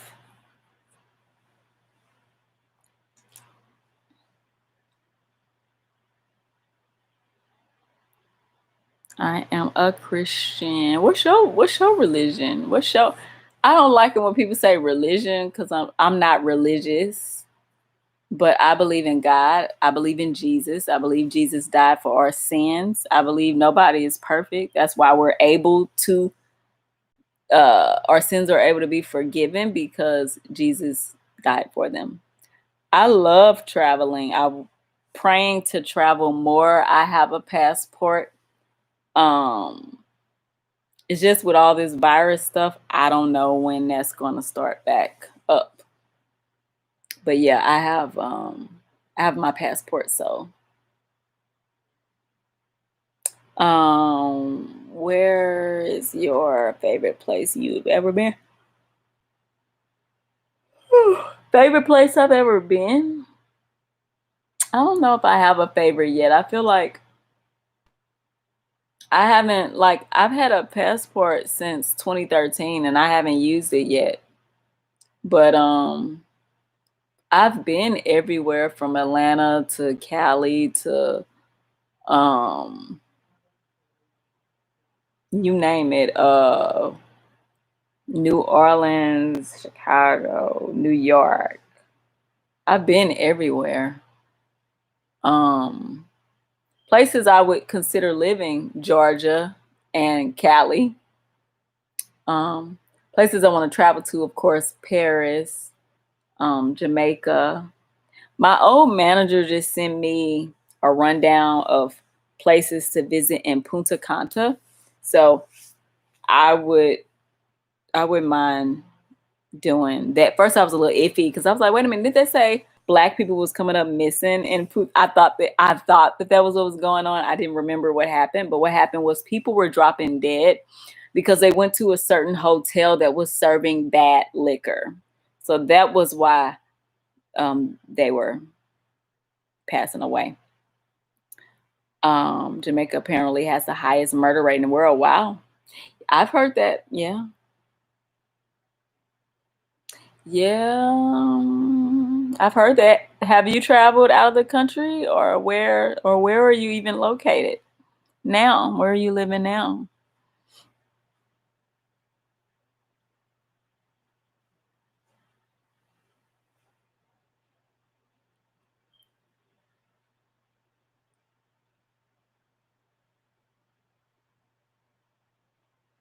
In Utah. Ooh, nice. Utah. I've traveled to most of the European countries. I heard that, girl. I heard that. That's my goal. That's my bucket list. That is my bucket list. That's what I want to do. The problem is, like my manager was telling me, my old manager when I was working at NBC. I still have a relationship with her today. She was telling me that I may just have to plan the trips and just go. Like maybe connect with a travel club because it's like everyone is always having life events and all the above. And then I'm talking about referring to my friends. And so we've been planning another girls' trip forever and it still hasn't happened. And it's starting to get annoying to me because it's like, well, I know I'm ready and I know I want to go. And so you got to wait on everybody to be ready and to go. I've done travel clubs and they are great. Oh, okay, so you're hip to it. You're going to have to tell me what travel clubs you've checked out. I'm not religious, but maybe you can convert me if a man not being a Christian, is that a deal breaker? Well, what are you? If you're not a Christian, tell me what you are. What is your belief, Don? That's a lesson I learned a long time ago. Yeah, like she told me, she was like, she went with her guy. They went somewhere and they met a lady that was just traveling and doing her little thing or whatever. And that's where they learned that the woman, she was like, oh no, I came here by myself. And they're like, oh really? Or whatever. So it is actually people who travel by themselves, but I just think connecting with the travel group would be nice. Maybe connecting with them earlier on and getting a feel for personalities and just connecting with people so that you know, can have a feel and know the people that you're traveling with. I think it's great. That's a lesson. I learned. Waiting on friends will make you miss your own opportunities. It really will. It will. It will. Waiting on them, waiting for everybody to get everything in line and people canceling stuff. And oh, I thought I was gonna be able to go, but I can't go. People dropping out. And I've traveled by myself as well, and you're at the freedom of doing what you want at all times, but it does get lonely. Yeah, it does. And then I'm a picture person. I need my pictures. Don, how you your age and still doing your research on religion? I don't know, Don. Um, yeah, I wouldn't want to go by myself. And then I have male friends that are like, well, if you ever want to travel, no, I don't want to travel with male friends. Especially those who may secretly like me because that's not what this is. So I don't want to give anyone an impression that, oh, because I'm leaving a country with them, that there's a possibility that we could be something that we'll never be. So I don't want to travel with male friends. I don't. Maybe if it was like a group of people that I knew, a group of guys, or like that's a different thing. But just someone is just like, oh, I know you've been wanting to travel. I'll go with you. And it's like they're expecting for something to bloom into something more. And it's like, I wasn't saying I was just needing a travel buddy. Literally, like I wasn't saying that I like you like that just because we went out of the country with each other. So I'm real.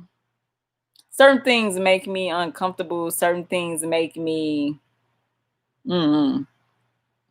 but I wouldn't mind doing the travel groups and all of that. I just can't see going by myself though, even though they say that's the thing. I've had that happen as well. Yes, men think if they have you away, they will see. Definitely. Yes, that's what they think. They think if you gonna go somewhere with them, that they got their opportunity. Don says he's constantly learning new and interesting information. Oh, okay.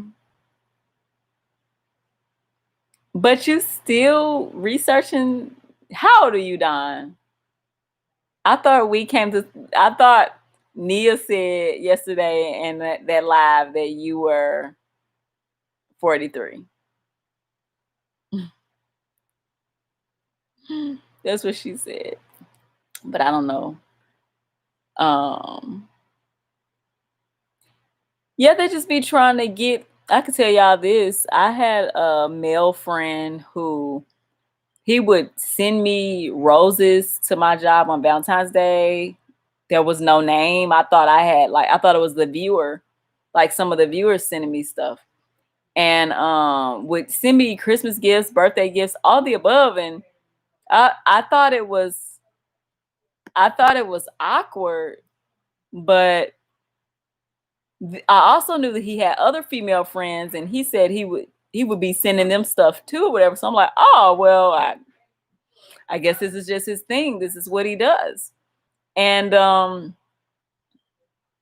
I guess he that wasn't true, because it turns out one time he said, well, maybe Darra, maybe what you're looking for is right here in front of you. And I'm like, what? I was just like, oh man. He was trying to insinuate that he could possibly be the one for me. And I guess my whole issue with it was the whole time you've been associating with me, you've never said anything, you've never flirted, you never did anything. So it was kind of too much for him to just come out of nowhere and say that. So then it made me feel like he was only being my friend because he had an agenda. And I noticed that when I didn't really comment or whatever, I didn't really hear from him anymore. And so I felt like, well, that means you did have an agenda. If all of a sudden I don't hear from you anymore because I didn't bite back. You know, people like to throw their bait out there and they hope that you bite back. And then if you don't bite back, they're not your friend no more. Well, that's fine, because you was never my friend, because you were only around me because you thought you had a chance. And that's not right. Right here in front of you. That's so corny. That is corny. Don, you silly. That's a pet peeve of mine. Men who don't want to say their age. Use a man, not a lady. So, talking about he 100 years old.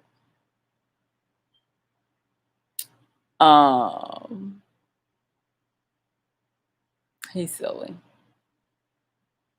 Yeah, but I thought that was interesting. I'm like, how you all this time you was making it like, oh, I get all my friends this, like I was a friend. I was looking at him like a friend. But keep in mind, I didn't really know. I knew him. He worked at my college. So I had never really got a chance to really hang out and get to know him all like that. He became a friend through the phone for real. So I really thought that was awkward. No, I have an agenda to be your man. I know I have an agenda. Don, you and your lines. You real funny. I know let's see. Oops, husband. Nah, you see. Don is not smooth. Kitty said you are not smooth. Boo boo. I don't know who you thought, but she said no. You're not smooth. No, Don. Oh no, but Shanita said that if she was single, she said she would give Don a chance. She's been vouching for Don. She said Don is a good guy. He won't cheat. How she knows Don won't cheat, we don't know yet. But if Shanita said Don won't cheat, I don't know. It might be something to that. So she might know what she's talking about. Don gonna get Don. Don gonna be married soon, but Don, you gotta figure out your background. You gotta figure out your religion and stuff. Random, but have you ever been to San Francisco? No, I apparently have an aunt that I barely know. My mother's sister that ran away at 17. I think she lives in San Francisco.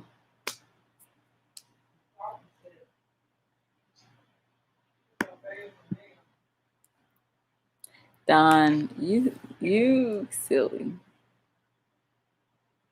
Don, you need to be getting your religion and figuring out what you think is best at this point in your life. You gotta find yourself. You gotta find your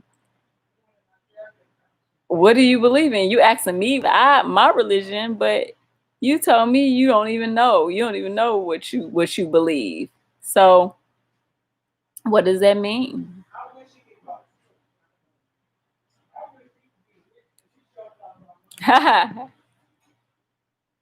You know, I dated a guy. What's y'all thoughts about that? Do y'all feel like the person got to be your religion?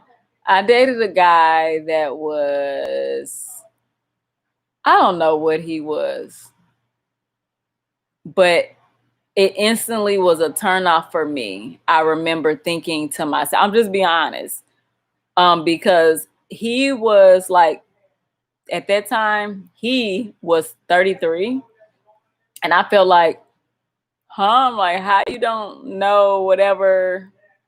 I don't know. It's a turn on to find out that someone is a God-fearing man. Like, it's just like me as a man, you're not going to have all the answers of what to do in life or whatever. It's just something like when you got a man that can believe that there's a God that knows that believing in God, that he got to put all his faith and trust in him. That's a turn on. And so for that guy, he was like, I'm gonna read the Bible and I'm gonna read the Quran too. And it's like, well, you can do that. I don't have much that I could tell you about the Quran because I don't really know because I've never read it. But yes. You put it all. Okay. He took a lot of it. Who said he could have some? I said, who said he could have some?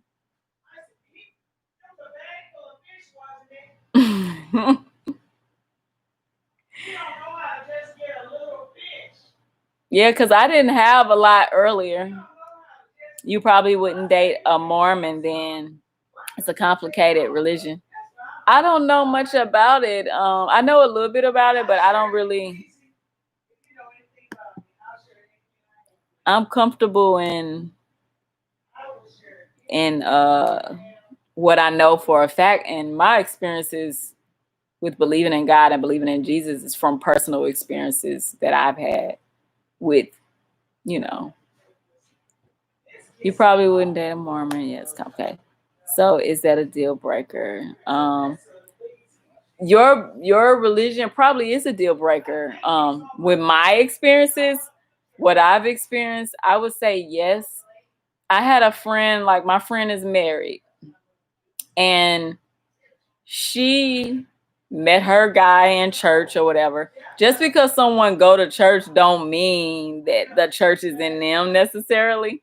And so all this time, all these years, maybe 14 years, I think they've been married. She's been waiting for him to come around and take charge and be head of the household and just be this God-fearing, whatever type of man. But he wasn't all of that when she met him. Of course, they met really young. And so, but all time has passed and he still never got to that point. And so her advice to me was, if you can still love someone the same and you're okay with a person not being your same belief, then go for it with whoever, with that man that doesn't believe in anything or whatever. But she was like, if you personally feel like it'll bother you that they don't have the same love for God or for Jesus the way that you do, then she was like, then don't go for it. So when you went to college, you knew you wanted to be a reporter at news station. I when I first started college, I was going to do physical therapy. I got accepted to Fontbonne University, and then I was going to have some classes over at Washington University, WashU, what we call it. But I was in the girls group, and serious things were happening with it. I think at that point we had just signed a record deal or something. And I felt like, well, how you doing the arts and you're doing medical? And I'm like, I'm not gonna, how am I gonna be able to juggle that? Medical is a lot, it requires a lot of time and focus. And so then I took a pause on college altogether, and I kept pursuing the music industry and doing that. But I only did that because we had a degree. Once everything happened with the girls group and the solo stuff, and something happened to where one of the rappers had a radio interview, but I didn't have a radio interview, and I went off on everybody. That really bothered me. I was like, hold on now. One thing which I won't do is not give me my airtime. That's not going to happen. I worked too hard, and my show was polished. Rapper shows be whack. Let's just be real. And if he watching this, oh well. No, no. But I had been working that hard, investing. I had dancers. I was paying my dancers out of my pockets. No. So once I experienced that, I made the decision to get back in school and finish school, because you're not about to play with my life. I'm in control. God is in control of my life, but I am too. So I was like, y'all want to play around, but y'all dealing with a smart chick at that. I was like, no, let me snatch up this degree real fast.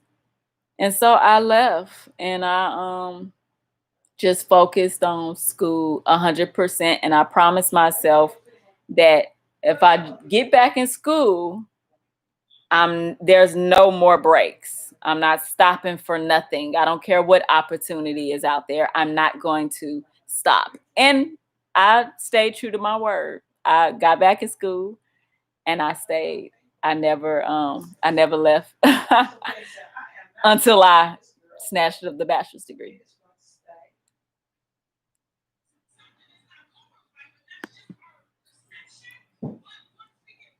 So when you went to college, what is the interview process like?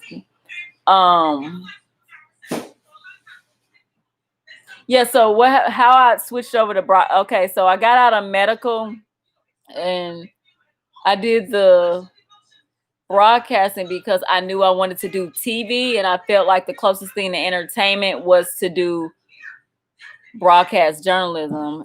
And then on top of that, I didn't want to do an acting degree because I felt like it wasn't a lot of hope in that type of degree. So I knew I wanted something that was going to give me credibility, something that people looked at as a real degree. And so I took up, and I'm not saying that a music degree is not a real degree, but at that time, I just felt like the journalism degree would be best for me. Plus, I wanted to do television. So I switched the major to broadcast journalism. Then on top of that, I felt like I was always getting confirmation for being a news reporter. If it wasn't from I don't pay attention to looks. It was more so about, it was my voice, and just too many people saying stuff about it. I always look for confirmation. And so then that's how I got into news reporting. Well, that was why I switched it to news reporting. I knew that I wanted to do television.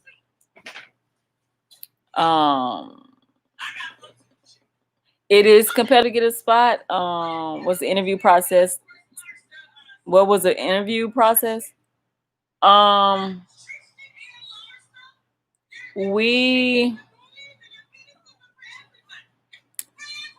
was, so I worked for NBC, and the general manager took a liking in me. And so he left that company. And when he left that company, I reached out to him and got connected to a news director that worked for his new company, and he put in a good word for me.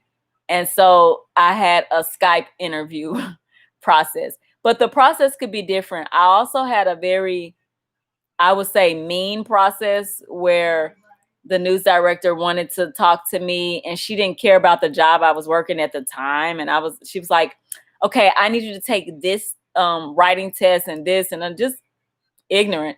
And I was like, what? And so at that time I was working in Market 21, but I was working in marketing. So I talked to one of the good news reporters downstairs, and I told her that this one job, they're wanting me to take tests and do all, and she was like, girl, no. She was like, don't do all of that. You don't have to do all of that to be a news reporter. And so it was just in that station, it was a station in Macon, Georgia. And so she was just just doing too much. And then I later found out they said she was pregnant. And I'm like, pregnant don't make people be mean. Like, I don't believe that, because you want me as a news reporter, but you don't want to accommodate me and work around my now work schedule for me to take tests and do interview stuff. So that was crazy. But anyway, the man that I connected with at my old job connected me to a news director. She Skyped me. She liked me. I ended up searching for apartments in the area, and the rest was history. So it's really about who you know and how hard you're willing to work, really. I love how tonight I get to talk to a news reporter on live, and last night I talked with a lottery winner. Wow. Who won $10 million. Oh my God, awesome. Tell them to break me off a piece. We all want a piece.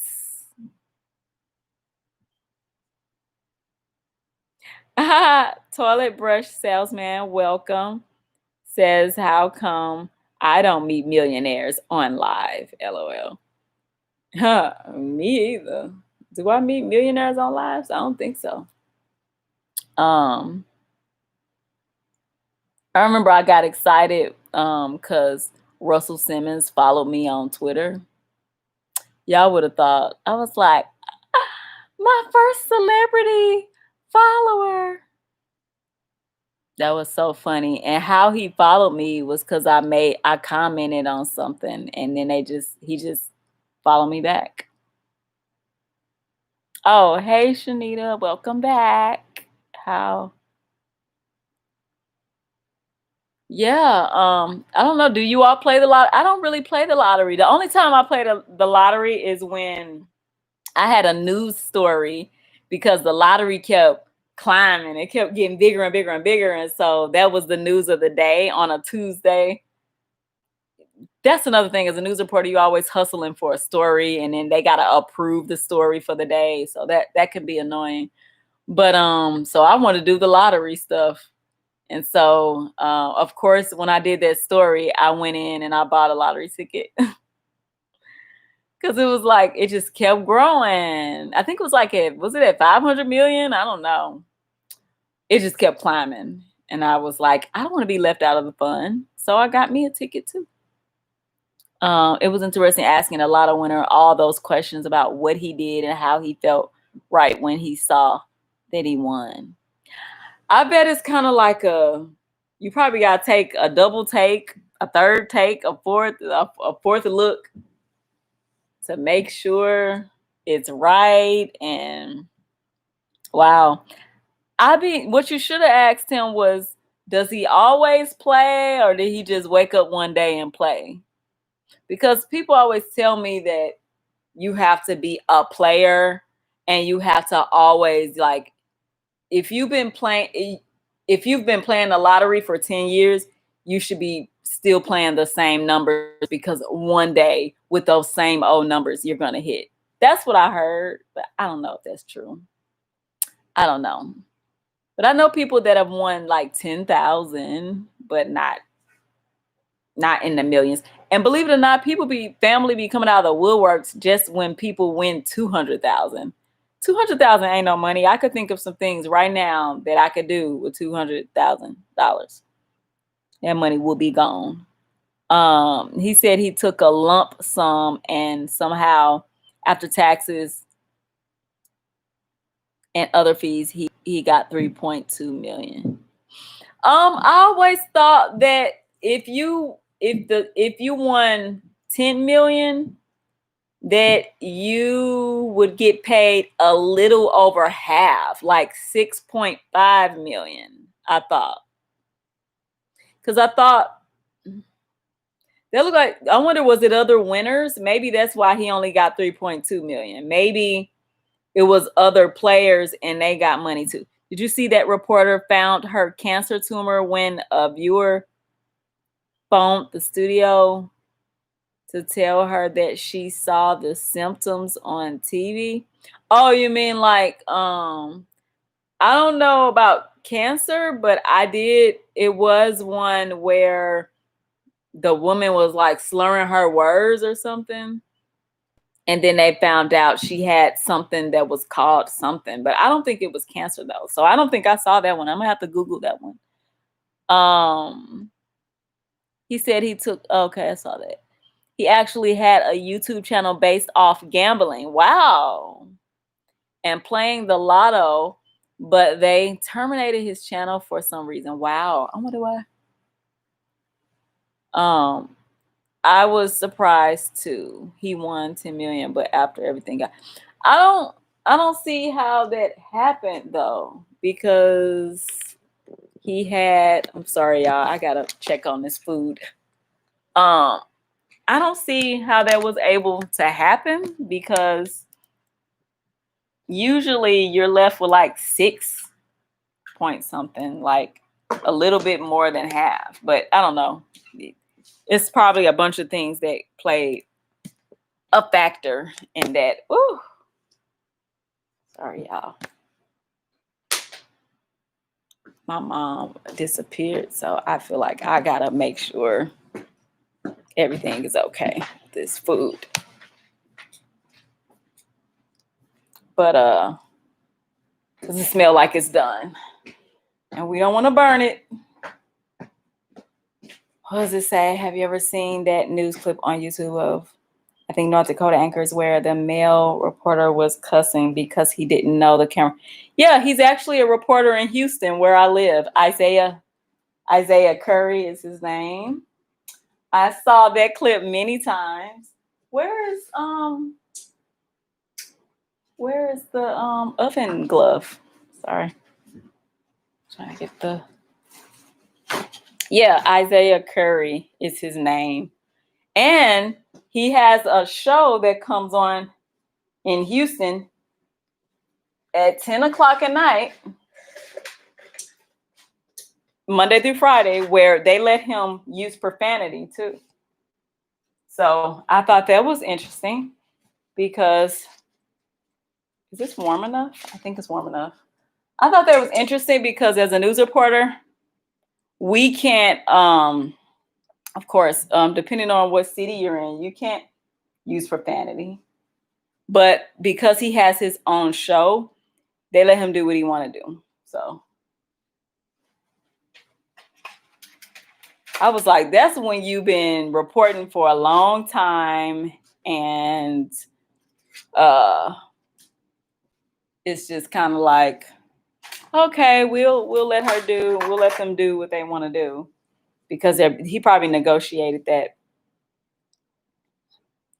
At Kitty, oh, okay, that's crazy. I thought he would never be on TV again, but good for him. You know what? I haven't asked him, but he's a part of the Black Houston Association, whatever organization that I'm with. If I ever meet him, I'm gonna ask him, because what I don't think that clip aired on TV. I think they went back in his, I think the photog was recording him for practice. And I think they went back and found it and released it on social media. That's what I think, as a part of bloopers. I don't believe that he did that on live. That's just my little, from what I know about that industry, that's what I think, but I'm gonna find out and I'll let you know. I don't believe where did those plates go? Really? I hate that when people move stuff when I put stuff in one place. Like, that is so annoying. Why? Yeah, I don't believe that. I read about the guy who shared his 22 million one with his old friend as they had a handshake agreement in the past. Do you rock with Toby? I've heard that name before, but I don't know. I don't remember exactly who. I don't remember who that is, but I know that name. Where do I know that name from? Is that a musician?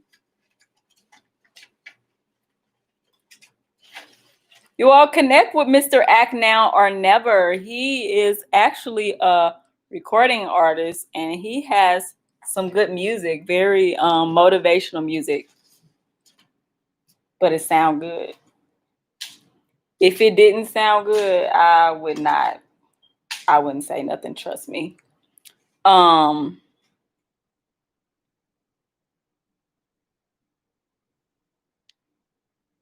Darra, do you watch reporter Clancy Burke YouTube?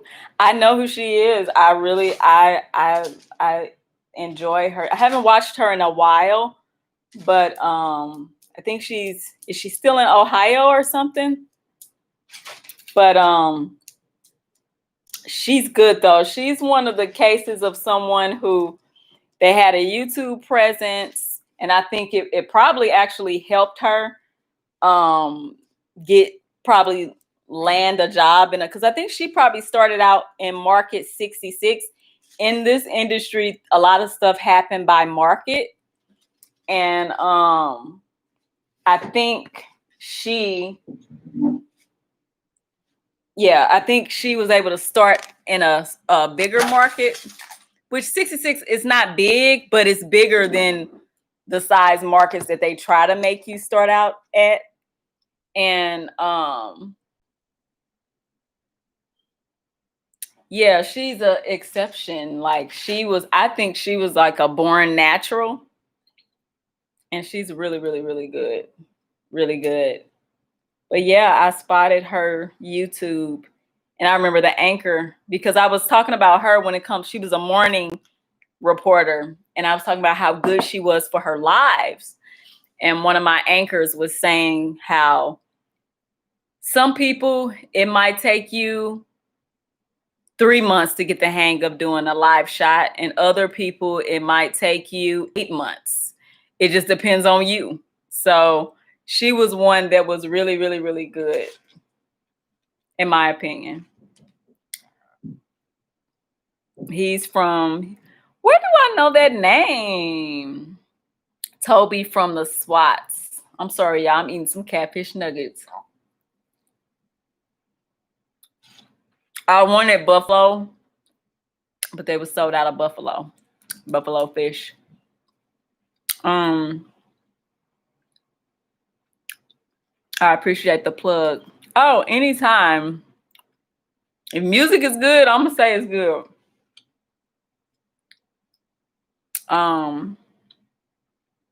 Let me quiz your memory. Haha. What are the 2 songs I want you to? Oh, I already remember. You said Ran and what was it? Ran and what was the other one? It was hey Braxton from New Zealand. Welcome. Welcome to my first live on YouTube, that is. Lord knows I've done a million lives.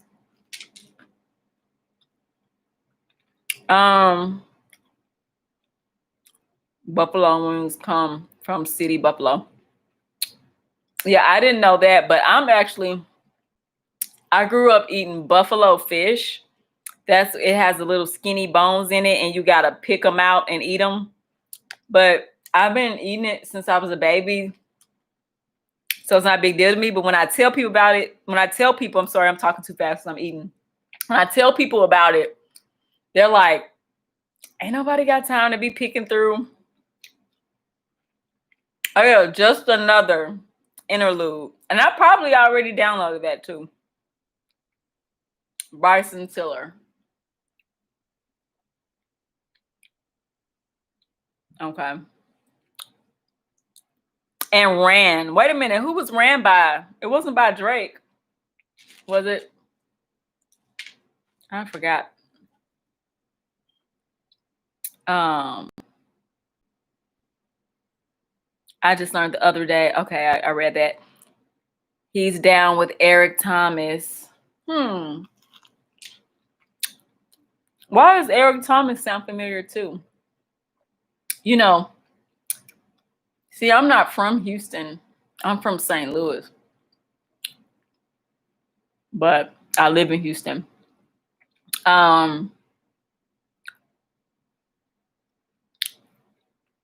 Braxton is in New Zealand. Sunday evening here. Wow. Getting myself ready for work tomorrow. Glad I caught the live. Oh, thank you so much for tuning in. So you have to go into work. What type of work do you do? Salesman 448 Sunday evening. Okay, Ran is Miguel. Yes. How could I forget? Miguel is my boy.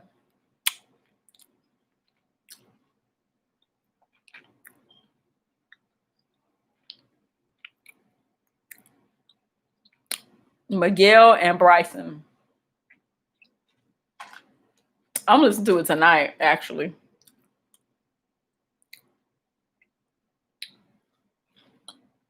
I'm gonna go ahead and add it on my Apple Music. It takes me forever to eat fish on the bone now. Too scared to get bone stuck in my throat. It's a horrible feeling. It is, but for somehow, I don't know. It's never happened to me. I guess it's from eating it since a baby. I don't know.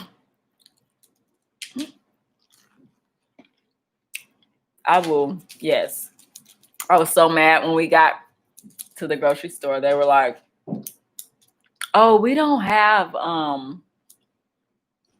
buffalo fish today. We have that on Thursdays. I'm like, since when? I haven't been gone that long.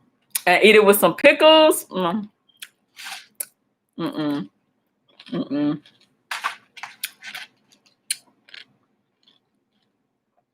We are out of lockdown. Have been for almost a month now, so everything's back to normal for us. I work for internal affairs. Oh, wow. May, I'm eating catfish nuggets and pickles and hot sauce. Interesting combo. Have you ever been to Zaxby's? That's Shanita's spot. Shanita, are you still in here? She might be in here in the background, but that's her spot. Was it her spot? Was that your? I think that was your spot. Yeah, I think that was Shanita's spot. I've never had it. I don't know if they have it here in Houston. I love the fried pickles. Fried pickles sound good. People love fried tomatoes too. That's so cool. Enjoy eating. Thank you, because I was getting hungry. The time got away. I'm like, hold on, I need to eat something. Braxton, don't get too complacent, though. As you know, the virus is still around. Oh, well, yeah, they say that it's steady. Yes, Shanita. See, I knew that was your spot. I was like, where's Shanita? Ain't that your spot?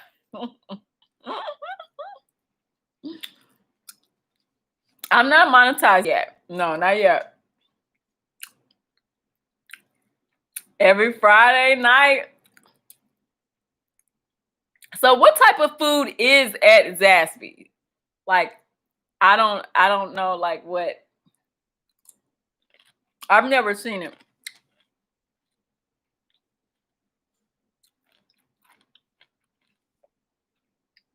Or is it like some of everything? Is it like buffet or what? Hot wings and chicken fingers. Oh, okay. Well, you need 4,000 watch hours also to become monetized. So there are a lot of people that are past their 1K, but they just haven't made up their watch hours yet. So once you get the 4,000 watch hours with the 1K, you in there like swimwear. You'll be monetized and you'll start getting paid for your content. A better version of Chick-fil-A. It's a chicken restaurant. Okay. It's basically okay. People are crazy. Look at this. I wish I could see this, but oh, my nose. Because okay, I'm allergic to everything, so I'm not supposed to be eating anything with wheat flour, corn, peanuts, you name it, milk, dairy. I'm not supposed to eat it. Well, you know, they fried the catfish in that batter has like probably cornmeal and wheat flour. And so now I'm getting itchy because I'm not supposed to eat it. But our little Yorkie here she's so cute. See, I'm not on my phone, so it's hard. It's hard to turn the computer around, and then she's all the way down on the floor. I'm gonna see if I can show y'all her. Let me see. You wanna see the people? Come on. I'm gonna have to wash my hands after this. Give me a blanket or something. Come on. Oh, don't run now. No. She needs a bath, so I don't want to hold her. Hi. She needs a bath, so I don't want to. She's a toy Yorkie, and she's 4 years old. Say hi, Chanel. Chanel.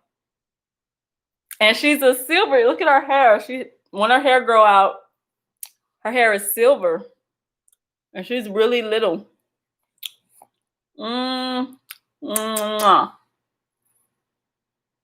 You dirty though. Let me go wash my hands so I can finish my catfish. Hold on, y'all.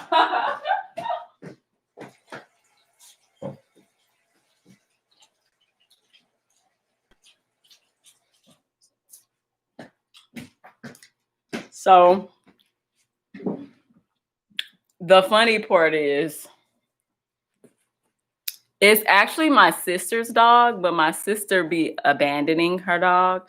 So my mom took the dog.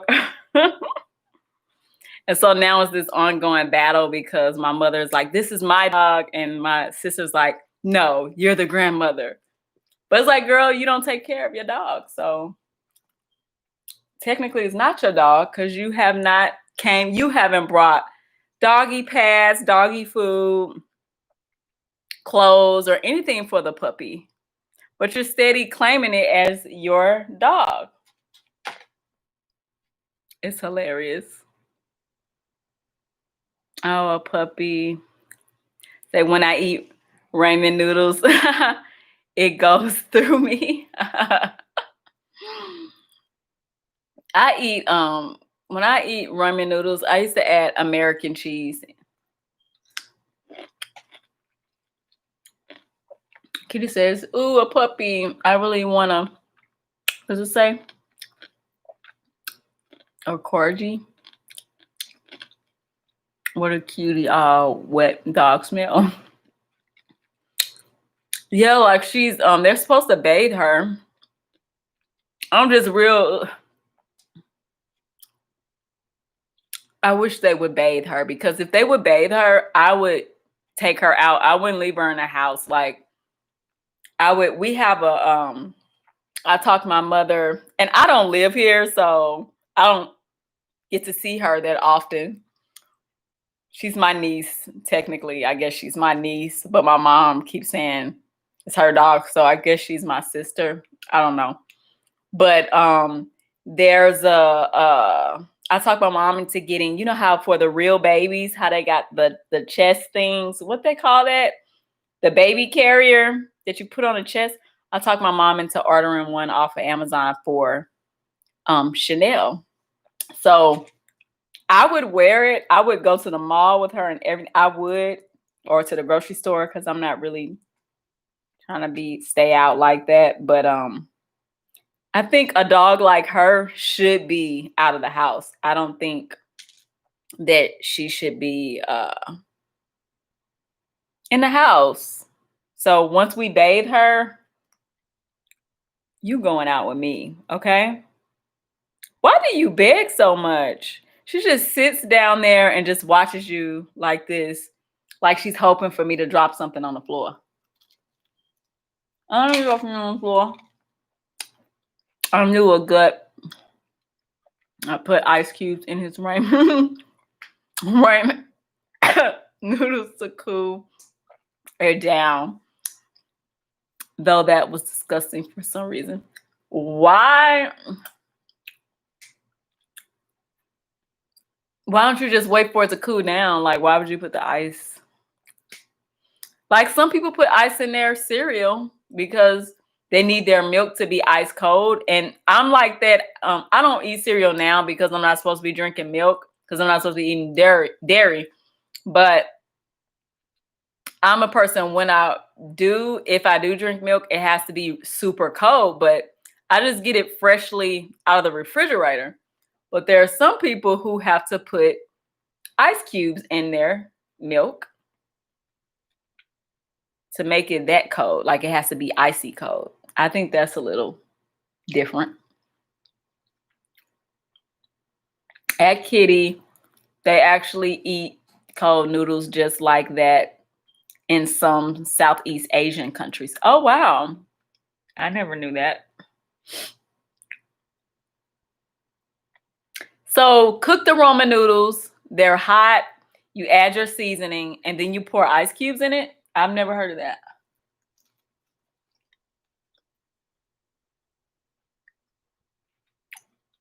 But these catfish nuggets, what they say, catfish and gravy, I ain't too lazy. Y'all probably don't know where they came from. Why are you looking at me like I'm not going to drop any food on the floor? There's your doggy food, and you haven't touched it. I think someone's sneaking her table food. Yeah, they serve it cold. Must be because of the hot weather there. Oh, I can understand. Also, it's cold, period. Oh, kind of like that pasta salad everybody makes. That it's like spaghetti noodles and olives, and is it Italian dressing that they use? I don't know, but I hear it's a thing.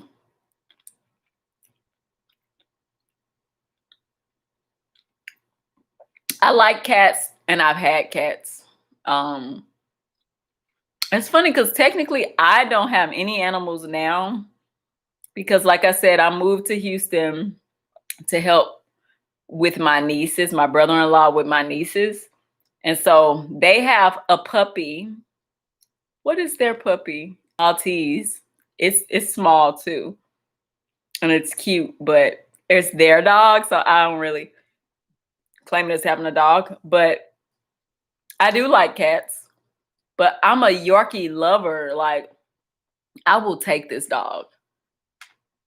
I will take this dog. Like, I grew up, I had Yorkies, probably had 2 Yorkies. So I just love them. I like to baby animals. I like to buy polka dot dresses and coats and put bows in their hair. And I like small dogs. Probably more. They're just spoiled though. That's why she's standing here watching me put my food down my throat. I'm not giving you anything. No, don't do that face. That face is not going to get you. Why is she so cute though? You're just too cute. Like, who can say no to a Yorkie? Like, Yorkies are so cute. Okay. When you're vlogging outside, do you ever get self-conscious of people staring at you? They do. They act like they never. I was in the airport and they act like I had a camera crew or something. Like, that was annoying. But I don't care because I know that I'm vlogging and we're in 2020. So don't you think that's weird? I just think that's weird that people are looking. That is weird. That's weird to me. Oh, hey, your beauty spot is beautiful. Beauty spot. Oh, my beauty mark. Thank you. I didn't know people still acknowledge beauty marks today. You know, some people want their beauty marks covered up or removed, and well, I call it, my family, we call them beauty marks. But some people are actually ashamed and want it taken off, and it never bothered me. Beauty marks make me think of Marilyn Monroe, you know, Dorothy Dandridge, all those people that always had like moles. If it was real, I don't know. Oh, you have one on the same side. Hey, twinning. You know what's funny is my nephew have one on the opposite side, but so I have a brother. We only have the same dad, and his son has a mole on the opposite side, but it didn't come from me. I know because he's on that side, and I know that my moles came from my mother's mom. So it's just a coincidence that we both have moles. You think Kanye is bipolar? What I think about Kanye is that when he lost his mother, that really affected him, as it should have. I think he's very intelligent. I think he understands that the industry is tough and a lot of people sell their soul. And, you know, when you think about what happened to his mom, they told her that she didn't qualify to have a body lift. But no. The fame, the cost of beauty, the what everybody else is doing around you, she just had to have it. They told her that she did not qualify. I don't know if she had to lose a certain amount of weight or something was going on with her health that they said no. So she kept trying until she found a doctor that was like, okay. And she passed away. That is so sad. That really affected him. And personally, I feel that he blames himself for her death. And I think ever since then, I don't think his life has been the same. That's my personal opinion. But I think he's very smart for real. I just think he probably still needs to go to counseling and stuff for what happened to his mom. Mine's more centered and smaller. Oh, your mole is more centered and smaller. But it's cute though. I think moles are cute. I never knew that about Kanye's mom. That's interesting. Yeah. It's Google it. Yep.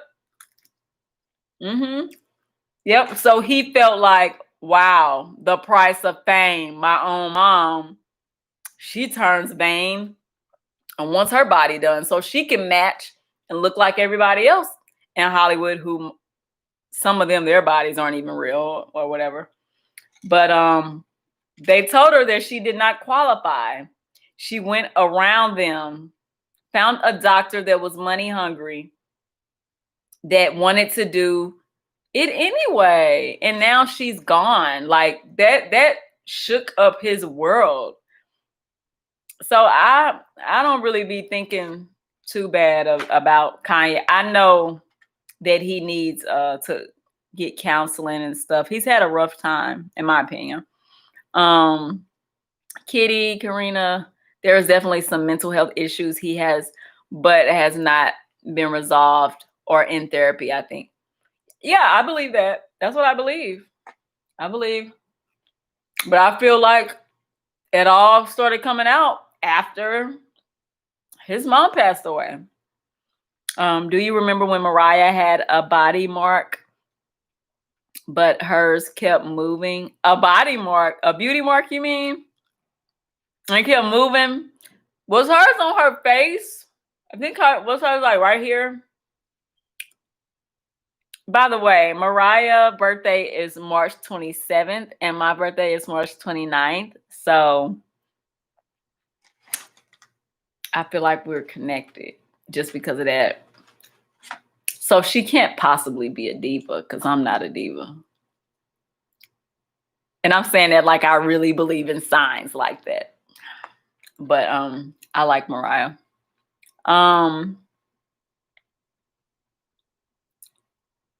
Yeah, you're probably right. Yeah, he does have a mental,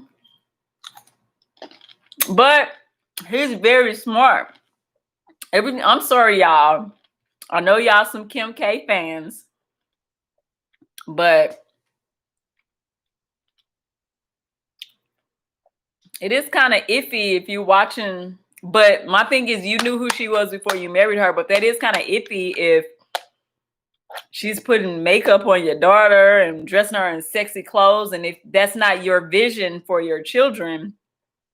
But you chose her, you married her, you knew that's what she was about. So yeah, I remember her having a beauty mark, but I feel like I haven't seen it in a long. I think it's gone now.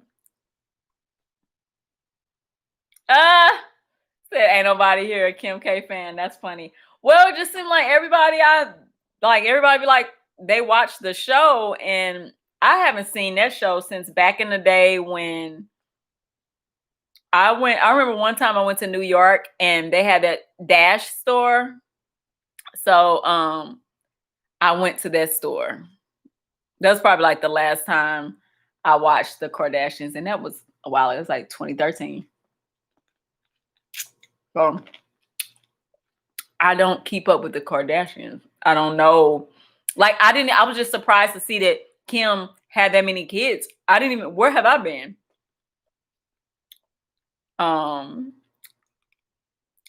Well, I heard that there is a diva spectrum, so you must just be very low on it there. Ha ha. It's a spectrum.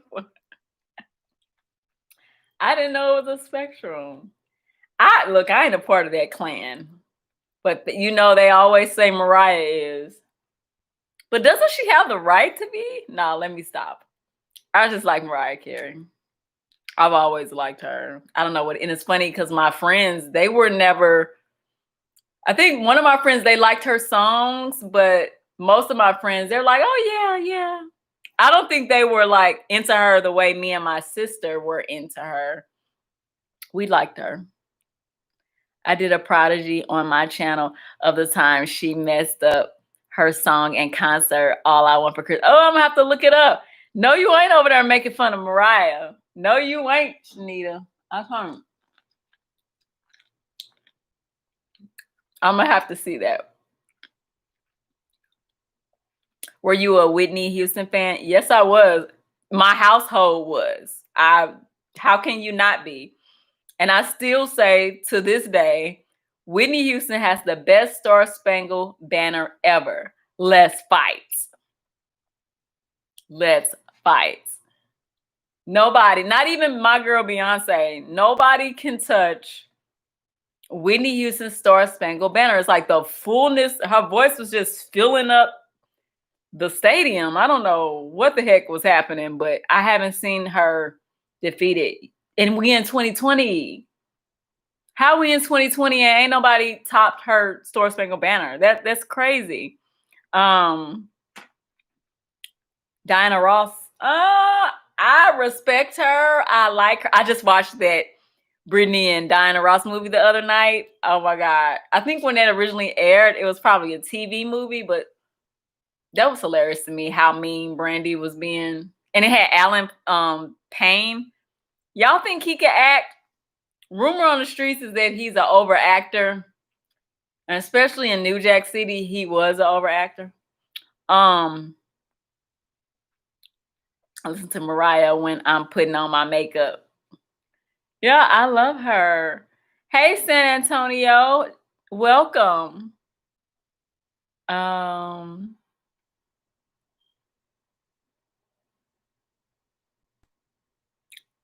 Whitney or Mariah? They're not even in the same category to me. Y'all tell me what y'all think. I don't think they're in the same category.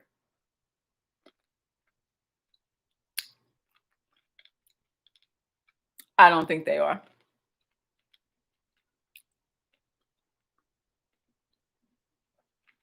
Nope. In my opinion, no. Whitney just has a very big voice. Her voice was big. It was just so big. That's hard to come across. Mariah can really, really sing. Mariah is good with her highs and lows. Like if you take like a breakdown song or one of my favorite songs that I feel like people don't talk about is Loverboy. I liked that. I like that she could sing out and then bring it in and then out and then in. Like that's hard. I can't do that. Tell you that right now. Whitney has better vocals. Well, I read they have high octaves. You read who have higher? Oh, both of them have higher octaves. Is that what you're saying? Something like that. As far as Hole has a higher voice, your opinion? As far as Whitney has a higher voice. Whitney has a wide range. Mariah does too. I mean, Whitney had a wide range. As far as who has a higher voice, I feel like Mariah plays around with the, all that stuff up there. Whitney never did those notes. The only people that do those notes that's that high in octave is Shantae Moore, Mariah Carey, Minnie Riperton. Who else do those high notes? I don't know.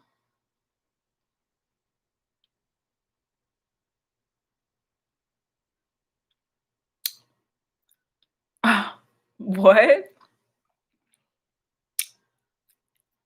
Toilet brush salesman says, San Antonio, your name sounds like an entry in someone's little black book with a wink eye. Oh, Kitty, I can't believe you've been streaming for 5 hours. Me either. You need a trophy. Don streamed for like almost 8 hours last night. I don't even know. It was probably longer than that because I feel like when I fell asleep, he was at 7 hours. So I don't even know what time. I rock with Whitney, Ariana Grande. Okay. A lot of people like Ariana. A lot of people think Ariana sound like Mariah Carey, but I don't hear that. Is it just me? I don't hear it. I'm sorry. I think she could sing and I like her, but I don't hear that.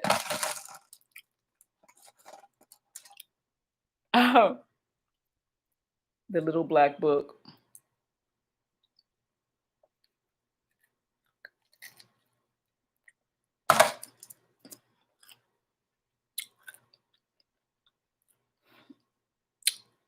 This dog is still standing here, hoping that I drop food. What is wrong with you? You're so cute. You are so cute. It's just not right. I want to take her back to Houston with me. Do these hours go towards your money? Yeah, because they're watch hours, so they'll automatically go in. But hold on though. I don't even know how you, it'll go towards it, but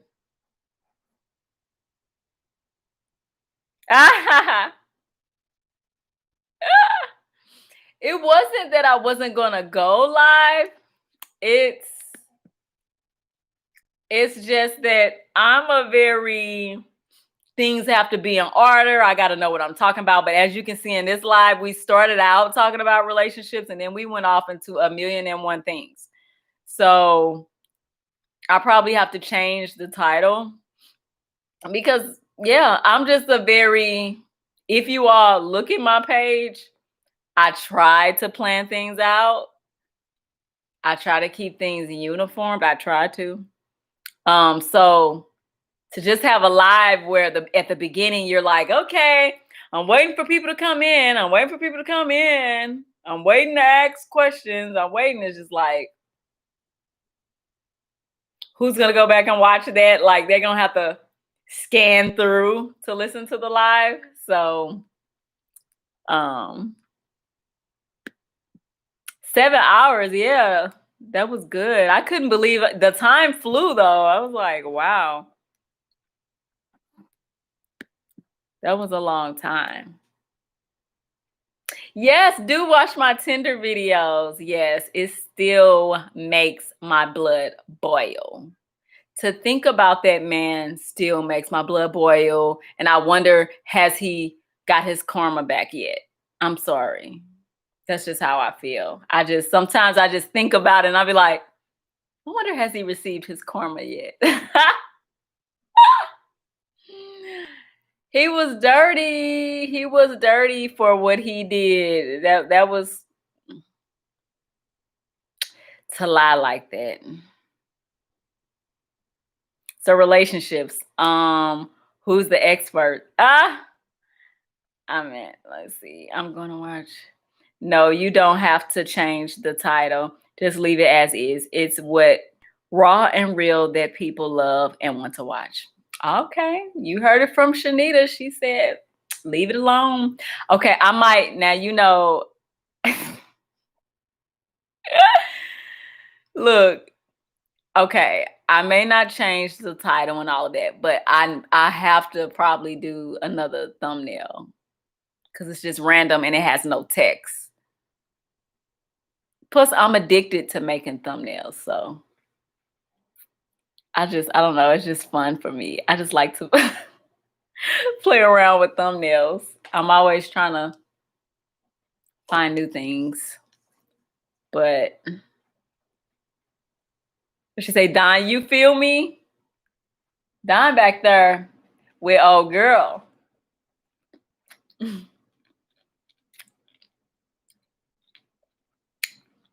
Leave the perfection for your videos. Okay, but so I like how I told y'all, I separate everything by categories and I have all my videos in categories.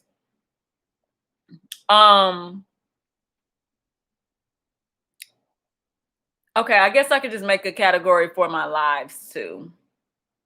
I was trying to make sure when you all go to my page that you see skin and beauty, vlogs, story times, whatever, because that's the way I changed it. I was doing some research that said it's best to do it that way. That way, when viewers come to your page, they know exactly what they're looking for or what they may feel like they're interested in. So I did it that way. Vlogs, skin and beauty, story times, So I guess I'll do lives. My thing is, when you end it, you just press end stream and that's it. And it posts. Like, I'm telling you, I don't know anything about being on a laptop and going live. No, I'm with her because you're my woman. Don, this girl had all the excuses for going live. And now look at her first live and she's been going live for 5 hours. I mean, because because I had to have a topic. And then I was like, what if people busy? And then I definitely was like, Saturday don't seem like a good day. Because reason why I don't feel like Saturday is a good day, because I notice when I post on other platforms that it's not good posting days. Have y'all ever posted a picture on Instagram and it may shoot to like 98 likes or 100 likes if you post it on like a Monday in the afternoon, but then you post something on a Saturday and it's like, dang, is this picture ugly or something? Like, it only got 24 likes. And you'd be like, oh no, that was the wrong time of the day. I'm the type of person that I'll archive the picture or delete the picture and repost the picture on a day where there's more traffic. Yes, I do that on IG. So it's the whole television mind. Working in marketing, we used to do the same thing, try to think about if you're trying to promote someone's news story, where are you going to promote it? You're going to promote it in prime time. Everybody loved This Is Us. That show had a high rating. So we got to make sure we promote our cover story at 7:00 prime time in between the commercials for This Is Us, because we got a bunch of eyeballs on it. So I think the same way with social media is just that social media people you just got to really pay attention to the analytics to know when people tune into you. It says, I take credit for at least 2 of these hours. Yes, Kitty has been hanging in here. She has been hanging in for a while now. Right, I know she's a natural. That's Dawn. Oh, thank you, Dawn. But I'm honored to be a part of your first live before you become YouTube balling. Yeah, come on, where the ball is at? I mean, no, not where the ball is at. Where the ball is at too. I like to know that too. But no, yeah, we trying to grow. We're trying to find genuine viewers. It's close to 6 hours. Yes, it's at 6 hours. It says. Thanks for joining in for the first live. Darra overthinks everything. Yeah, I do. I am an overthinker. Seriously, I really am. Like, anybody that knows me will say, yeah, Darra's a thinker. I am. I be trying to let it go, but it be so hard to let go because I'm a planner. What can people possibly be doing in these times? Everything shut down. That's what I thought, but apparently people are out and about on Saturdays. A sunny day, I guess maybe people had picnics. I don't know. But I had to go to the mall for a real reason, a serious reason, because I hadn't been to the mall in Houston at all. So I got to the mall when I got here in St. Louis. And I will say the mall wasn't packed. It was people there, but it was not packed at all. So I thought that was good. I actually don't even care about the video screen quality as long as the host is engaging and funny. Wow. How does this video, because for me, I don't care for the way the laptop quality. This is a MacBook Pro. I don't care for the way the quality looks. I like the way the quality looks on my phone. No, I'm from St. Louis. I just live in Houston. So I gotta watch and see how this quality looks because it's from my laptop.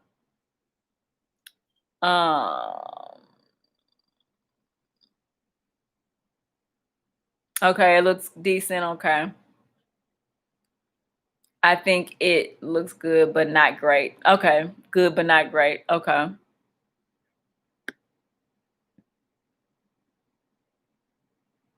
Because I didn't get a notification. She just popped up in my head. So I looked her up. She was live. I got lucky. I inboxed you on IG too. I think it will process and upload. Okay, sometimes the same day or the next day you see the watch time hours in your studio. Okay, thank you. So I'm like, I've been in something and it just disappeared. This would be happening to me, weird stuff. But yeah, I don't like I never use my camera on this laptop ever. Like I'm just a very pre-recorded type of girl. You would think I should be used to being live, but I just like to make sure everything is right and use the camera that I want to use. But with this, I'm forced to have to always go live on this laptop because until I reach 1K. So that's the rule. To go live on the phone, you have to have 1K. So hopefully naturally I'll grow to that soon. Oh, Don, thinking about your girl. Your favorite, who's your favorite YouTuber? I have a lot of them. I'll tell you who all I watch. I watch Darra and Ken. I like their brand. I love that they're not sellouts. Like they don't do weird stuff to get people to watch them. They just have contagious personalities to me, especially Darra. They're not gonna do any and everything for the attention. I think people genuinely like them. I just started with Love and Slim. I like them. Who else do I watch that's by themselves? Because somehow I've ended up watching a lot of couples pages, and that's not on purpose. Yeah, I think for the most part, other than people that I connect with in here, like Shanita and Don and the other people that I watch, it's mostly couples, and I never even knew that.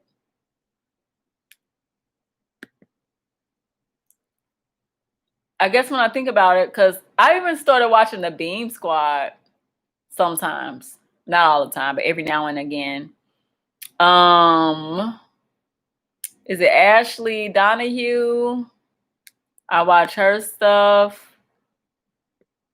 I watch I watch the Prince family, but I don't watch them all like that. Sometimes I feel like they just do too much, but I understand it's a business and a lot of what they do is acting. Like a lot of the stuff they do is something that they planned out. It's not really real.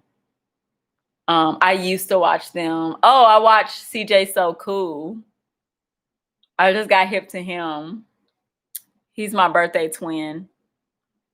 That's more for, we can say it's for kids because it's a lot of kids in it, but I watch it every now and then. We need to exchange more info so I can be properly notified. You silly. I inboxed you. You need to hit that notification bell. You can go live on your phone with the Prism app or from StreamYard. Yeah, remember I did the Prism app, and the first time it posted and then YouTube tried to give me trouble, but then they approved it. But then the second time I went live, it stayed in my phone. So I'm having an issue with Prism app. I could try it again, but I haven't tried StreamYard yet. Yes, big time. Prince family gets on my nerves. Don. Yeah, so with the Prince family, I don't knock their hustle. And they're the most successful YouTubers in Houston. But I know that they're acting, for one. I know that, but that's fine because it's entertainment and it's YouTube. People are looking at YouTube like television. So I'm okay with that, but I just feel like they'll do anything. Like the whole thing with my dad, my sister in the shower with my husband, or the whole thing with my dad try to take my girl, and now they got something going on where the 12-year-old brother has a crush on his wife, and the thumbnail was her and him puckering their lips up. And I'm like, he's still 12. Like that, I just feel like some people, their brand, they'll do anything. Oh yeah, I do know who the Hodge twins are. They're hilarious. They're hilarious. I haven't watched them in a while, but I have ran into it. Don't they give like relationship advice or something, or something like that? But I used to look at their stuff. I do know who they are. They're funny. Oh, I know the Hodge twins from bodybuilding videos. Yeah, they're very built, very muscular. Yeah, I just feel like though I'm not gonna do any and everything for views, and I'm not going to act like I'm trying to holler at my husband's dad. I mean, and I know, I get that it's just for entertainment and it's fake, but it's not an interest in me to play like that, I guess. I don't know. To each his own, to each his own. StreamYard is in the browser if you ever try it. It's in the browser. So, yeah, I haven't downloaded. Okay, it's in a browser. It's not on the app. Okay. On the phone? Oh, I know the Hodge. Okay, I read that. See how she low-key shot me down. How I shoot you down? Yeah, try not to do clickbait videos. Yeah, and I think they the king and queen of the clickbait videos. And then you get to the video and then you're waiting to the end, and then what they put in the thumbnail, that's never going to happen. Like it was one where she was puckered up to her sister, like her and her sister was about to kiss. And then when you watch the video all the way through, that never happened. It was just clickbait. But then you think about it, it's like, well, they're the biggest YouTubers. I think they're the biggest in Houston. They're not the biggest ever, but they're the biggest in Houston. CJ So Cool got more, well, no, because I don't know how many pages CJ So Cool has, but their family page that's called CJ So Cool has like 8 million subscribers, I think. But I think they got personal pages. So I'm just like, if that's what makes y'all happy, if that's fun to y'all, if it makes you feel good to have those type of pranks, I'm just not here for it. I loved it when she used to prank him though, because Damien overacts and it's funny sometimes. Do it for the views, do it for the views, LOL remix. It really is, do it for the views. That's all they do. Will you do reaction videos?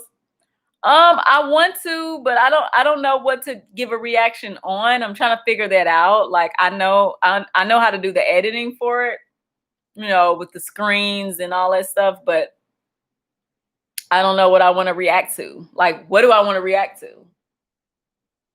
I was going to react to my audition for BET, but I was like, nah, because I'm still embarrassed about that one.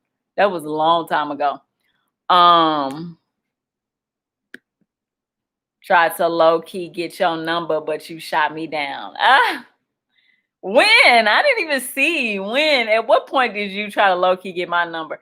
I don't deal with low-key. I deal with straight out. Because you're a news reporter, you will have to be careful about the videos you show because you're a public. Well, yeah, that's what I was just telling Shanita, was that I don't want to just talk about any and everything and go babbling away on lives. because you do have to be mindful of your brand. Like if I want to continue to do news reporting for someone else's brand, then I kind of have to watch what I say. I can't be over here hosting a X-rated show, basically, or rated R or whatever.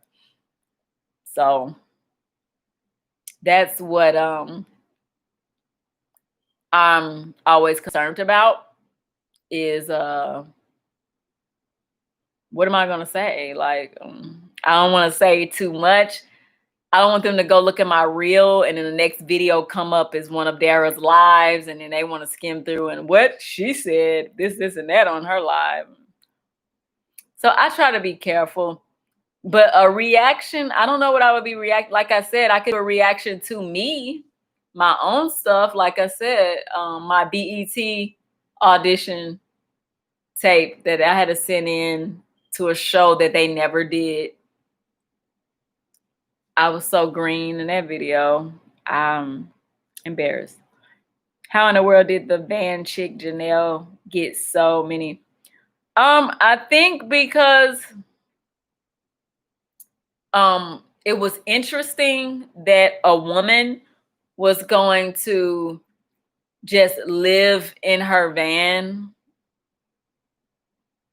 all by herself, and she made her van cute and cozy. I think people just had an interest in it. She's cute, fun personality. I just think it was very unique and at the perfect timing to just out of nowhere, I'm gonna travel the world in my van. I also think she probably had marketing as well. She probably did pay for a little bit of marketing. Like I keep telling y'all, that is not a bad thing to do. Pay for marketing. Put yourself in front of people for those who don't know you. I've paid for marketing. Not on every video, but every now and then I'll pay for marketing just so that to bring people in. But it doesn't, of course, it can't make them subscribe to you. It'll just, one of your videos just may pop up and they'll be like, oh, what's this? And they might click on it. And if they click on it and they feel like, I like her, I like that Darra girl, then they'll subscribe. But you can't make them subscribe, So it's organic, it's natural. Hey, put yourself in front of people. How people end up with a bigger following too is going viral. If you all follow the page, what's the name? It's a girl and her husband. They got 2 daughters and just had a new baby. They recently had a viral video where he tricked his wife into thinking that he was cheating on her. When she came in the house, all she saw was him from behind and long hair, like long weave. And but really what it was a dummy head on a stick. It was her wig head.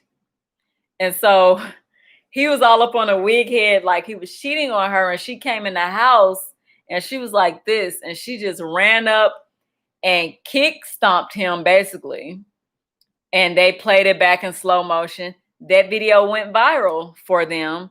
And soon after that, their whole channel just started to grow.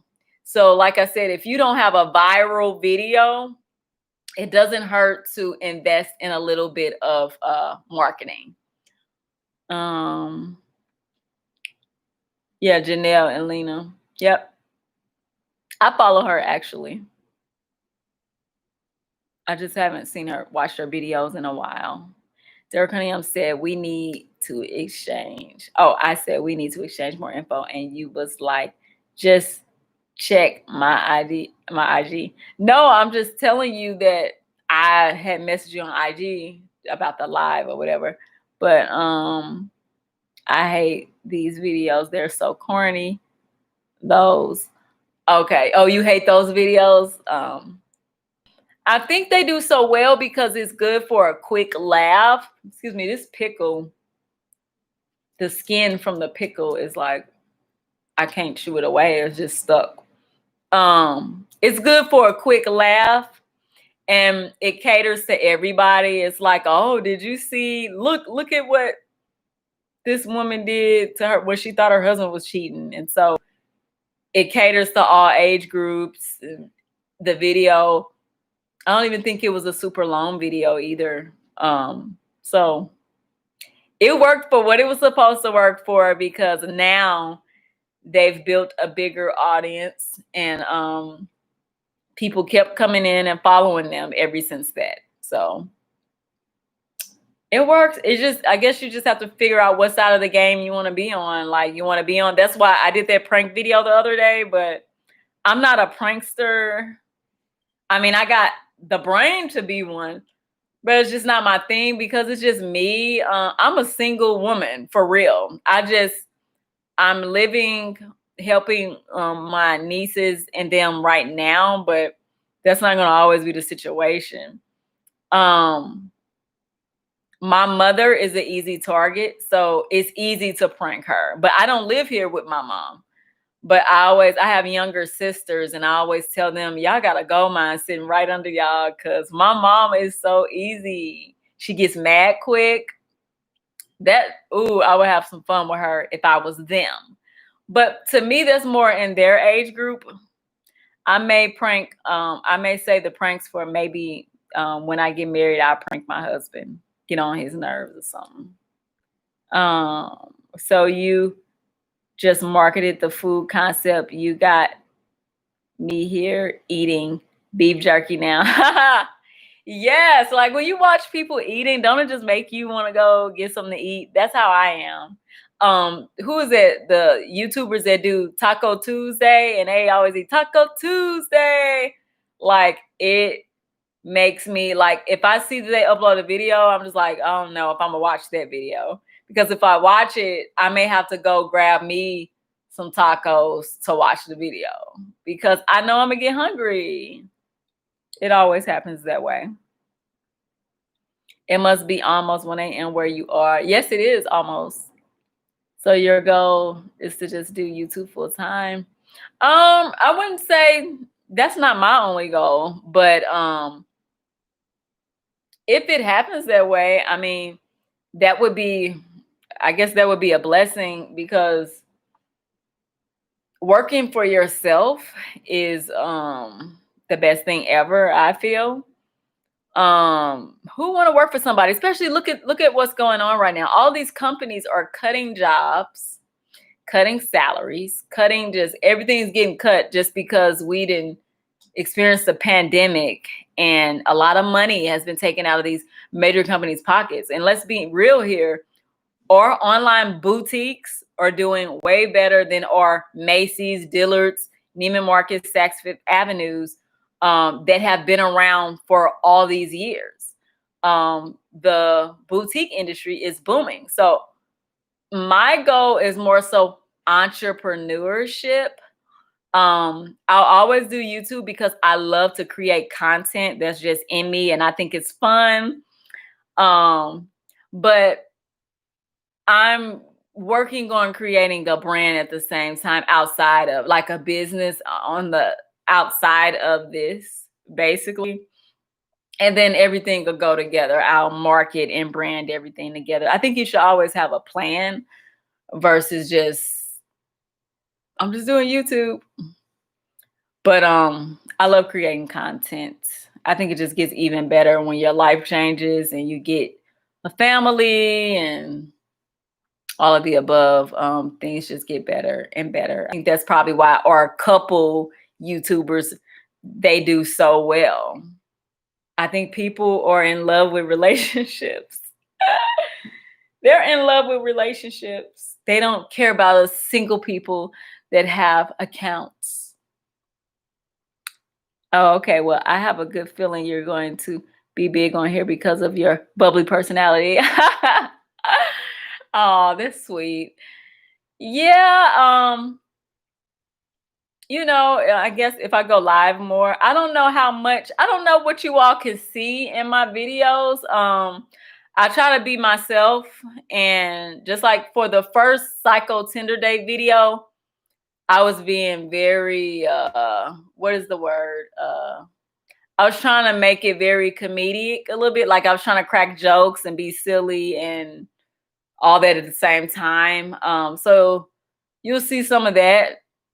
But then I also have a serious trying to get my point across feel too. But then if you look at my daily vlogs, I'm yeah, I try to have fun. I'm a little silly. I'm goofy in real life, but a lot of times people say they don't know how to read me. I remember one of my professors had the nerve to say, "I'm still trying to figure you out." I almost said, "Why? Why are you trying to figure me out? Like, why is that your job to figure me out?" I didn't understand that. But no, if you watch my videos, you see that I do have a personality, and I am silly. But it just depends on what I'm doing, because sometimes I could be very, like, that's one thing I'll tell you about um, me being a news reporter. A lot of times it was hard to be Darra, be myself. Um, me, I'm more so, I like entertainment probably more than anything, but news is so serious. And so with me, it's like I was always trying to find how to be regular, how to be Darra, but still keep it news and professional. So if you see some of my news clips, I'm more so very news and serious. I don't know if you can see my personality. And so I had an agent look at my stuff, and she said, you have a very fun, bubbly personality, great personality. And she said, I feel like I don't see that in your reel though. And so like, it's like a battle of trying to figure out, how do I be who I am regular, and how my personality is on the phone, and how I am on lives with you all or in my videos. How do you balance being that and being a and showcasing that as a news reporter in your reel? So then I went back and looked for funner clips that I had or whatever, and I tried to insert that in my reel too. So I don't know. It's subjective with that though, because everybody is looking for different things when it comes to news reporters. But a great personality is number one. That's key. But and that's something I know I naturally have. But yeah, sometimes when you sign that contract and you're working for these major companies, sometimes it could be hard to showcase who you really are, because you're trying to play a role of, yes, and today, blah, blah, blah, blah, blah. You're just serious. It's no call for having a personality on some of the things that we have to report about.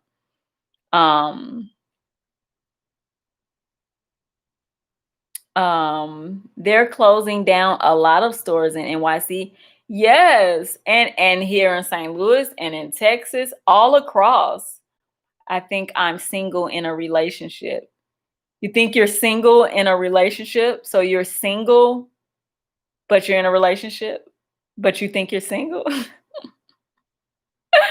Does that mean that you're not faithful? Like, I don't know.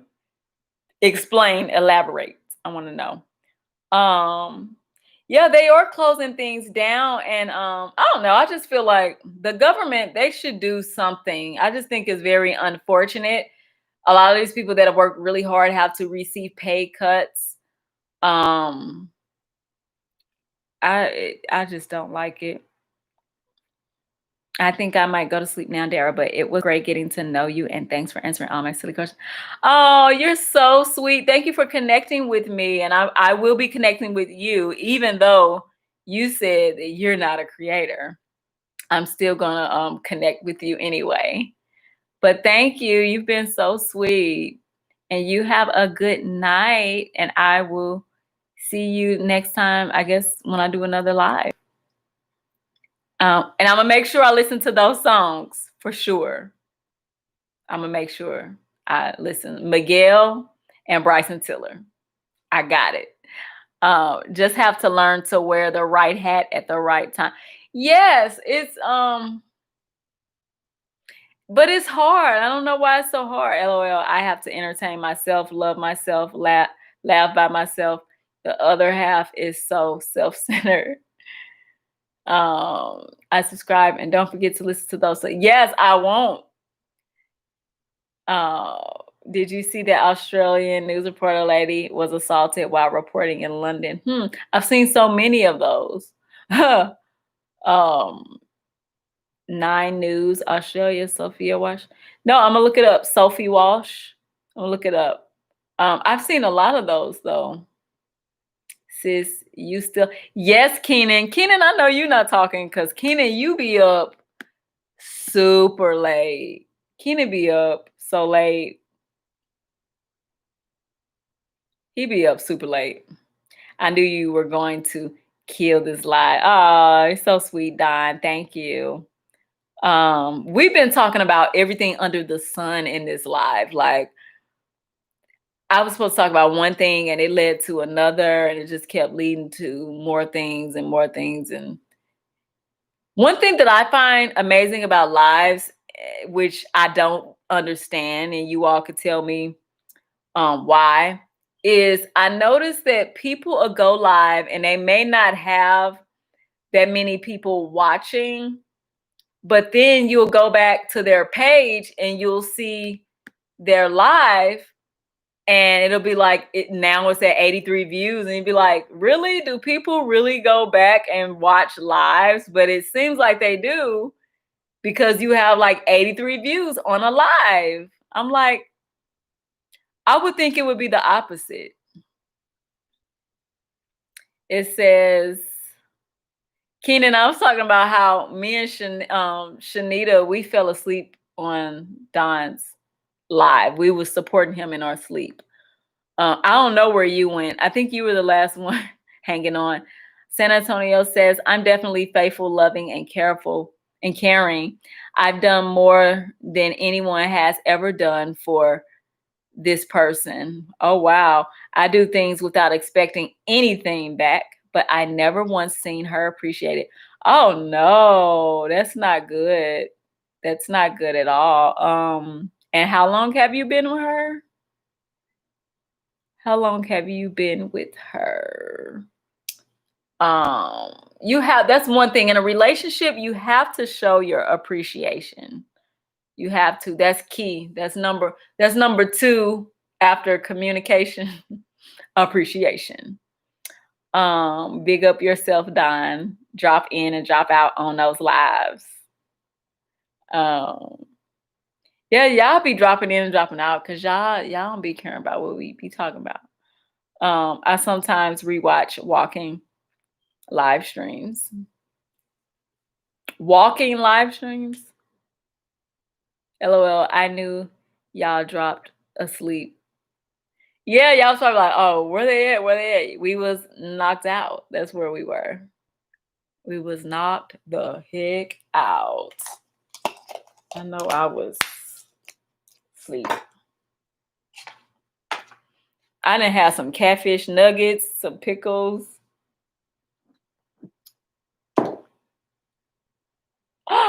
I think the puppy went to sleep. All that time I was talking about the dog. Her sitting there waiting. She know I'm talking about her. Because I just hear. Oh, she in her little bed. Oh, the puppy is sleepy.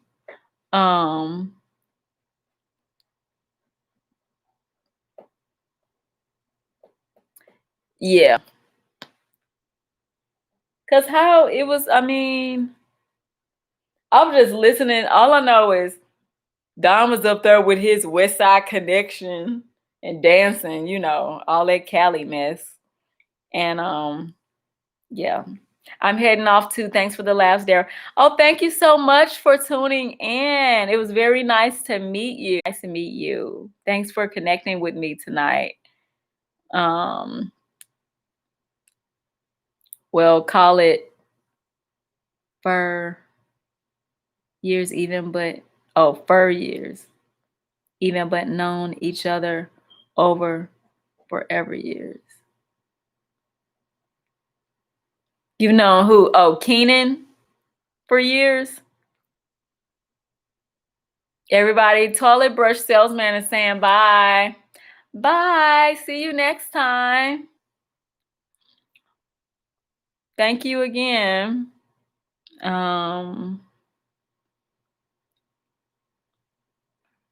So Keenan and San Antonio know each other? Been knowing each other for years?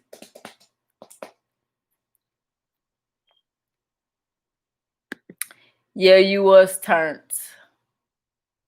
With your music, with your lights, with your moves, you were turned. I hate to say it, but our entire relationship is her focus on her kid's father. Oh no, what they never done for her. So I get the short end of the stick, but now it's getting very old. So she complains about what her children's father never did for her. Am I saying it right? Her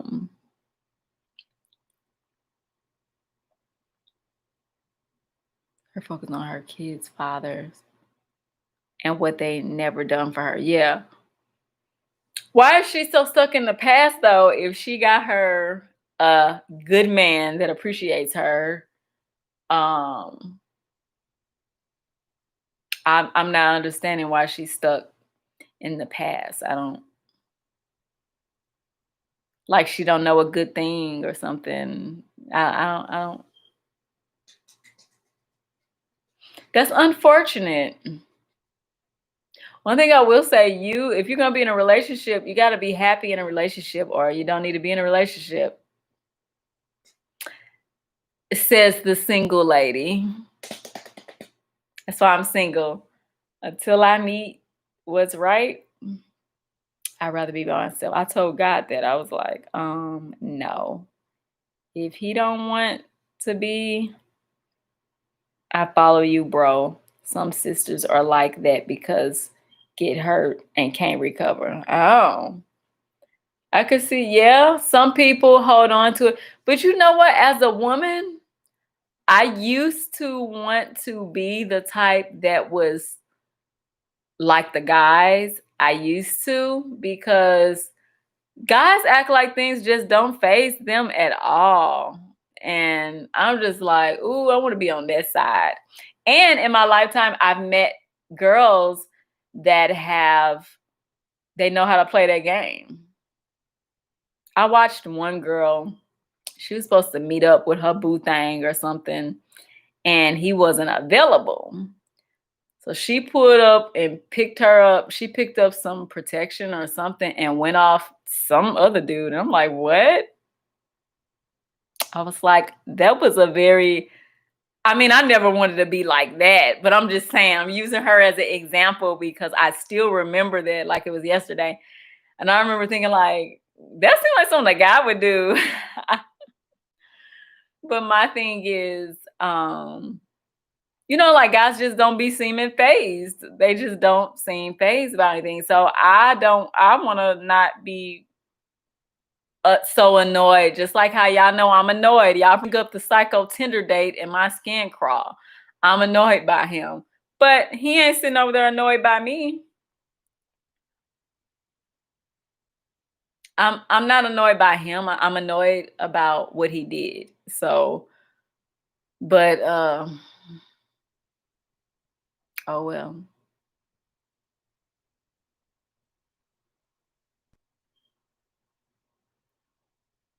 Who was that? Hi, I don't know. Hi, please make puffy cheeks for Russian fan. I don't know what that is. Hi, welcome.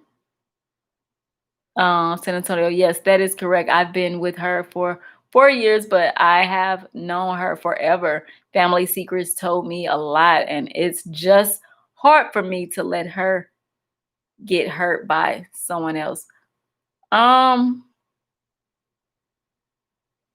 What do you mean it's hard for you to let her get hurt by someone else? She's with you though, right? How could she get hurt by someone else and it's over between her and them? I'm lost right there. Code red. Keenan said code red.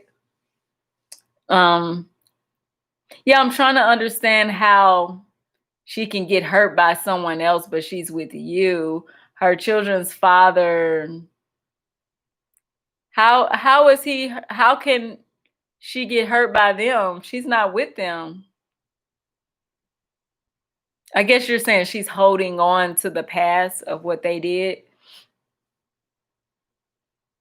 And they can't hurt her no more though, because they're not with her. So I don't. People need to learn to move on though. That's number one. People need to learn to move on. Move on to someone who truly loves and cares about you. You don't want to tomorrow's not promised. I've been saying that so much lately. I know I get on my friends' nerves because I'm always talking about how tomorrow not promised. It's not. My sister passed away randomly from pancreatic cancer. She was healthy. She don't even drink. She don't do it like nothing, like just random. So young, old, whatever, you can pass away out of nowhere. You could be minding your business. We had a guy here in St. Louis minding his business at the mall in the morning and got shot and killed. So tomorrow's just not promised. So while you're here, you don't want to waste your time in toxic relationships, or you don't want to waste your time being in a relationship where someone is not showing you the same love back. I have a best friend that's going through that in her marriage, and she's considering some things because it's been going on for a very long time. And I'm single, so I don't give married people advice. I feel like that's out of my place because I'm single and I've never been married. But one thing I can agree on is that everybody deserves to be happy. Everybody should be happy. Yep. That's what I'm striving for. It's no point. If you can't be happy, you want to spend the rest of your days on this earth unhappy? I don't. So strive for happiness. And sometimes, like some people go to counseling, and that helps relationships because since it's getting so old, I'm ready to just walk away. And she probably wouldn't care at the moment, but I know the next person she gets with, he's going to take total advantage of her. Why do you think that the next person she gets with will take advantage of her? Like, why do you think that? And I know, I'm sorry, I know I'm being nosy. I'm all in the business. But I'm just curious, like, why do you think that why do you think that they're going to take advantage of her? But if they do, I mean, I'm not trying to be mean, but it won't be your concern. She's a full-grown lady. She has to be responsible for her own actions. So you can't worry about that. You just have to pray for her and move on. Pray that she knows how to handle her next situation.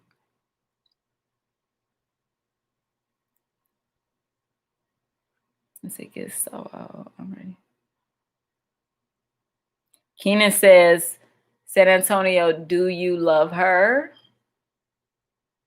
It must be love. The way he hanging on and caring about what happens if he leave her, he must love her. He must have deep feelings with her, deep feelings for her.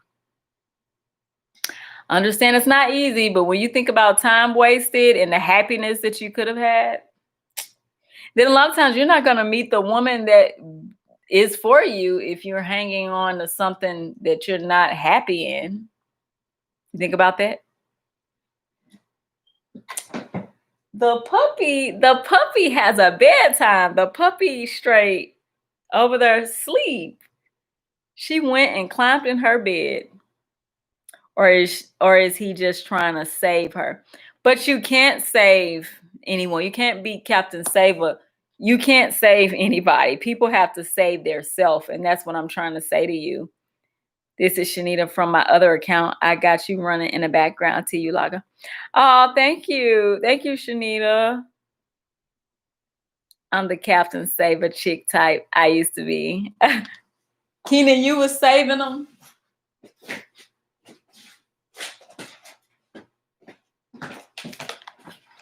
Keenan say he was saving them left and right.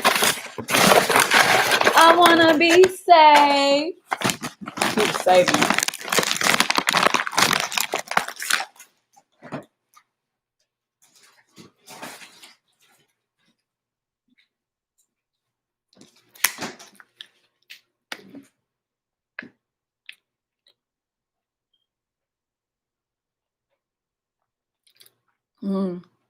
Ooh, this water too cold. Give me a brain freeze. I was trying to, wrong move. You can't though. I'm happy that you came to that realization. You cannot save someone who don't want to be saved. It's not possible. Sorry. It's like getting with a guy and wanting to change him. Well, it's the same thing. You want to change somebody or something. I don't know. People have to want to change. People have to want to change. People have to love themselves first. Like Keena said. That's what I was just saying earlier. Like even with myself, I have to make sure I'm good. I have to make sure Darra is in a happy state. By myself before I can be in a relationship, because finding a husband and having children, that's not going to bring me happiness if I'm not happy already. I'm just a firm believer. You find the happiness within yourself first. Make sure your relationship is right with the Lord and be content in yourself. And then, enjoy the joy that a relationship and a family will bring. The reason why I say this is because many times she's offered to do things for me, buy me things, but I don't need those things. And every time we go somewhere and she meets people, she tends to always want to buy things for them or send gifts. That must be her love language. It's 2 a.m. I'm about to call it a night. Proud of you. And your first live. Thank you, Shanita. And thank you so much for the support and hanging in with me. I'm not going to be on too much longer either. Keenan, Darra for president. Thank you. And good night, Shanita.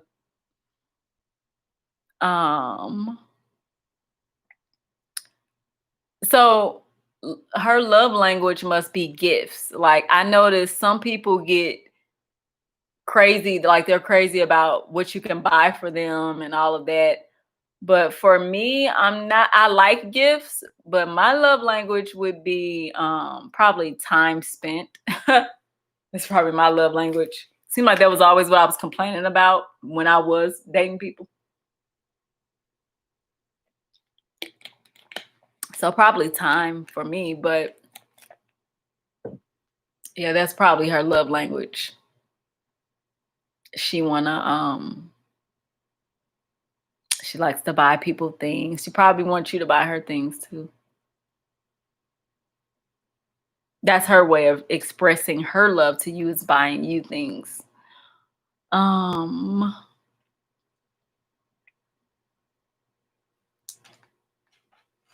Where is? Did they take that away? Ouch.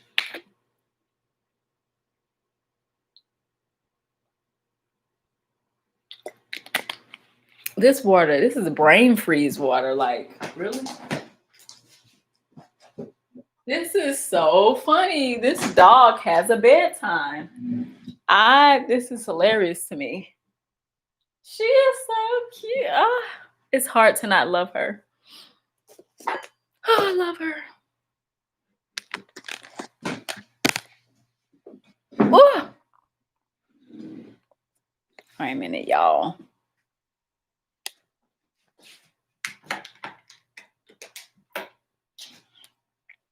Ooh. Did I not?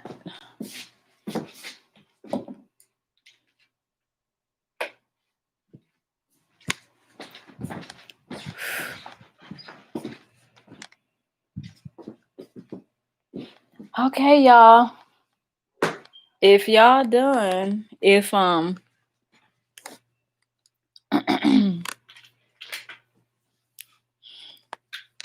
probably about to. Who's that? Somebody probably say, "Oh, Darra, make it 7 hours," because I'm at 6:50. I'm trying to hang on. I'm trying to hang on. I do. Ooh, why does this light make me blue? Wait a minute, let me turn this down.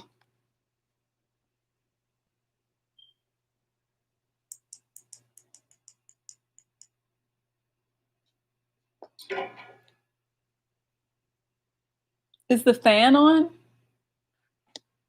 Why is the bathroom fan on? Where's that noise coming from? I do, and I guess I just have a soft spot. See, I've been hurt before, so it took me a moment to open up to her. And when I opened up, I feel she may have took my kindness for weakness. Well, have you talked to her about it? You have to talk to her about it. And then if it's that important, then if you all really love each other and you really want to make it work, then maybe you can do counseling and work and see from there. Keenan says night 4'11". I'm not 4'11". I am 5'1". Thank you. Good night, Keenan. Thank you for joining in with me.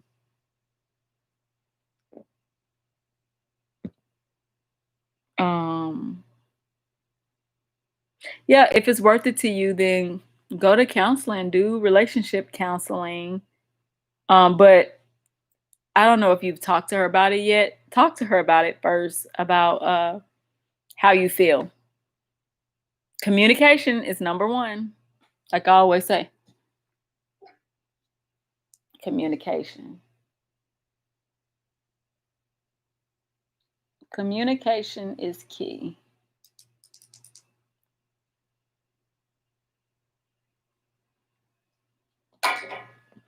Yeah, communication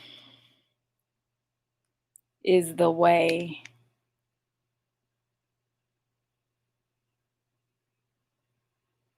Communication is the way.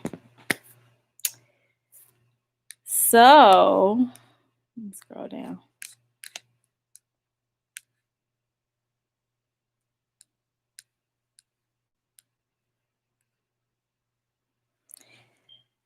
So I see it's 4 people still in here. I am about to wind it down. I'm gonna I needed to wash my hair. It's too late though. Y'all see I'm pulling gel off my hair.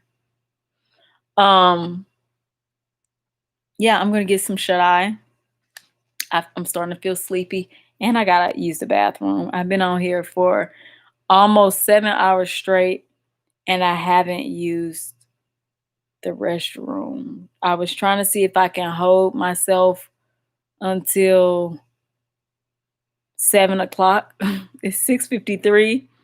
I don't think I could do it. I'm trying, but I don't think I can do it. I don't know who's still here.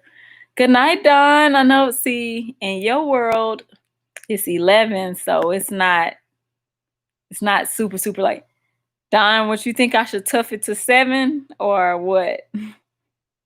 It don't matter. It's still gonna count for something. My eyes getting heavy. So I don't know if I'm gonna be able to hang for 6 more minutes. If y'all was talking, I probably could, but y'all not talking too fast. So let me turn this stuff off. Turn my light out.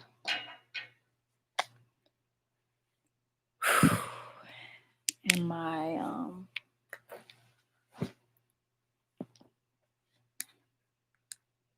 go to 7. I knew you was gonna try to say that because that's what you did the other night. I'm trying to hang in, but I don't have nothing else. Y'all have to talk to me for the last 5 minutes. What y'all want to talk about? Last 5 minutes.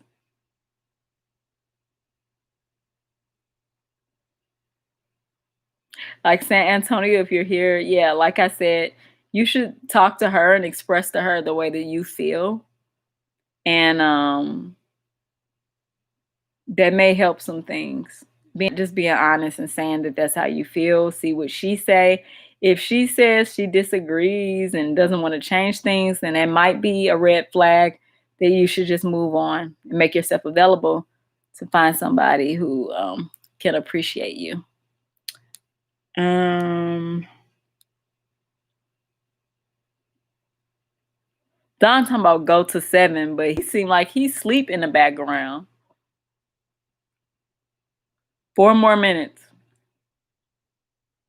And I'm making a record. No. I'm trying to top Don record. On a Saturday night, I'm surprised because I be falling asleep at late anyway. Just 10 more minutes and make it even.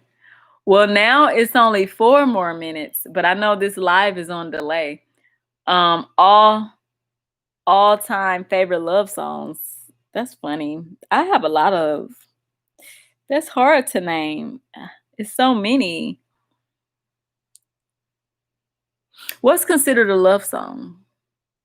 Y'all, it's this song by B2K that's called Everything. I will play the heck out that song. Don't laugh at me because it's by B2K. It's called Everything, and I later in life found out that it was actually written by The Dream. And we all know everything The Dream writes, we love. I'll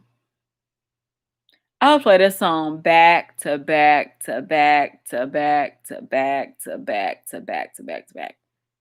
I don't know why. And I guess you could say it's a love song. But my favorite love song, 3 more minutes, 2 more minutes. Favorite love song. Oh no. Don, how you know that song? You don't know that song. Don, you don't know. Don, how you know that song? Now I know you from California, you from Los Angeles, like B2K, but how you know that song? I don't know if I could believe that you know that song. Especially if you in your 40s, like Nia said, how you know that song? You don't know that song. Yeah, great advice. That would never happen. She won't even go to church with me, and I'm not the physical church building type. You're not the physical building, or you saying like you rather watch online?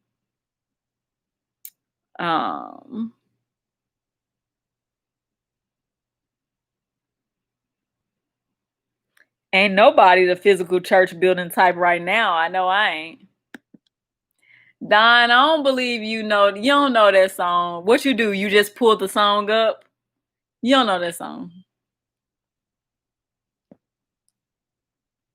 But my friends, it'd be so funny. When I love a song, I will play the song out like you have never heard it played before. And my friends will just be like, I mean, I like the song, but I don't know if I like it the way you do. Or it's not doing for me what it's doing for you. But I love that song. What? See, I knew you didn't know what I was talking about. Telling some, what's the name of it again? Cause you see, don't be on here acting like you know when you don't know. Yeah, it's 124 where I am too, San Antonio. The name of the song is Everything.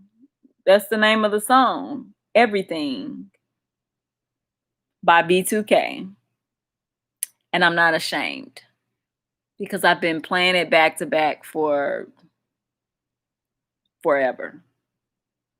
And I later learned it was that the Dream wrote the song. I also can hear that the Dream has vocals on the song too, which I didn't know that.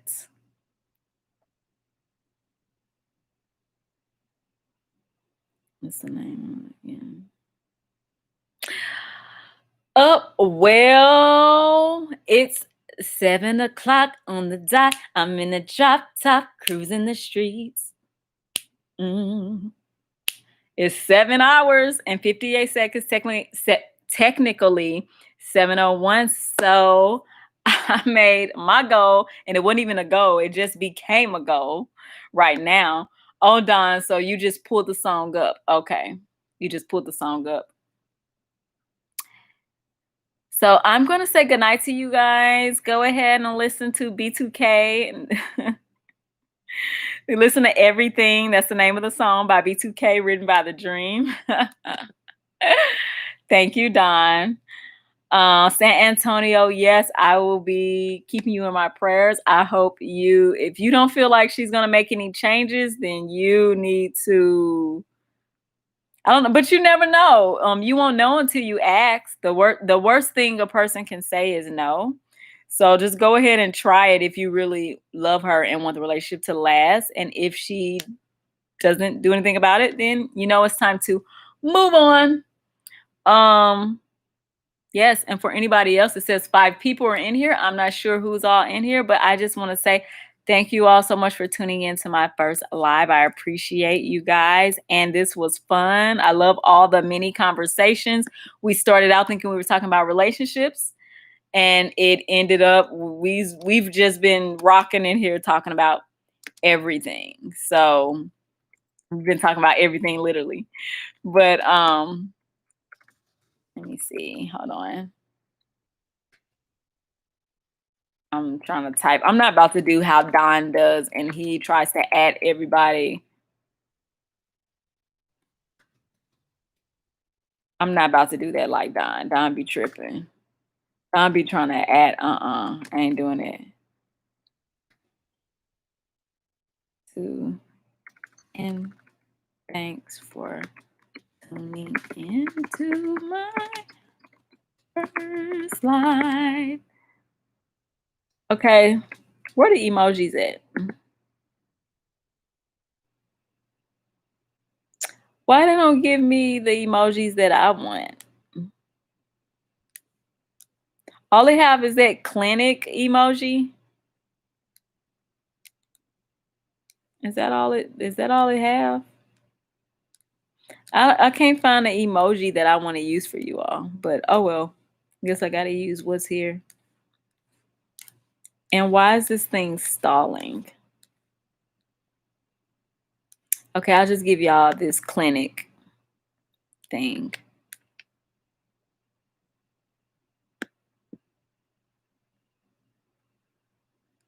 Okay, and next time I go live, I'm gonna get fancier, and I am going to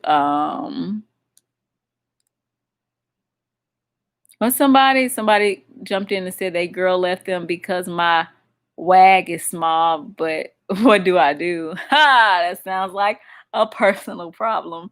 No. No,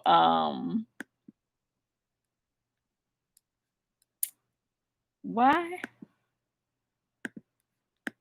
Y'all, this thing won't click off of here.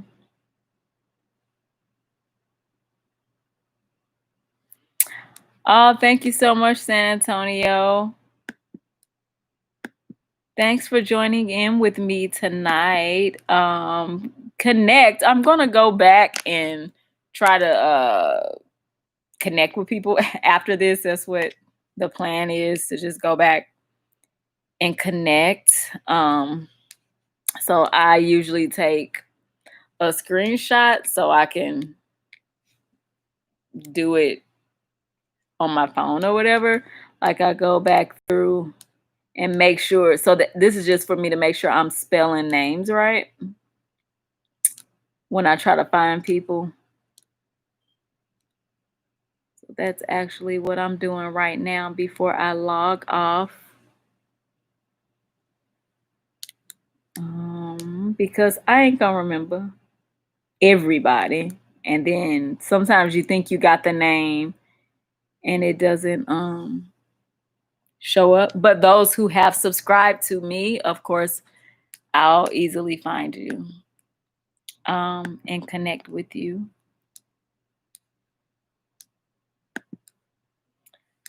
All right, everybody. Well, I will see you next time. Thank you again. Mwah. See you later.